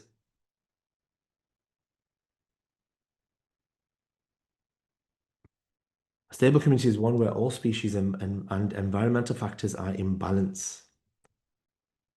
So a stable community is one where all species and the environmental factors are balanced. So it's a balance between the living and the non-living, so the biotic and abiotic factors. This means the population size remains fairly constant. If there's a change within the community that can have constant, and if there is a change within the community that can have consequences for everything that lives there. So it means one thing could suddenly change, and then that would have a knock-on effect on everything else. Otherwise, a stable community means a stable community is where the population size just stays roughly the same of everything, or they're in line with each other.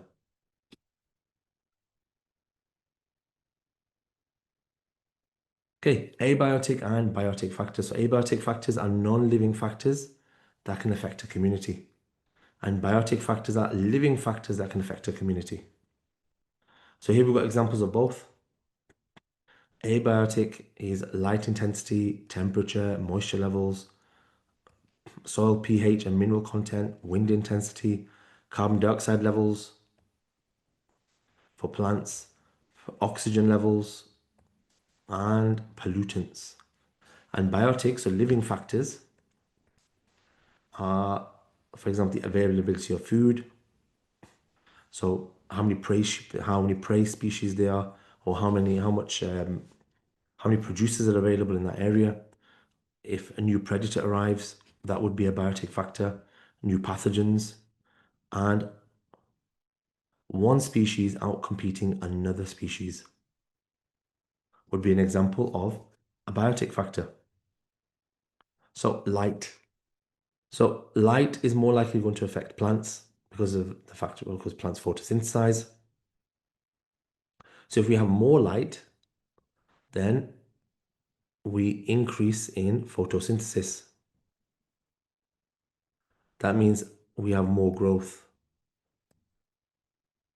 And if there's more growth, then the animals around, the consumers, have more food. If the consumers have more food, then the primary consumers have more food, the secondary consumers have more food, and the tertiary consumers have more food. So an increase in light benefits all. Or having said that, a decrease in light would mean a decrease in photosynthesis. So that would mean the plants don't grow as big, and that would mean less food for primary consumers. Temperature. Animals or plants are adapted to survive in particular temperatures. So if the temperature changes or an organism is moved to a habitat at a different temperature, they could struggle to survive. And we can see from things like global warming, the impact temperature is having on, for example, the polar bear, and the fact the ice is melting sooner.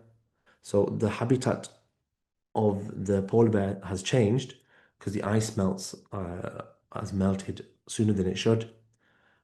And that means the polar bear doesn't get enough food to survive through the summer. Or a lot of polar bears don't. So which is why they assume by 2050, most polar bears will have died out. Okay, soil pH and mineral content. Some plants and aquatic organisms are adapted to survive in different pHs. If the pH changes, some organisms will struggle to survive.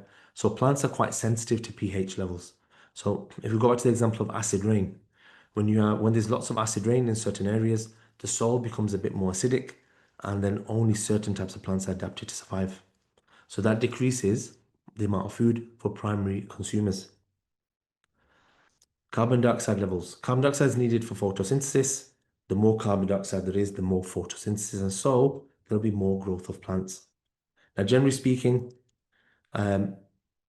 that's something that's not an issue because if anything, we've increased human activities, if anything, have increased the amount of carbon dioxide. So we've got things like burning of fossil fuels has increased the amount of carbon dioxide, and we've got a bigger population of people, so that's more respiration. And also we've done quite a lot of deforestation. So a lot of trees have been cut down, so less carbon dioxide has been taken out of the atmosphere. Wind intensity and direction. So lots of organisms prefer more sheltered locations. So plant seeds are more likely to settle and germinate in a more windy area. Animals that depend on these plants are more likely to live close to these plants. So where you've got more sheltered locations, then even when it is windy, and you've got seeds like this, which spread through wind dispersal, they will still eventually land in towards the sheltered areas where you have less wind. So you have animals that live in those kind of areas too. Moisture levels. If the water levels are low, plants and animals may die. So when moisture is too high, so that's one issue, when there's not enough water. So if you think of countries that are quite warm, quite hot, animals live around, there's more animals around rivers and lakes and waterholes. And in some countries, the animals will migrate to areas where there's more water. So when moisture is too high, however, the roots can become surrounded by water, and that makes it more difficult for the roots to get oxygen from the soil. Also to get certain minerals and ions like nitrates. So in waterlogged soil, it's more difficult for the plant to get the minerals that they need to survive and also oxygen, which they need for respiration. Okay, so oxygen levels for aquatic animals.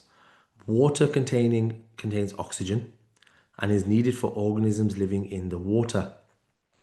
Without it, animals would suffocate and die. So polluted water has low oxygen, and so many species die. Now, sludge worms do well in low levels of oxygen, so they're an indicator of pollution. So sludge worms, if you see lots of sludge worms in for example a pond or a lake, then it's an indicator that there's a lot of pollution there.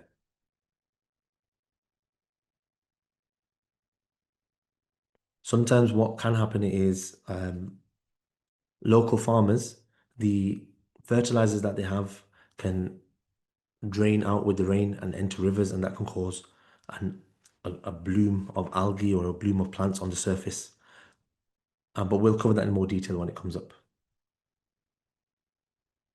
So biotic factors, it could be a new predator arrives, it could be one species out competing another, for example, the grey squirrel. It could be the availability of food, or it could be pathogens. So new predators leads to a huge decline in the number of prey. So now if we've got another predator eating the same prey, then it's of course going to decrease because now it has another predator hunting them. The new predators reduce the food supply for the original predator, so their numbers decrease also. So it has a knock-on effect on the whole ecosystem, the whole community. There's a knock-on effect on the whole community, and the stability is taken away. Okay. Now, in many cases, when this has happened, it's actually happened, well, in most majority of cases when this has occurred, it's not happened due to migration or an animal suddenly go to a new place. It has happened because human beings have taken the predator from one place and introduced it to a new place. So the red fox is a new predator introduced to Australia that has had devastating effects. So this is actually something that's happened in Australia quite a bit, where they've introduced new predators to do what they thought would get rid of one problem, and that new predator, because it doesn't have any competition, has ends up becoming an additional problem.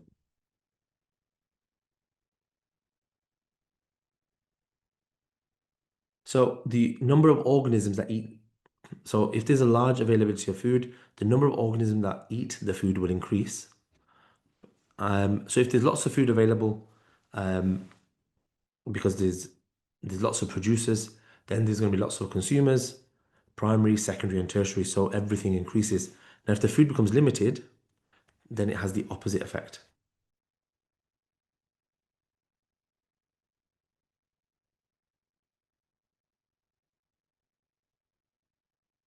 Now, new pathogen. When a new pathogen is introduced, organisms have no immunity.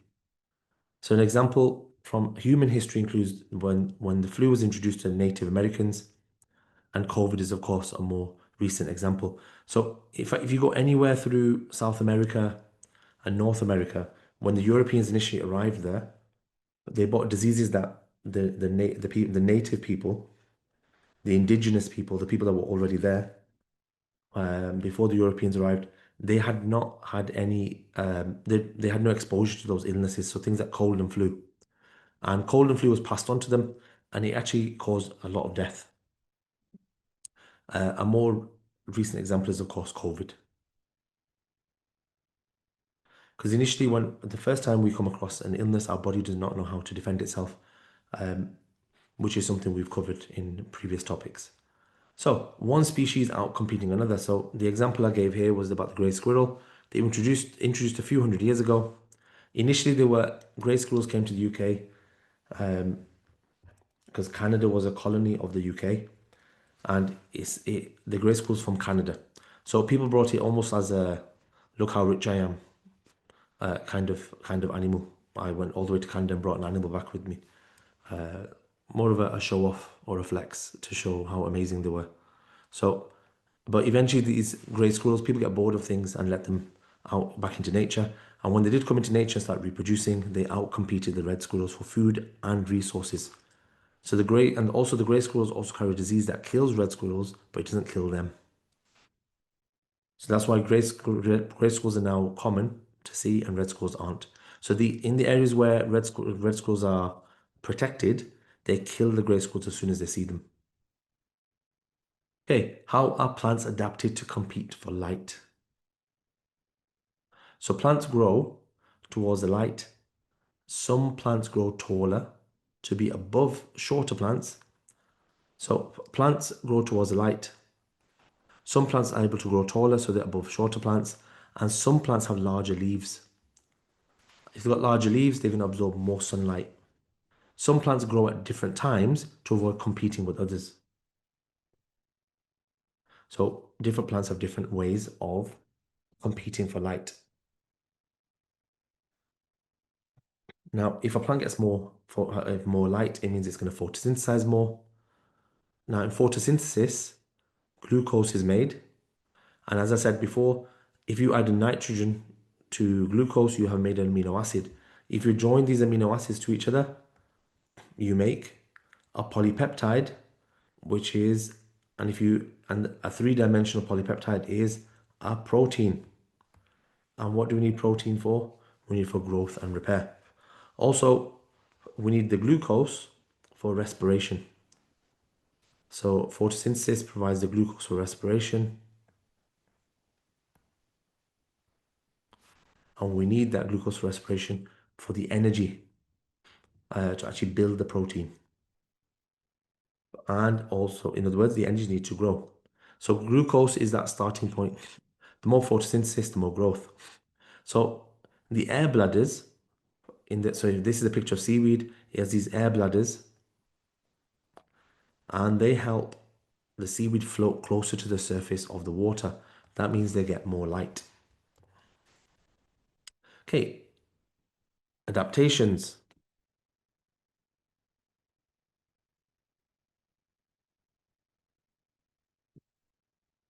So adaptations that help plants survive. So another one is seed dispersal, the movement of seeds away from the parent plant. So it's important that the seed grows slightly further away from the parent plant so they're not competing for resources. So it ensures that there's enough space. So to ensure enough space, plants have developed ways of dispersing their seeds.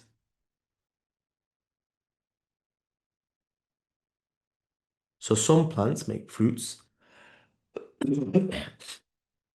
that are full of sugar. Animals then eat these fruits and then they excrete somewhere far away from that particular plant. And then the seeds, which most animals don't digest all the seeds. But in essence, seeds are predominantly fiber, or the husk of it is fiber. So unless it's chewed up, most seeds will go through and come out through the excretion. Now the excretion then also provides nutrients because as the excretion decomposes, it becomes additional food for the plants. So some plants have seeds with large surface areas so that they can be blown away in the wind. Some plants have hooks or sticky seeds that attach to animals' fur, so they get transported away. And if anyone's ever gone for a walk in the countryside, you probably notice something stick to your clothes every once in a while anyway. So that's an example of hooked or sticky seeds. And some plants that live by water make seeds that can float. So they can actually enter the water and go to a completely new area. Plants typically have large root systems to increase the surface area that can absorb water and dissolve minerals. So all plants have roots, but we've got different types of roots in different plants. So we have plants that have roots that grow quite close to the surface, particularly there's certain types of cacti that do this. So if it ever rains, they get all the surface moisture quite quickly. And then there's other plants that have roots that go quite deep to get to the water that's deeper down, that's lower down in the soil. How and you have another adaptation is plants can protect themselves. So you have some plants that have got thorns. So organisms will avoid the thorns so that they don't get hurt. And others are poisonous or have a bad taste. So some organisms eating the plant will find it unpleasant and stop eating it. So some have antibacterial um, properties, antimicrobial properties. So when insects and different, well, insects don't aren't bacteria, but insects eat them, they get that horrible taste. Or in some cases, some plants have chemicals inside that kill the insect. So it stops insects from eating it. Okay, so how are plants adapted to living in hot and dry climates? Now, usually when you get questions linked to this, it might not necessarily be 100% linked to everything that's on the slide. In many cases, you have to look at the picture that they're showing the question and pick up on all the different adaptations and and what the picture gives you. You have to be able to interpret the picture basically. But when we do the pre-exam workshop or when you're doing your past paper questions, you'll see what I mean. So with plants that live in hot climates, they've got thick waxy cuticle to reduce water loss by transpiration. So we think back to transpiration, that is the flow of water as it goes through the roots, through the xylem, and then out through the leaves.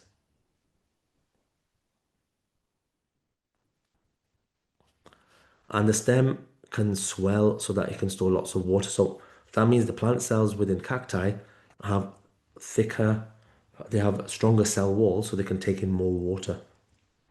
They've got long, deep roots to absorb water from deep underground, or they have long, shallow roots close to the soil surface to absorb any rainfall. Also, they have fewer leaves with small surface area to reduce water loss by transpiration. In fact, what they're pointing to there are the cacti spikes. The cacti spikes are actually the leaves, but they're tightly rolled up.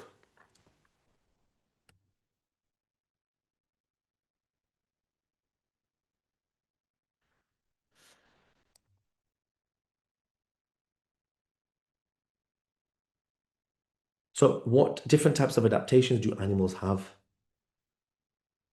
So, there's structural, behavioral, or functional. So, structural would be, for example, having small ears or camouflage. Behavioral is anything that helps the animal survive. So, for example, migrating to avoid the cold weather. And functional, these are adaptations that take place in the organism's body. For example, not sweating or sweating, and there's some animals that hibernate.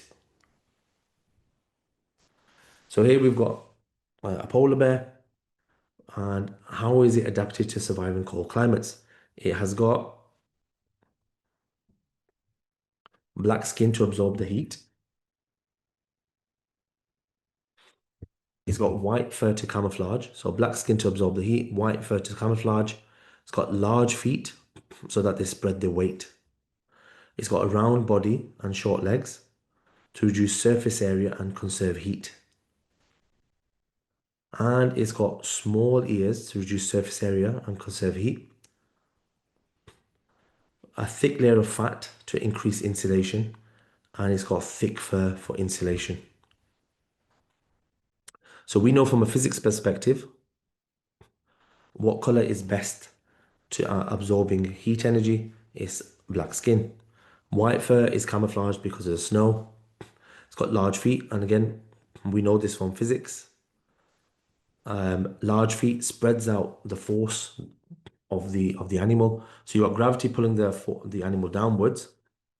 What the large feet does is it spreads that force out across the large feet, so the overall pressure between the feet and the ground is less. Small ears means a lot smaller surface area to lose heat energy through, because ears are quite thin. They have blood vessels. It's one of the parts of the body a lot of heat energy can be lost through. Thick layer of fat to increase insulation, so it just reduces the amount of heat energy loss. Now during the winter, polar bears can, well, it's not polar bears, but animals can hibernate. Um, Polar bears, some animals tend, like polar bears would tend to hibernate Um, well, more during the summer, but most animals hibernate through the winter when it's too cold, and they produce concentrated urine to conserve water. Okay, looking at the camel now. So the camel's got long eyelashes to stop sand getting into the eyes. They've got sandy fur. So when it says sandy fur, it means sandy colored fur. So they're able to camouflage into the sand. They've got long limbs to increase the surface area because they've got large feet. Same reason as the polar bears, so they don't sink into the sand. So the large feet, it spreads their weight. In other words, the force is spread over a larger area. So that means the pressure decreases. Pressure equals force divided by area.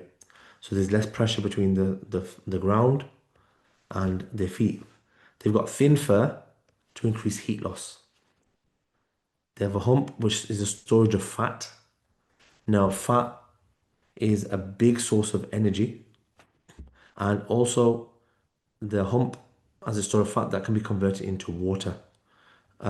So it's an if some people have this assumption that if you cut the hump, you just get cups of water out of it, but that's not the case. The water is stored alongside the fat, and the rest of the body has little fat to reduce insulation, so it makes it easier for heat loss. They produce very concentrated urine, and they do not sweat. Even their feces do not have any water. They're very, very dry. In fact, people that live in the desert, they use the feces from the camel to start fires. They're that dry. So you can see in Arctic and desert habitats, large feet is common to stop them from sinking. But in a cold climate, there's lots of fat on the body to keep the heat energy in, and in a desert climate, little fat. So the heat energy can escape easily. Thickness of fur. In cold habitat, it keeps the heat energy in. It's an insulating layer. And in the desert habitat, it's a thin layer so that heat energy can be lost quickly. White fur camouflages in the snow, and sandy colored fur helps camouflage in the desert. Now, the surface area, the way the animals that survive, that live in Arctic habitats, have tried to reduce the surface area, particularly ears, as much as possible to reduce heat loss. Whereas desert animals try to have a large surface area to increase the heat loss. And they both produce concentrated urine so that the water can be conserved. Okay, so now we've got animals that are predators. Predator animals have fur for camouflage and for ambush. They've got forward-facing eyes with very good eyesight, with sharp teeth and claws to rip, bite, tear into the flesh. They streamline shape so they can move, so they have agile movement and they can move really fast. And they've got very powerful legs, so they can run up to quick speeds and catch up to their prey. And if you look at the kind of adaptation the prey have, they've got good hearing to detect predators, and that's why their ears are usually upright. So if you think of the example of a rabbit that has ears that were upright, and you have rabbits that have ears that are floppy, which ones are more likely to survive? This one, because its ears are positioned to hear things better. So genetically speaking, rabbits have both types of ears. So you can still get ears with rabbits with floppy ears, but in nature, you won't see as many with the floppy ears because they're more likely to be eaten and caught. So they also have eyes on the side of the head, so they have good peripheral vision. So it means they can see behind and they can see forward. They have closer to a 360-degree vision. They've got camouflaged fur. They streamline shape and agile for agile movement, and they've got powerful legs to run at quick speeds so that they can get away. Now, some animals use poisons, stings, and warning colorations. So some animals will use warning colors to try and deter predators. So the color suggests they have a defense such as poison. So when you've got a bright, bold color, it usually means they have a bad taste. It means that they're poisonous, they've got something that will cause harm. So that deters predators from eating them. Now, mimicry is very common in nature in that some organisms, for example, will mimic having a bright color so they don't get, so other animals think that they're poisonous. Also, you have things like this stick insect that looks like a stick, the owl moth that, if you look at it from far away, for some animals will look like this owl's eyes, and for example, this leaf butterfly that looks like a leaf. All of these things help them survive. Then we've got extremophiles, the organisms that live in extreme conditions. So, for example, in hot springs. Now, these usually extremophiles are archaea. So, if you think back to the three domain system, the eukaryota, the prokaryota, and the archaea. Archaea are the type of bacteria that survive in extreme conditions. So this is the grand prismatic spring. The water is usually at 70 degrees. The water appears really colorful, blue, green, red in the spring due to microbial mats that grow. So usually bacteria will denature and die at 70 degrees, but these microbia are a type of bacteria. These microbes are a type of bacteria that are able to grow in extreme conditions. They're archaea. And then you've got animals that can live. Like polar bears and penguins are both examples of larger extreme files. So they're adapted to survive within the cold environment. In fact, penguins when it's really, really cold, they huddle up and they huddle in these big kind of groups of penguins. And what the penguins do is they go towards the center. Now, towards the center, it gets up to 15, 20 degrees, so it gets really warm. They warm up, and when it gets too warm, they go back out to the outside bit again and work their way back into the middle. So that's one thing they've learned to do to survive. And then you've got other examples of extreme animals in the deep sea. So deep sea volcanic vents are places on the ocean floor where the volcanic gases of underground magma chambers bubble through. This means the temperature around the vents is very hot. So some animals are able to survive there. Again, extremophile bacteria is one of them. The vents can be found 2,000 meters or more under the sea's surface. It means it's completely dark there. And it also means the pressure is very high. So how do these conditions pose a problem for life? It's complete darkness. There's no light for photosynthesis. Plants are unable to live in these conditions. Food chains normally start with plants, so there might be very little food. So here you won't get any photosynthesis because it's completely dark. But what you do get is chemosynthesis. So you get animals that are able to break down chemical bonds for energy to make food. So the darkness means organisms are unable to see predators, prey and mates. So there's high pressure, you've got high low temperatures and complete darkness. So this is a kind of animal that can survive there. It has no air bladder to withstand high pressure. So it doesn't need the air bladder, but it can withstand the high pressures. Is bioluminescent lure to attract prey, mates, or sea predators. So the only thing that can be seen is this. And that means some animals will automatically go towards that light. It's got large eyes to detect any light, if there is anything. It's got low metabolism to cope with the lack of food. So a lot of animals that they found deep down actually just drift in the currents until they need to move. Okay, the Dead Sea. So the Dead Sea is very salty. So if anyone ever went to the Dead Sea, they'll come out covered in salt. In fact, you just float because there's so much salt.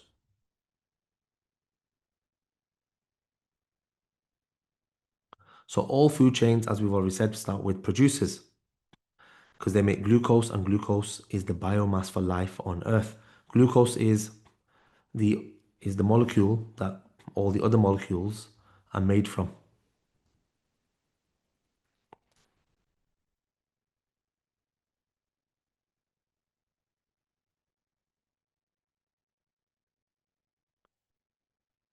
Okay, now this is a very important practical.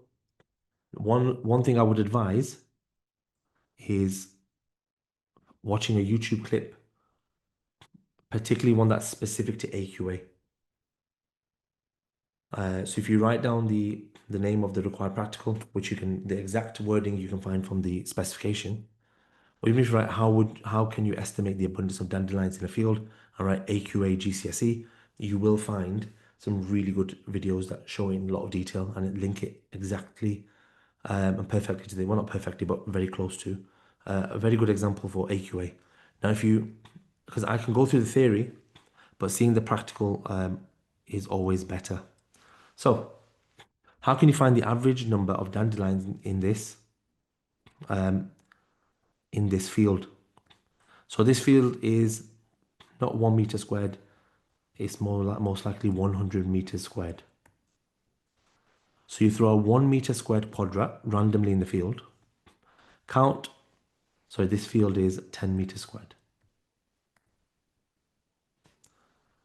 So you throw the 1 meter quadrat randomly in the field. Now that could be you turning your head around and throwing it back. It could be through a random process where you take the field and you break it up into different sections.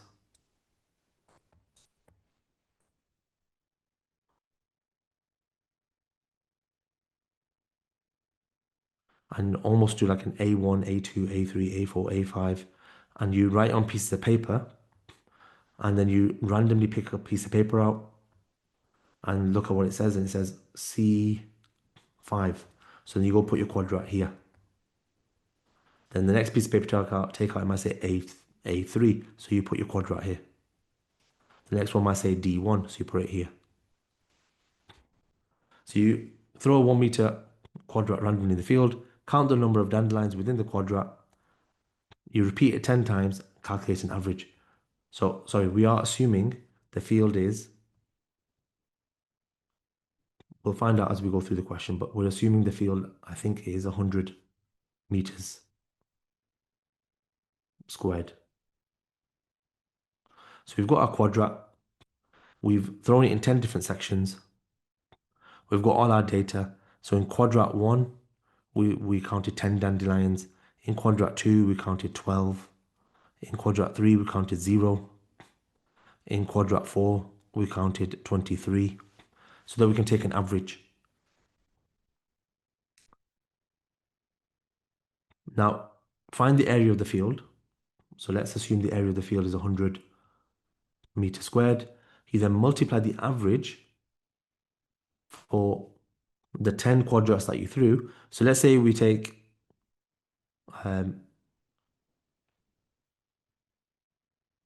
this is the number of dandelions.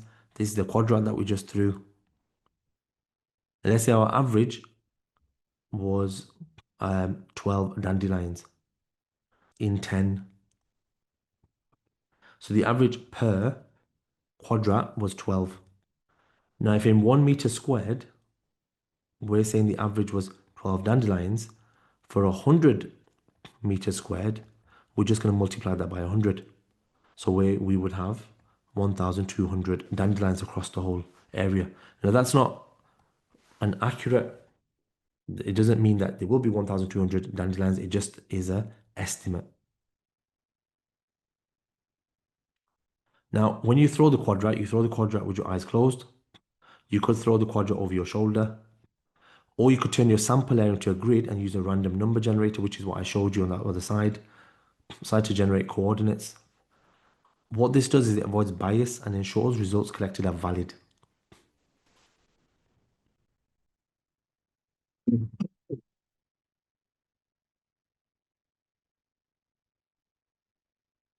Now, another thing you can do is you can place a 100-meter transect line starting at the edge of the field.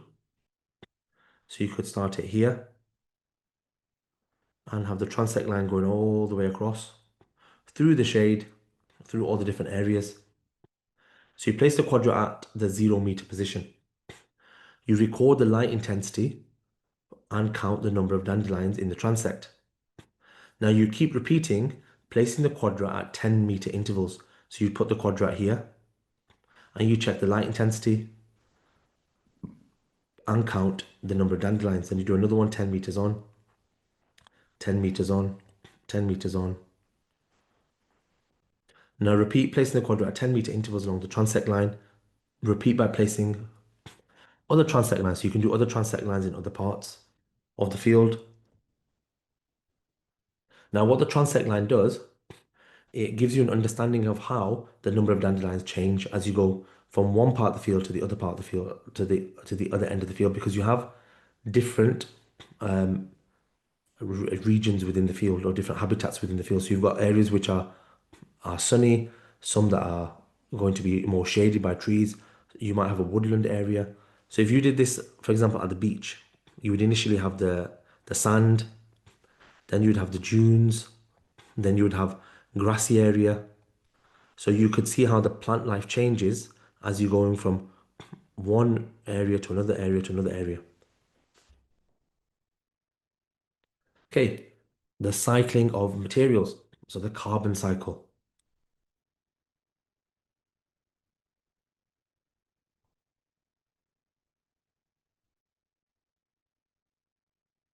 And when we talk about the carbon cycle, we need to remember what takes carbon dioxide in.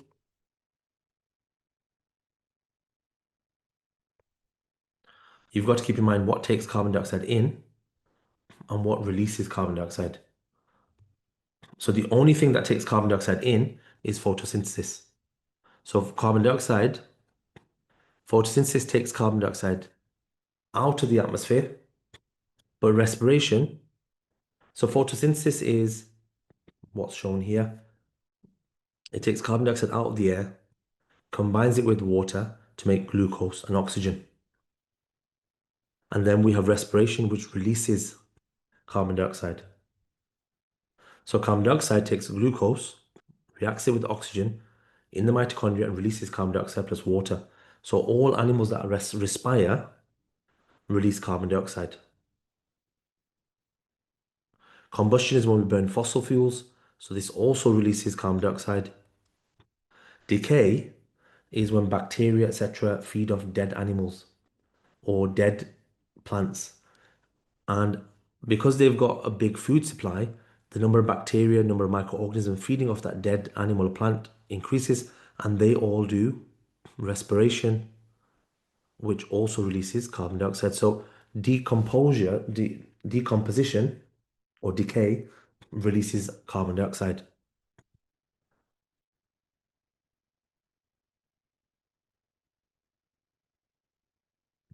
And consumption, I'm assuming, is referring to when animals eat other animals. Eventually, they use, again, that gets broken down. It can be released as excretion, or when we consume certain plants and when we consume plants, we use the sugar within that plant for um, for respiration, releasing carbon dioxide. When we eat animals that the fatty part of the animal, we're also able to break down and release carbon that releases carbon dioxide. So that will also release CO2. So we call it the carbon cycle because what we're looking at is what puts carbon dioxide into the air and what takes it out of the air. So long as you know these processes, the carbon cycle is straightforward.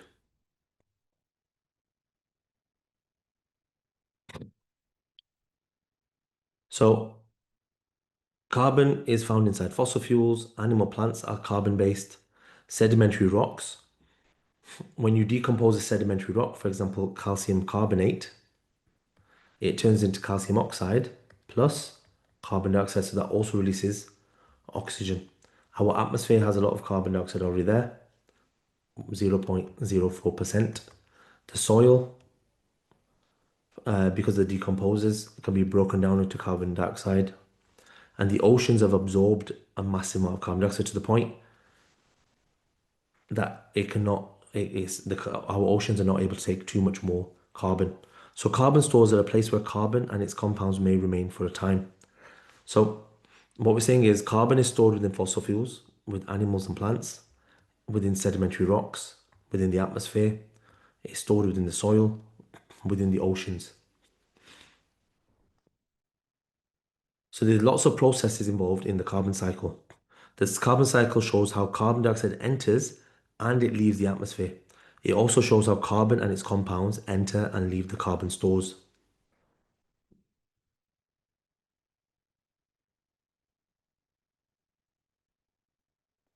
So decay, the process by which organic matter is broken down by microorganisms.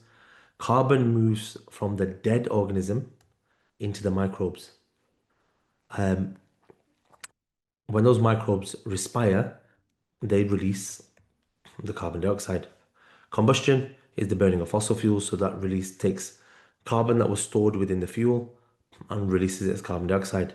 Consumption is the process of organisms eating each other, and that means the carbon transfers from one organism to the other. But again, that carbon is then used in things like respiration. When it's used in growth, it's stored, but when it's used in things like respiration, it releases carbon dioxide. Okay, the water cycle.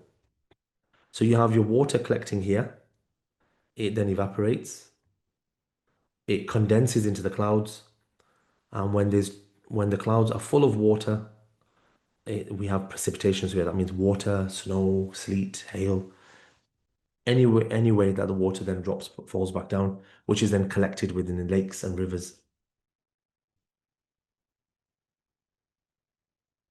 Now the carbon cycle and the water cycle, the carbon and water cycle both cycle materials so that they can be used as building blocks for future organisms.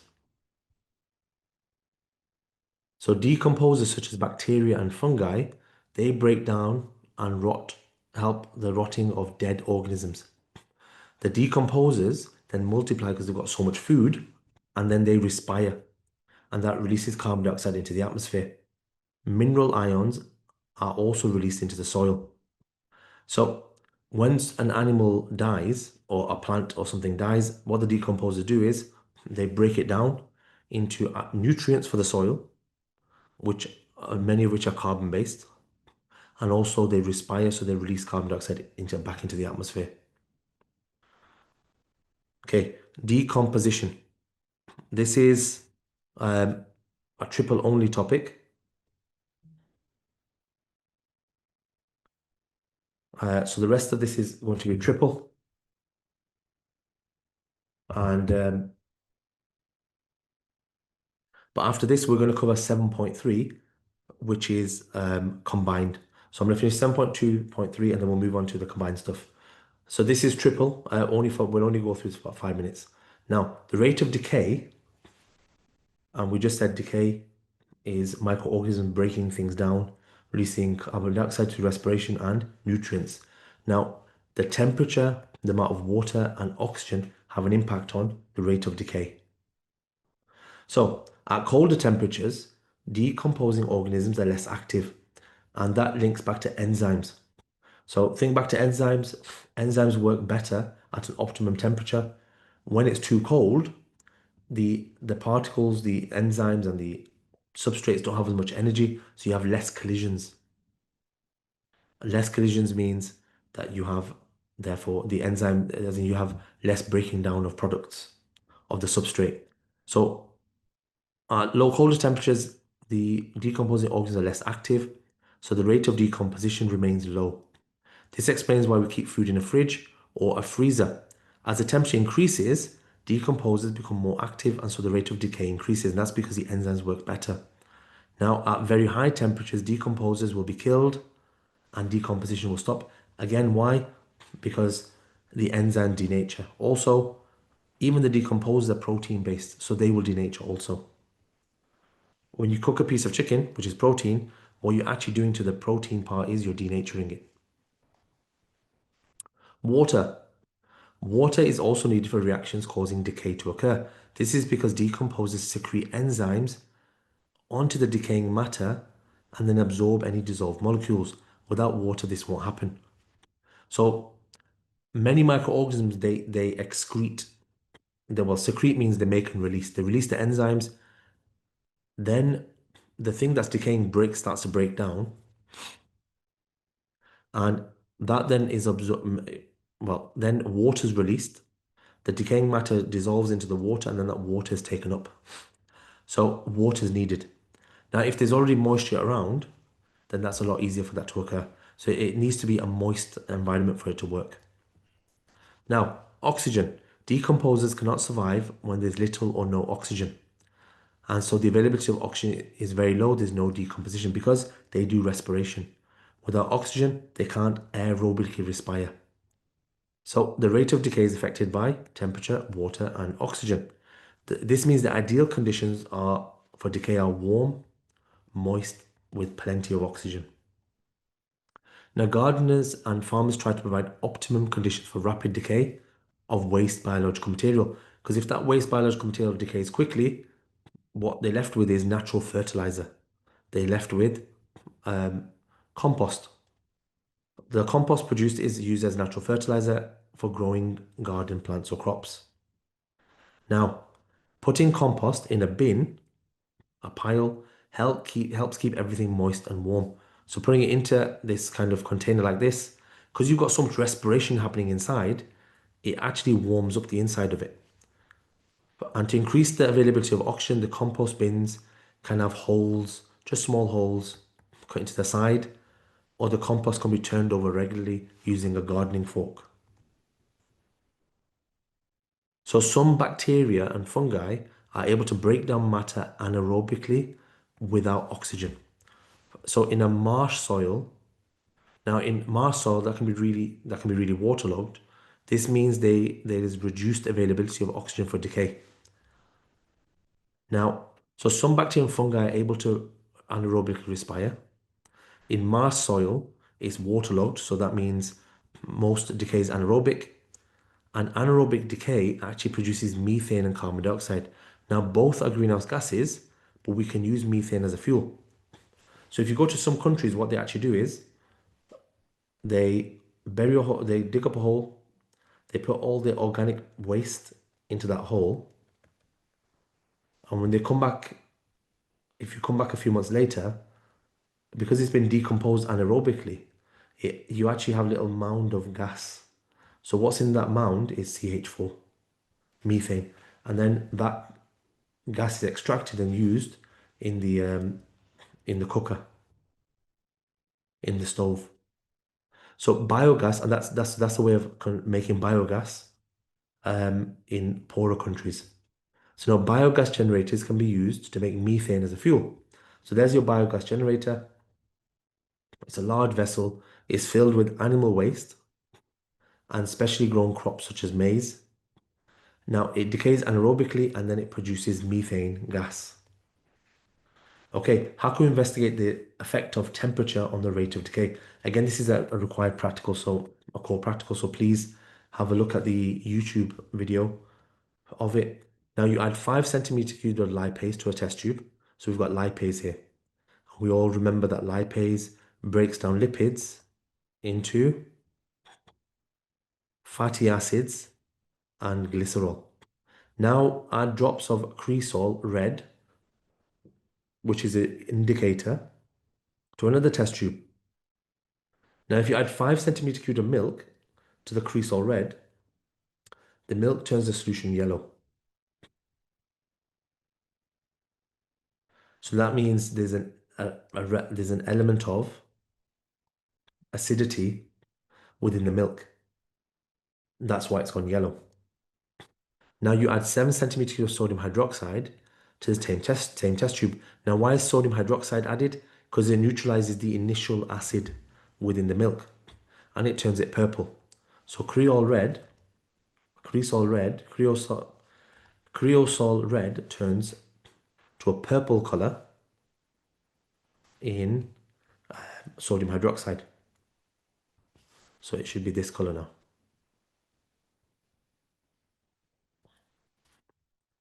Now what you do is you add a thermometer to the test tube. Add both test tubes to the water bath. So you're getting everything to an optimal temperature. So we've got lipase in one test tube, and in the other one, we've got milk, creosol red, and sodium hydroxide. So it's a purple, pinkish purple color. Now you remove 1 centimeter cubed of lipase and add it to the milk. So lipase has been added to the other test tube, and you time how long it takes for the color to change back to yellow. Now, the reason it turns back to yellow is because the milk contains lipids, and the lipids break down to fatty acids. The main thing here is it breaks down to fatty acids and glycerol. The fatty acid then initially neutralizes all the additional alkali, the sodium hydroxide, until there's excess acid. When there's excess acid, it turns the creosol red yellow. So what we're showing here is how quickly the lipase breaks down the lipids. So that's an example of decay. And then you repeat the experiment at different temperatures. So that's your independent variable. Your timing of it is the dependent variable. Then you've got to think about all the different controls. How much lipase is added, um, how much creosol red is added, things like that. Well, they're the main ones, to be honest. How much milk you add. Okay, so why does pH fall as the milk decays? Fatty acids are made during the breakdown of fats. This increases the concentration of these acids, causing the pH. So this increases increases the concentration of acid, meaning it increases the H plus within the solution, and that causes the pH to drop. Okay, so impact of environmental change. So this is triple only as well. Now, all this is stating is that changes can be seasonal. For example, the temperature changes on a seasonal basis. We can have really big geographical changes, or they can be changes caused by human interaction. And these different things, they have an impact on temperature, availability of water, composition of atmospheric gases, and then that changes the ecosystem. It changes how living organisms and non-living organisms then interact with each other. Now, if a question comes up on this, and you can check this with the specification as well, they're usually evaluative questions. You need to have already understood how ecosystems interact with each other from an abiotic and a biotic factor perspective, and then link it to a particular change. So you'll be given information and then you're evaluating the information in front of you.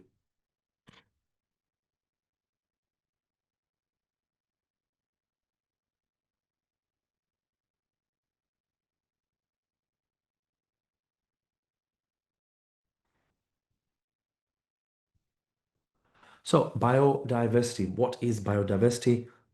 Biodiversity refers to the variety of different species of organisms on Earth or within an ecosystem. So it's the variety of different species of organisms within an ecosystem. And like we said before, an ecosystem is the interaction between living and non-living parts of a community. And an organism is a living thing that has an organized structure made up of organ systems. So why is biodiversity important? A great biodiversity ensures the stability of ecosystems. It achieves this by lessening the reliance of one species on another for essential resources such as food, shelter, and the upkeep of their physical environment. So if biodiversity is reduced, this could put plants and animals at risk of extinction. So the more biodiverse a community is, that means there's less reliance on just one species. So you know the example we gave just a bit ago about a new predator coming along.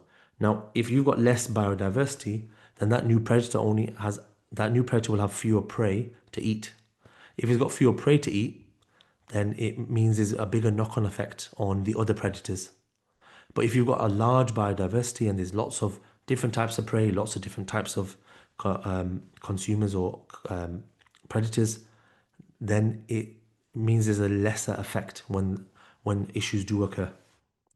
And it means there's less competition for food, shelter, and that upkeep of the physical environment.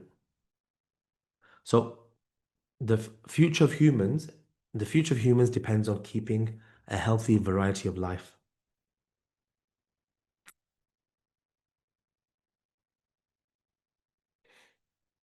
Plants and animals can offer us valuable resources. It is our responsibility to protect species for the benefit of future generations. Now, many human activities are decreasing biodiversity, and only recently have efforts been made to stop this decline.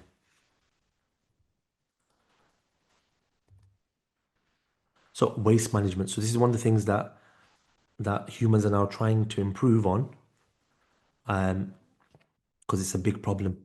So, because human population is growing quickly, and which was 8 million or above 8 million now, so 8 billion. And as people's living standards improve, they use more resources and produce more waste. So on land, from landfill, so pollution can occur on land, from landfill and from toxic chemicals. And a landfill is a place where waste is buried under the ground. You can get contaminants in water, can come from sewage, fertilizers, toxic chemicals. Waste is unwanted or unusable materials, and it can lead to pollution. So you can see what's happened here.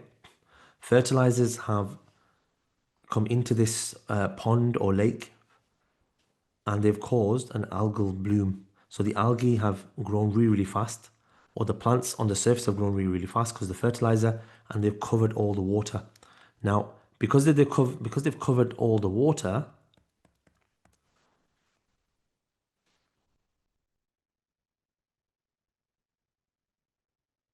because this because the green plants and algae have covered all the water, that means the sun's light doesn't transfer through, and all the plants at the bottom,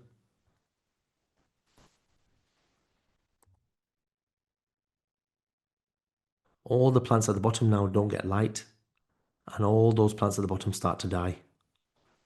Because those plants have now died, so these plants now die.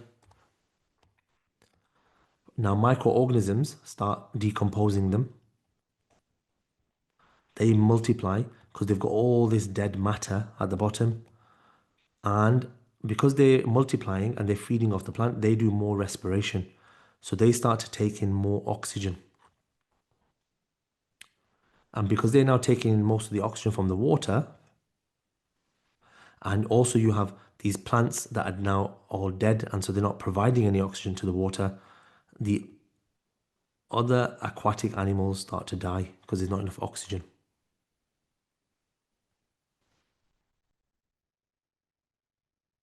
Okay, so pollution can also occur in the air, water, or land.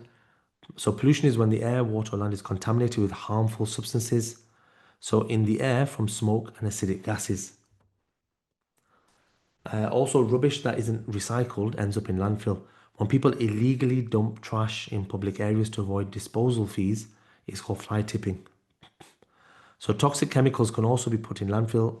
Batteries is an example of this because batteries are filled with metal compounds, and these metal compounds are in solution. So if that battery breaks, which eventually it will because it'll rust, because it's usually made of steel or made of iron, those those metal solutions will enter the soil. Then you've got things like sulfur dioxide. When we burn, and this is something we've already gone through, when you burn coal, it contains sulfur. When the sulfur burns, it becomes sulfur dioxide, and when that dissolves into water, it forms acid rain, which causes harm to buildings, plants, aquatic organisms, and it may lead to respiratory issues. Nitrogen is made in high heat and pressure, which is in the engine, and that causes nitrogen to react with oxygen. That also dissolves in water, leading to acid rain and can cause respiratory issues. Then we've got wastewater. So sewage and toxic chemicals dumped into the water, that kills animals and plants. The air pollution, so when we burn fuels in cars and factories, that causes acid rain and breathing problems. And land waste. When we throw away plastic and toxic rubbish on land, it harms the soil, animals, and it can get into the food chains. Plastic decays very, very slowly. It can take over 1,000 years. So this is what I've already explained, eutrophication. So I won't go through that again.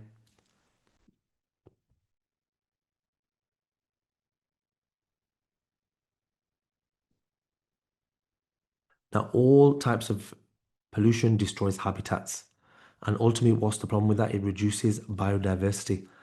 And if we have the more biodiversity we have, the more safe a species is from extinction. As we reduce biodiversity, we make it more likely that more species will become extinct or become endangered. So we've changed the way we use land because we now use more land for farming, for building, for quarrying to get certain types of metals and rocks. And also we dump waste. So these are all uses of the way we use land. Now, by using land, we're also reducing biodiversity because we're destroying habitats for plants and animals. And as the human population grows and living standards rise, even more land is being lost. Now, what are peat bogs? So wherever you have a peat bog, it just means it's waterlogged. And that means the decomposition of organic matter in those areas is slower. So you get partially decomposed matter. So decay is the process of breaking down material to return nutrients into the soil. Now, what people do is once these areas are no longer waterlogged, you can cut the soil that's there. The soil that's there we actually call peat. Peat is what it just said. It says here it's soil is where the matter is fully decomposed, but peat is where it's a bit like soil, but it's where the matter, the organic matter, so dead animals have only been partially decomposed. So that's a really good compost. So if you get peat and you put it someone puts it into the garden, then as it decomposes, it keeps releasing lots and lots of nutrients. And it can also be used as a fuel and burned. So in some parts of the world, and there's lots of peat bogs in, for example, Ireland, people do cut it and use it as fuel. Now, what are the problems of using peat in this way? Peat takes ages to form, so it's non-renewable. Non-renewable fuels can't be replaced once they're used, like coal and oil. Burning peat releases carbon dioxide, which causes global warming.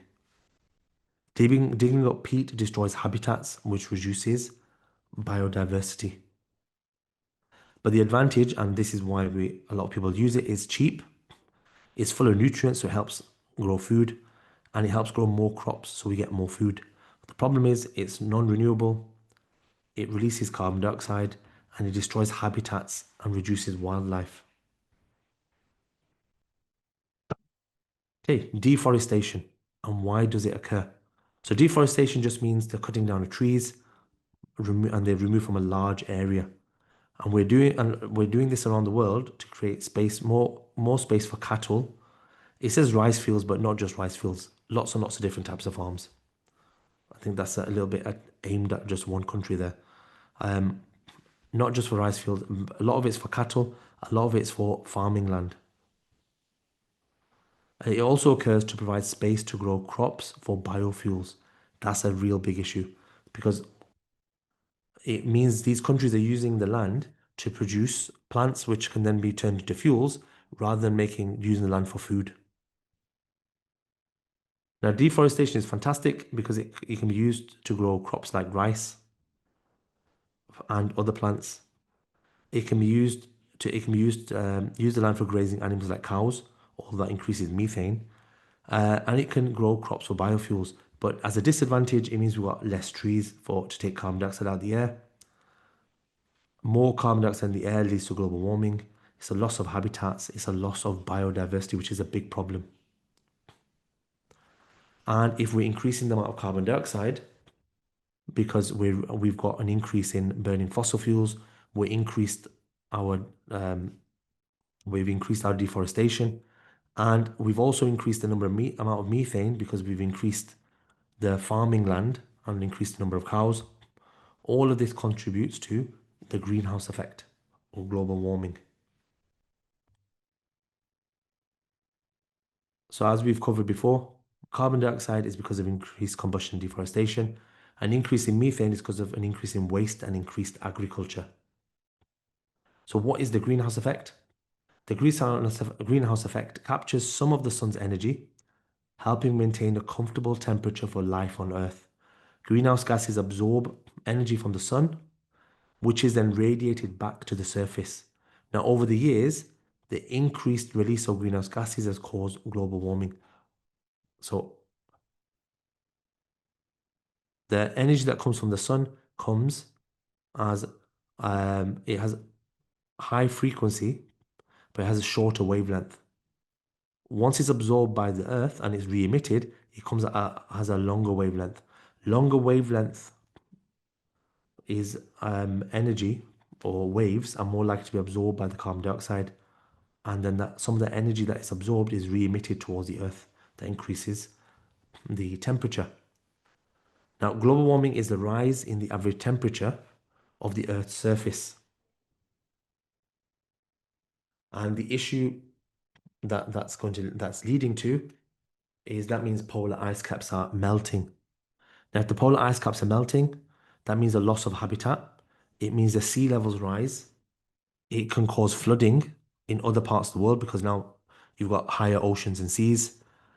Areas that get flooded with seawater end up having saltier soil. So that means plants won't grow there, and that also destroys habitats. Now, the other thing is, as that water warms, it expands. So it takes up more space. That's coming in a few slides. And global warming also leads to extreme weather, which we can see around the world. There's more storms, there's more flooding, and that ultimately destroys habitats. It reduces biodiversity. It changes migration patterns. So birds and insects might change their migration routes.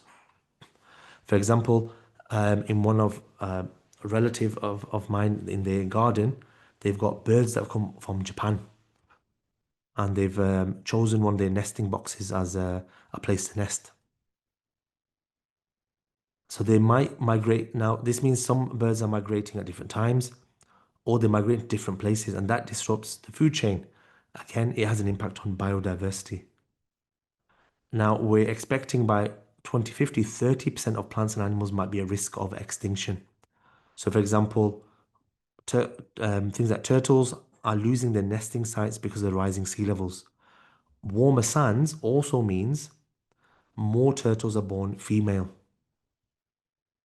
And seawater expands because warm water, like you put water in a pan, as you warm it up, it starts to rise. It needs more space.